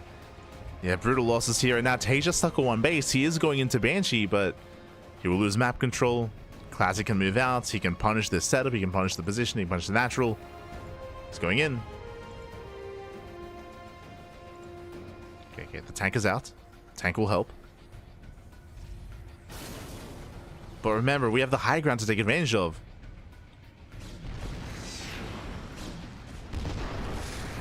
So far, tank boys, they're connecting. Doesn't miss his shots. Oh, meanwhile, TaeJa, he does let it finish. That should not have happened. So no cancellation on the eBay. Doesn't cancel, and the game is slowing down. Okay, we can take a moment, we can take a breath. So Classic, he defends his natural base. With that, he can now embrace his economy, setting up for a 3rd base and following this up with with Reaver drops. Reaver drops are going to be on the way. Meanwhile, TaeJa back at home, going for a very delayed CC. This is a CC after the starport, so late expansion.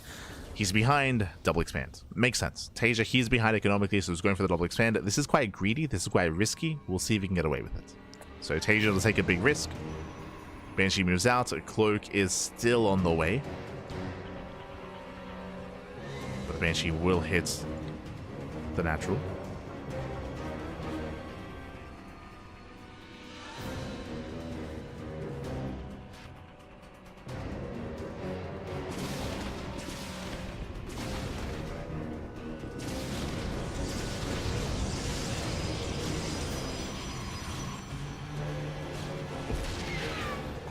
Banshee is going to be sniped. To get 3 probes, that is not worth a Banshee. So better trade for Classic.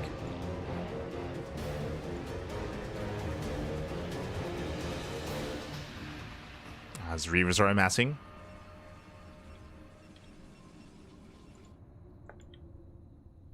Classic moving out with a Dragoon drop instead. Okay. Oh, sorry, it does come back. Does come back with the Dragoon drop.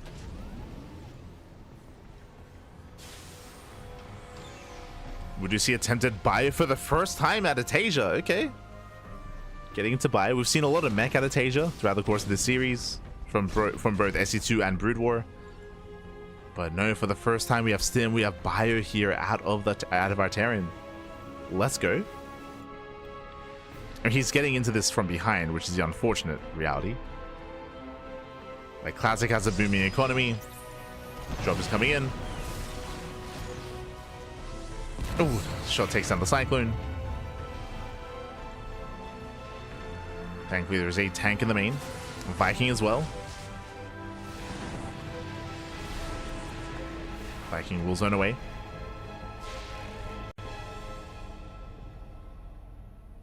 Viking zones. Is that a second? That's a second Stargate. We're going into carriers. Okay. Classic rushing into carrier tech. ¿Por qué no, pa? Why not? Why not? Sure. Alright, settle in, people. Settle in.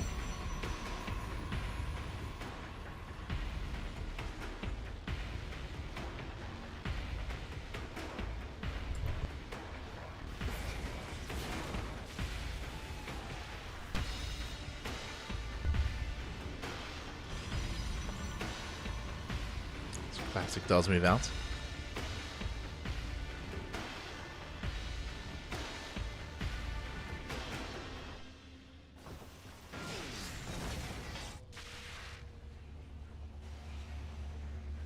Classic does move out, does move in. Get the Reaver shots already. Oh, no major connections. Nothing major. Tanks that were caught on Siege for a moment. Oh, better connection towards the end. Yeah, big chunk of bio goes down. TaeJa contained on 2 bases. Sure, he did open up 3 CC, but he has yet to land. He is contained. And the win condition here for Classic is just contained. Just contain the Terran player. Keep them pinned on 2 bases.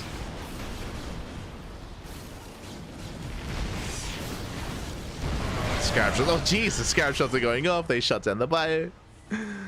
Brutal connections.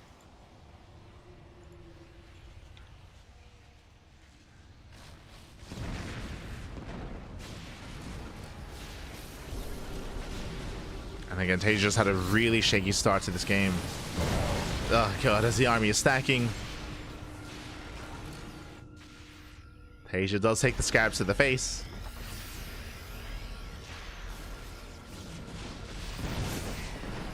Oh, does end up catching a Reaver. Gets one. Doesn't get the other. One Reaver does go down. And what's important though is that behind this, Classic is delaying the third, which he has successfully done, and he's massing up carriers. Carriers are massing behind this. We have the capacity upgrade on the way. And TaeJa, he's still unaware. He's still, again, trying to keep his head above water.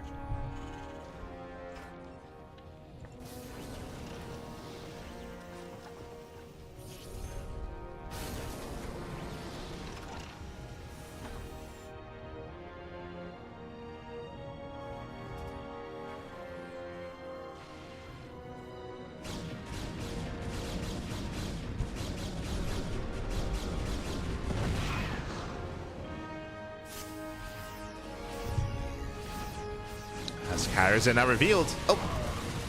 Gets one of the Reavers, not bad. One Reaver gets sniped. The carrier is now revealed. TaeJa has to get the hell out of here. Has to pull back. Oh, nice bits. Nice bits towards the end. Reaver goes down. So target firing once again out of TaeJa. Gets both Reavers. Boys are being pulled. And this is going to be a tough hold. 2 goons, they do kite back. And the SCVs go down. The main army goes down. GG gets called as Classic does overwhelm, and Classic will extend his lead 4-2. GG.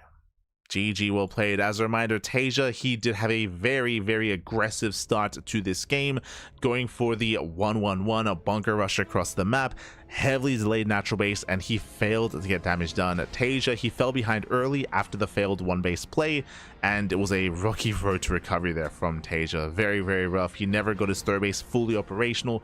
He fell behind. He stayed behind. And with that lead, Classic had some fun with it. Taked up into Skytoss. Taked up into Skytoss. And with that, we're now getting into game number 7, potentially the final game of the series. Classic needs one more game to claim the series and to be this season's champion. Let's go. Up next, we're loading into Troy. Loading into Troy. Again, the 1-base play, the bunker rush did not work out for TaeJa. And we'll see what we go for here as we're loading into Troy. And in the bottom left-hand corner, we have our South Korean Terran player. We have the... we'll put it like this. There we go. The SE2 Terran player. Down in the series, we'll see if he can bounce back. We'll see if he can try to force that ace match. Can he go the distance? It is TaeJa. And spawning in the bottom right-hand corner, we have the Brutal Protoss player for Virtus Pro. It is Classic. And welcome 1-0 to Troy. Troy, once again, is one of my favorite maps in the tournament map pool. Is a 4-player spawn map. That is true, but there are so many quirks when it comes to this map. We have the potential island base you can take here just outside of the main, which of course is completely closed off. You do need some drop play to be able to gain access to that base, or Nidus play, for example. Meanwhile, we have the natural. There's a ramp coming into the natural, so you are very defendable on 2 bases. The third base is more exposed, but that is where the assimilators come into play. If you recall, we spoke on this earlier, how the assimilators are empty, they are neutral, and the way it works is that if you destroy the assimilators, you fully wall this area off. You get a permanent wall when it comes to these areas coming into these fringe bases. The potential third, the potential fourth base, the main base as well. For now, it is a 4-player small map. We can see Classic, he is going to be, I mean, our player is going to be searching for their opponents. SV moves out. And TaeJa, it looks like he's going for the cross scout. Yeah, he's scouting diagonally across the map. So TaeJa, he'll have a late scout of Classic. We can see TaeJa not going CC first. Interesting. Does go Rax expand. So standard opener out of TaeJa. Meanwhile, Classic settling in. No probe scout. No probe scout from the Protoss.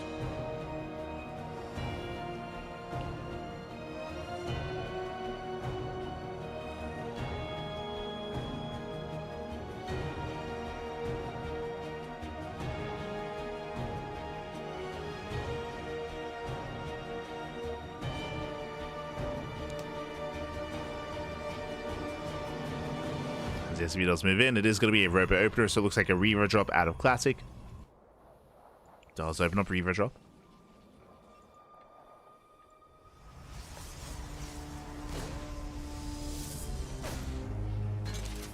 I'm assuming that, but we have seen this robot opener into the observatory, into observer, into a gateway heavy style, true.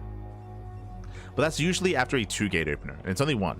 So only one gateway, so we're leaning more towards the bay. Yep, there it is. Bay's on the way. Reaver's on the horizon. Meanwhile, TaeJa once again going into bio for the second time this series. We have a second Rax on the way. Oh, it's going to be 3cc.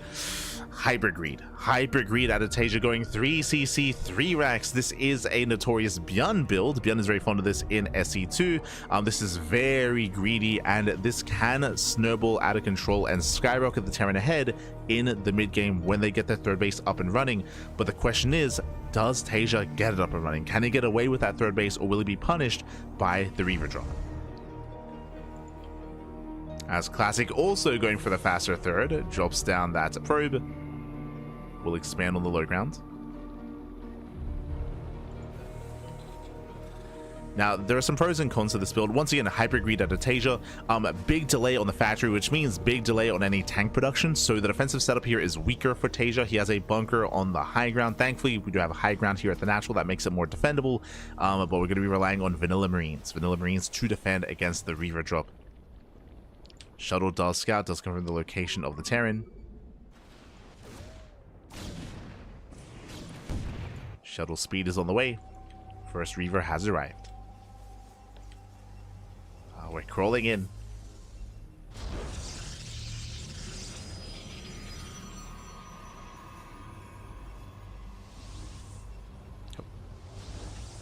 So here comes the drop. Because there are no medevacs either, we can just deny any kind of mining here at the third. Jeez, TaeJa's being so greedy. Just landing immediately. Classic, it looks like he's second-guessing himself a little bit. It looked like maybe he wanted to come back for a double Reaver drop, but that's not the case. You must construct additional pylons. Research complete. Breaks in, sees saturation, and he should kill all these SCVs. Yeah, all these workers will fall. Do we split well? Ooh, 3 Marine kills. Does find a good clump. Gets 2 more towards the end, so 5 in total. 6. 7 Marines falling. Again, 3 SCVs do fall. Mining is denied. Third base is denied here from the drop. Again, there is no more support here for the Bio Army. Just picking away at the Marines. Not the most efficient scarab shots. Getting 1 Marine at a time, but is getting there. Cleans up the army, pushes into the mineral line. Viking has arrived, and from here we got the... Oh no, the SCVs! No, they stuck! Boys are being pulled. 7 SCVs go down. Ay, ay, ay, that should not have happened. TaeJa, pull the boys into the scarab shot. And with that, Classic does have a pretty nice start. Does have a nice... Did lose the Reaver, true. Did lose the Dragoon, did lose the Reaver, but hey, he denied mining at the third base. In total, he killed 10 SCVs, 12 Marines, 3 Marauders, a Reaper for 1 Reaver and 1 Dragoon. So not a bad trade from Classic, and he's not done. He's coming back in with another Reaver. He's going back in. He scouts the would-be third base. Behind this, Stargate is on the way. Classic goes for the mineral line. Oh, they clump up again. 3 SCVs and 2 mules. Yeah, that was two mules going down. And he wants those workers. Oh god, they stay stacked. The Reaver does go down once again, but the shuttle escapes. The shuttle does escape. That was 7 SCVs. That was 2 mules and a Marine and a Hellion. For 1 Reaver. TaeJa is pushing. He has him.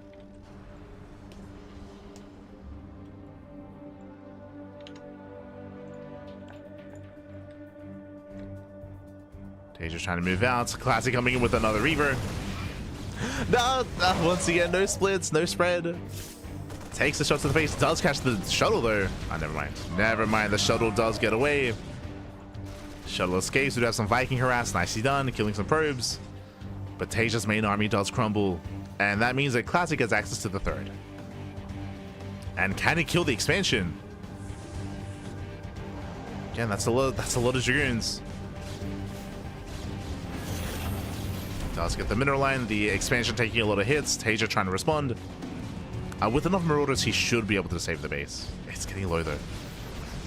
It's getting quite low. Marauders are being targeted. 3 Marauders left. Down to 3. Down to 2. Again, TaeJa should hold. Yeah. He does hold on, does defend at the same time. Reaver drop into the main base, getting more SCVs. Once again, we kind of spread, but there's still a lot of clubs. No! 18 SCVs go down. The splits are not good enough here for TaeJa. They've not been good enough. It's been clumping too much.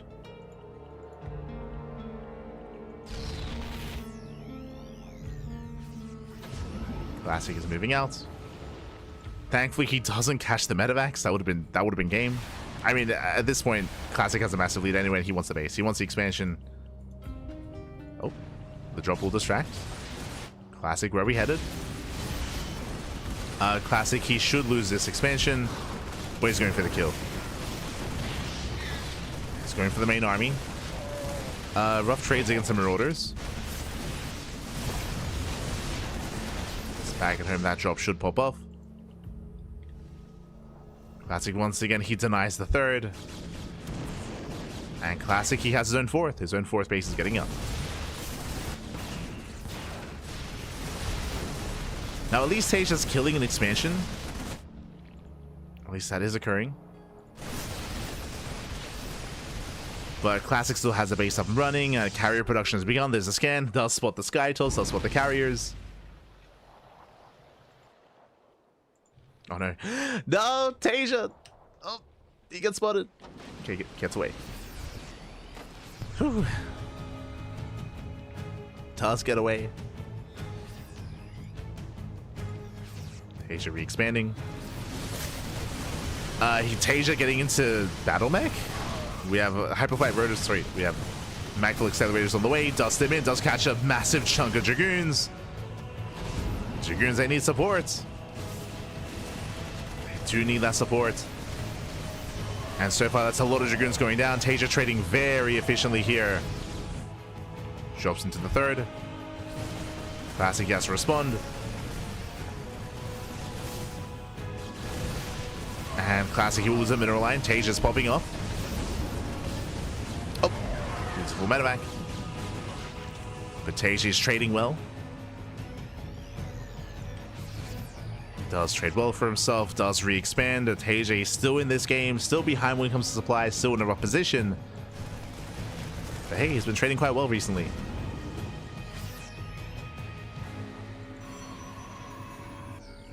We just got to do that again. I'm still not convinced by this. We have with Magful Accelerators. Getting as much insight as... Oh, we're just pulling the boys. Okay, we're just going for the 2-base all in. The boys are being pulled. It's all or nothing for TaeJa. He's here to end it. He's here to end it. Oh. Yeah, takes down the Reaver. Reaver goes down. We needed better Reaver shots here. Simming in. Scrap shot of the Marines. Reaver gets targeted. Yeah, nice focus firing out of TaeJa, but the boys are being pulled. And Classic, he just has to survive. He has to hold on. And he will. Yeah, Classic, he's holding. No more Marauders, only Marine. Only Marine. I mean, the economies are brutal for both players. Also, bearing in mind that Classic does not have the carrier upgrade. Doesn't have the capacity upgrade. Vikings, they can just go to town. The Vikings, they're popping up. They get a carrier. They get one. Can they get the other? Oof. As Marines are falling, there we go. Second carrier goes down. Still very close, very clutch. Down to one carrier against 3 Vikings. Zeltsa moving in. Down to 2 Vikings. Oh no! The carrier does go down, but there's another one coming in to reinforce. Classic, he barely comes out on top. Barely takes the fight. These are slow lots, by the way. There's no speed. Yeah, there's no charge for Classic. Desperation warp-ins. And as those settles, Classic still has a better economy. He's still on 43 probes. 43 workers. TaeJa down to 23. He has no mining at the natural. He's muling as best he can. Remember, TaeJa, he went all in. He pulled the boys. That was meant to kill, and it didn't. And if this game goes any longer, then Classic will get further and further ahead. I'll get further ahead here.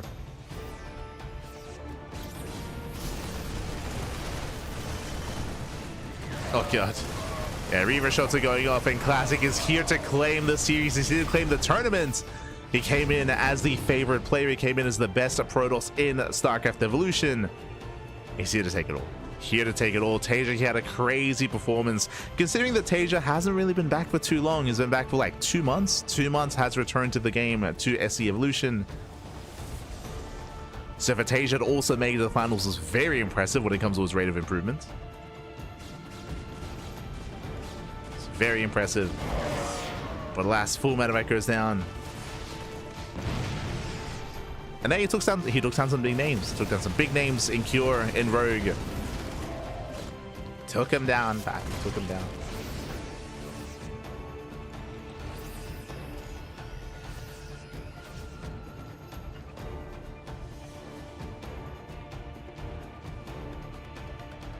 But there's a reason why Classic was the runner-up of StarCraft 2 of EWC, and also the best performing Protoss player in StarCraft Evolution.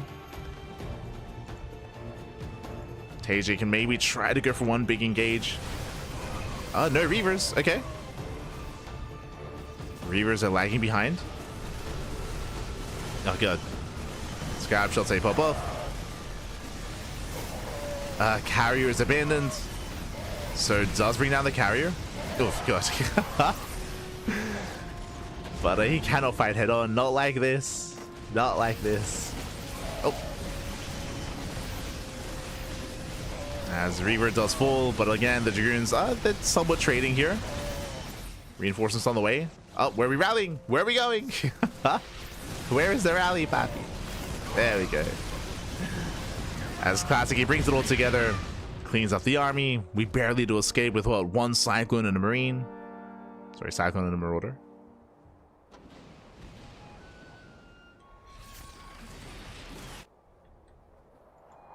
And Classic is pushing. At least he's trying to. The Reavers are quite slow. They'll get there eventually. They'll get there. They're reinforcing.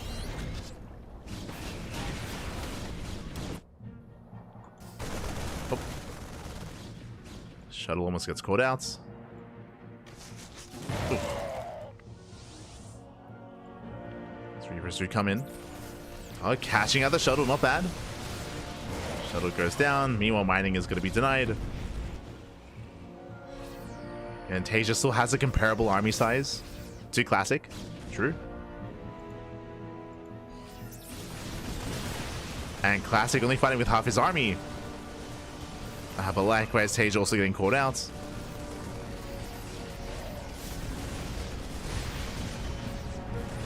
Let's go, what, 5, 6 Dragoons? 5 Dragoons go down. Decent catch. Classic just has to calm down. Just calm down. back off, build up those Reavers. Boys are being pulled for the second time. Yeah, and the army does clump up. Yeah, the Reavers annihilate the Bio army. Oof. Catching out the SCVs. That's going to be 20 SCVs going down. And this was all that TaeJa had left. He's got 2 more boys. Let's go. 2 more SCVs down to 1. Down to 0. He's got 3 SCVs mining back at home. Somewhat mining. He floats over his main base to try to expand, to try to have a semblance of an economy. Okay, he's got some mules, true. The CC goes down. And GG gets called. GG gets called. Congratulations to Classic, as he will claim the series 5-2, becoming this season's StarCraft Evolution League champion. GG. GG, well played. Congratulations here to Classic, as he does claim the entire tournament, the entire league. Well played. He did come in as one of the heavy favorites. Coming into this tournament, there were 3 players on my mind. There were 3 players, 1 for each race. I was thinking of Classic, thinking of Bjorn, and thinking of Shin. But alas, Shin, he didn't make it through the group stage. He did not make it through the group stage. He got knocked out early on in the tournament, and Bjorn never played against Classic. He got knocked out earlier on by Creator. You can actually see the run here. I was very surprised by Creator. He had a crazy performance. Creator, he's even newer to StarCraft Evolution than TaeJa. Creator, he's only been playing for a couple of weeks. So Creator, he is much newer to the SE Evo scene, but has been on that grind, and Creator had a very impressive run against, or impressive showing against Bjorn, and took him down 3-2, then went up against Classic. Likewise, TaeJa was able to show off against Cure and Rogue. Cure and Rogue, 2 players that are less familiar with SE Evolution, kind of dipping their toes in. They were a lot more reliant on their StarCraft 2 play and their StarCraft 2 skills, and that's what they relied upon. TaeJa, he had a lot more variety to his play. He had a lot more breadth to his play, a lot more experience as well, and TaeJa shut down both Cure and Rogue, looking very dominant in those matches. I say dominant. Against Rogue, did go all the way to the ace match, that is true, but those were some quirkier games. There's a lot going on there with the island map, for example, with the attempted cheese, the attempted failed proxy from TaeJa in that series, and in the end it led into the grand finals. It led into TaeJa versus Classic, just now updating. Bam, there we go, with Classic claiming the win 5-2. Oh, did claim it in the end. GG, well played. So congratulations here, congratulations to Classic for claiming the tournament, and shout out to TaeJa for making it all the way to the finals. I don't think that many people had their eyes on TaeJa to go this far, but again, he did actually perform quite well. He's been improving a lot, and now it also makes sense as to why he has been playing more in StarCraft 2 tournaments. I mentioned this before, if you did miss it. TaeJa has been competing in StarCraft 2 events as of late, in tournaments like Sparkling Tuna Cup and Woody TV Mondays. In the online weeklies, TaeJa has also been dipping his toes in ST2, so really excited to see if his return to StarCraft comes in the form of StarCraft 2 as well. We'll see. Clearly, like, he has that kind of drive to compete again, has that drive to at least take part and participate again. So really cool to see him going further than just StarCraft Evolution, but StarCraft 2 as well. So really cool to see. Something that I should emphasize is that this return is a little bit temporary, so I should temper people's expectations. Again, he's been back for like around 2 months at this point, but just to reiterate, TaeJa, he did just finish his kind of like quote-unquote entrance exam, or his exam to go into, or to become a civil servant in Korea. And he's waiting for results. He's waiting for the results to be posted, waiting to actually get that, to actually, you know, go further in his career and to go into his next kind of stage of his life as well. When it comes to kind of like his IRL career, I should say that, because he's waiting for that to occur, is because he's waiting for those results. That's why he's playing in these tournaments. That's why he's competing in SE Evolution and going back into StarCraft. He has been enjoying himself. He has been finding a lot of success.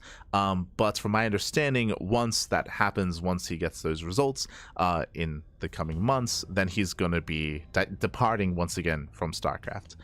So just as a heads up. So we have TaeJa. We got to appreciate him while we can. It's great to see his return, even if it is going to be, you know, temporary. It's great to see him again after so many years. So many years. Again, he retired like back in, was it 2020 or 2021? He retired like, I want to say coming into COVID. If you remember, he retired quite a lot in his career, but he came back like in relatively recent times. I think it was 2020 when he retired. Most recently, because he returned to the game and he returned to competing in Korea with mixed success. Let's have a look. In my mind, it's 2020. Let's see. Yeah, 2020. So he retired back in 2020. So it's been 5 years since his retirement. So again, great to see him here once again. Been a long time. GG.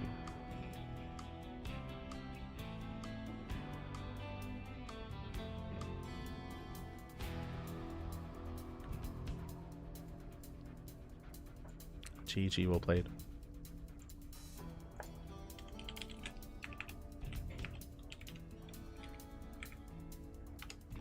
As with that, we are going to be wrapping up. We're going to be wrapping up here for the season. When it comes to more StarCraft Evolution content, I would imagine that they are going to be constructing.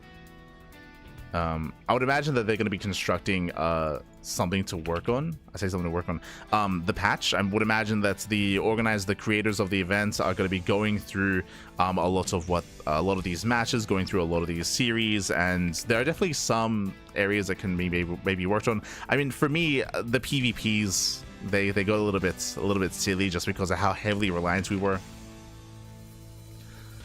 On proxies when it comes to the PvP, so I'm sure that's going to be looked at some point.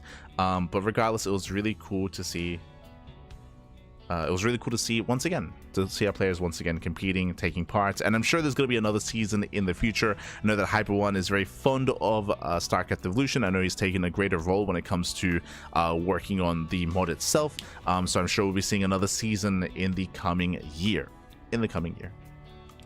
And likewise, I'm sure we're going to see the return of many other tournaments as well. I said this before, but now is the time for StarCraft Evolution during the off-season of EWC, right? SE Evo has been running the entire year, but a lot of players were focusing on StarCraft 2 for good reason, because of the Esports World Cup, right? Because of the Esports World Cup, they were focusing, and because of all the big tournaments like GSL, like Fusion Esports League, alongside Stars Agora, and all these other, and DreamHack, of course, and all these other StarCraft 2 tournaments. It was a really condensed period in StarCraft, but now that we're in the off season, now that EWC has concluded, now is the time where players, these big pro players, like even players like Rogue and Cure and Classic and Beyond and all these others, now they are more willing to play and try out something different, to play StarCraft Evolution, to compete in 2v2 tournaments, 3v3 tournaments, 4v4 tournaments. So I feel like now is the best time for these modded tournaments or team game leagues to rise up and to take players' attention, so players can focus on this sort of thing during the off season before the next year. So yeah, now's the bit. Take the opportunity, papi. Aprovecha, papi, aprovecha.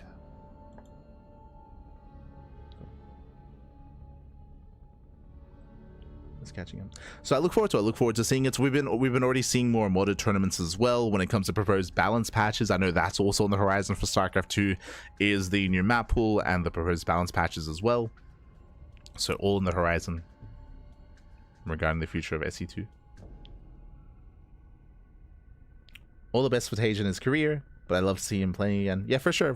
Great to see him playing again. For sure. After 5 years, 5 years. But with that, thanks for watching. Thanks for tuning in. We do appreciate it. We are wrapping up here for today's broadcast.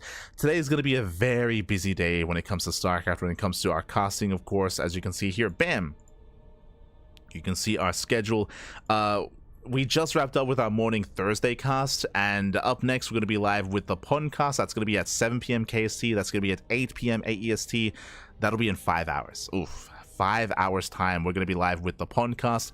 Then after that, at 2 a.m. in the morning, 3 a.m. my time, is going to be my assist of the game. So another big cast, 4 days straight of my assist of the game. That's a big offline event happening in France. The next big SE2 tournament, I should say, crowdfunded as well with an offline portion. So the group stage begins tonight. We also have OSC King of the Hill. Sorry, we have OSC mid-season playoffs thereafter as well. So a lot of content, a lot of StarCraft. It's gonna get pretty intense here, especially this period. I'm gonna try to get some sleep. I'm gonna try to get some sleep in between these casts as best as I can. Otherwise, I'm gonna run out of steam. It's gonna be a lot, Pap. It's gonna be a lot. It's four different tournaments in one day in 24 hours. So I'll do my best. But we got 4 casts in 24 hours. I'll try to have some naps in between. I'll probably have some coffee, of course, in between as well. And I did my best. All the casts. And again, we cast more StarCraft than anyone else in StarCraft in the scene. More than anyone. We have all the content, all the casting. We have the quantity, and we have a little bit of the quality as well. GG, well played. So we'll see you guys later on tonight. We'll see you guys in 5 hours, or in 12 hours, or in like 22 hours. We'll because we have all the casting going on. So take care everyone. Thanks for watching, thanks for support. Stick around, we're going to be giving another StarCraft streamer a raid, so give them some love, give them some support. Otherwise, we'll see you guys next time. Ciao, papi, ciao. See you next time. Also, if you want to support us, or if you want to watch us elsewhere, you can do so via YouTube. All of our VODs are uploaded to YouTube on a daily basis, so we have plenty of VODs, plenty of content out there for you to consume. VODs are no longer supported on Twitch, so all on YouTube. Otherwise, thanks for watching. We'll see you guys next time. Ciao, papi, ciao. See you next time.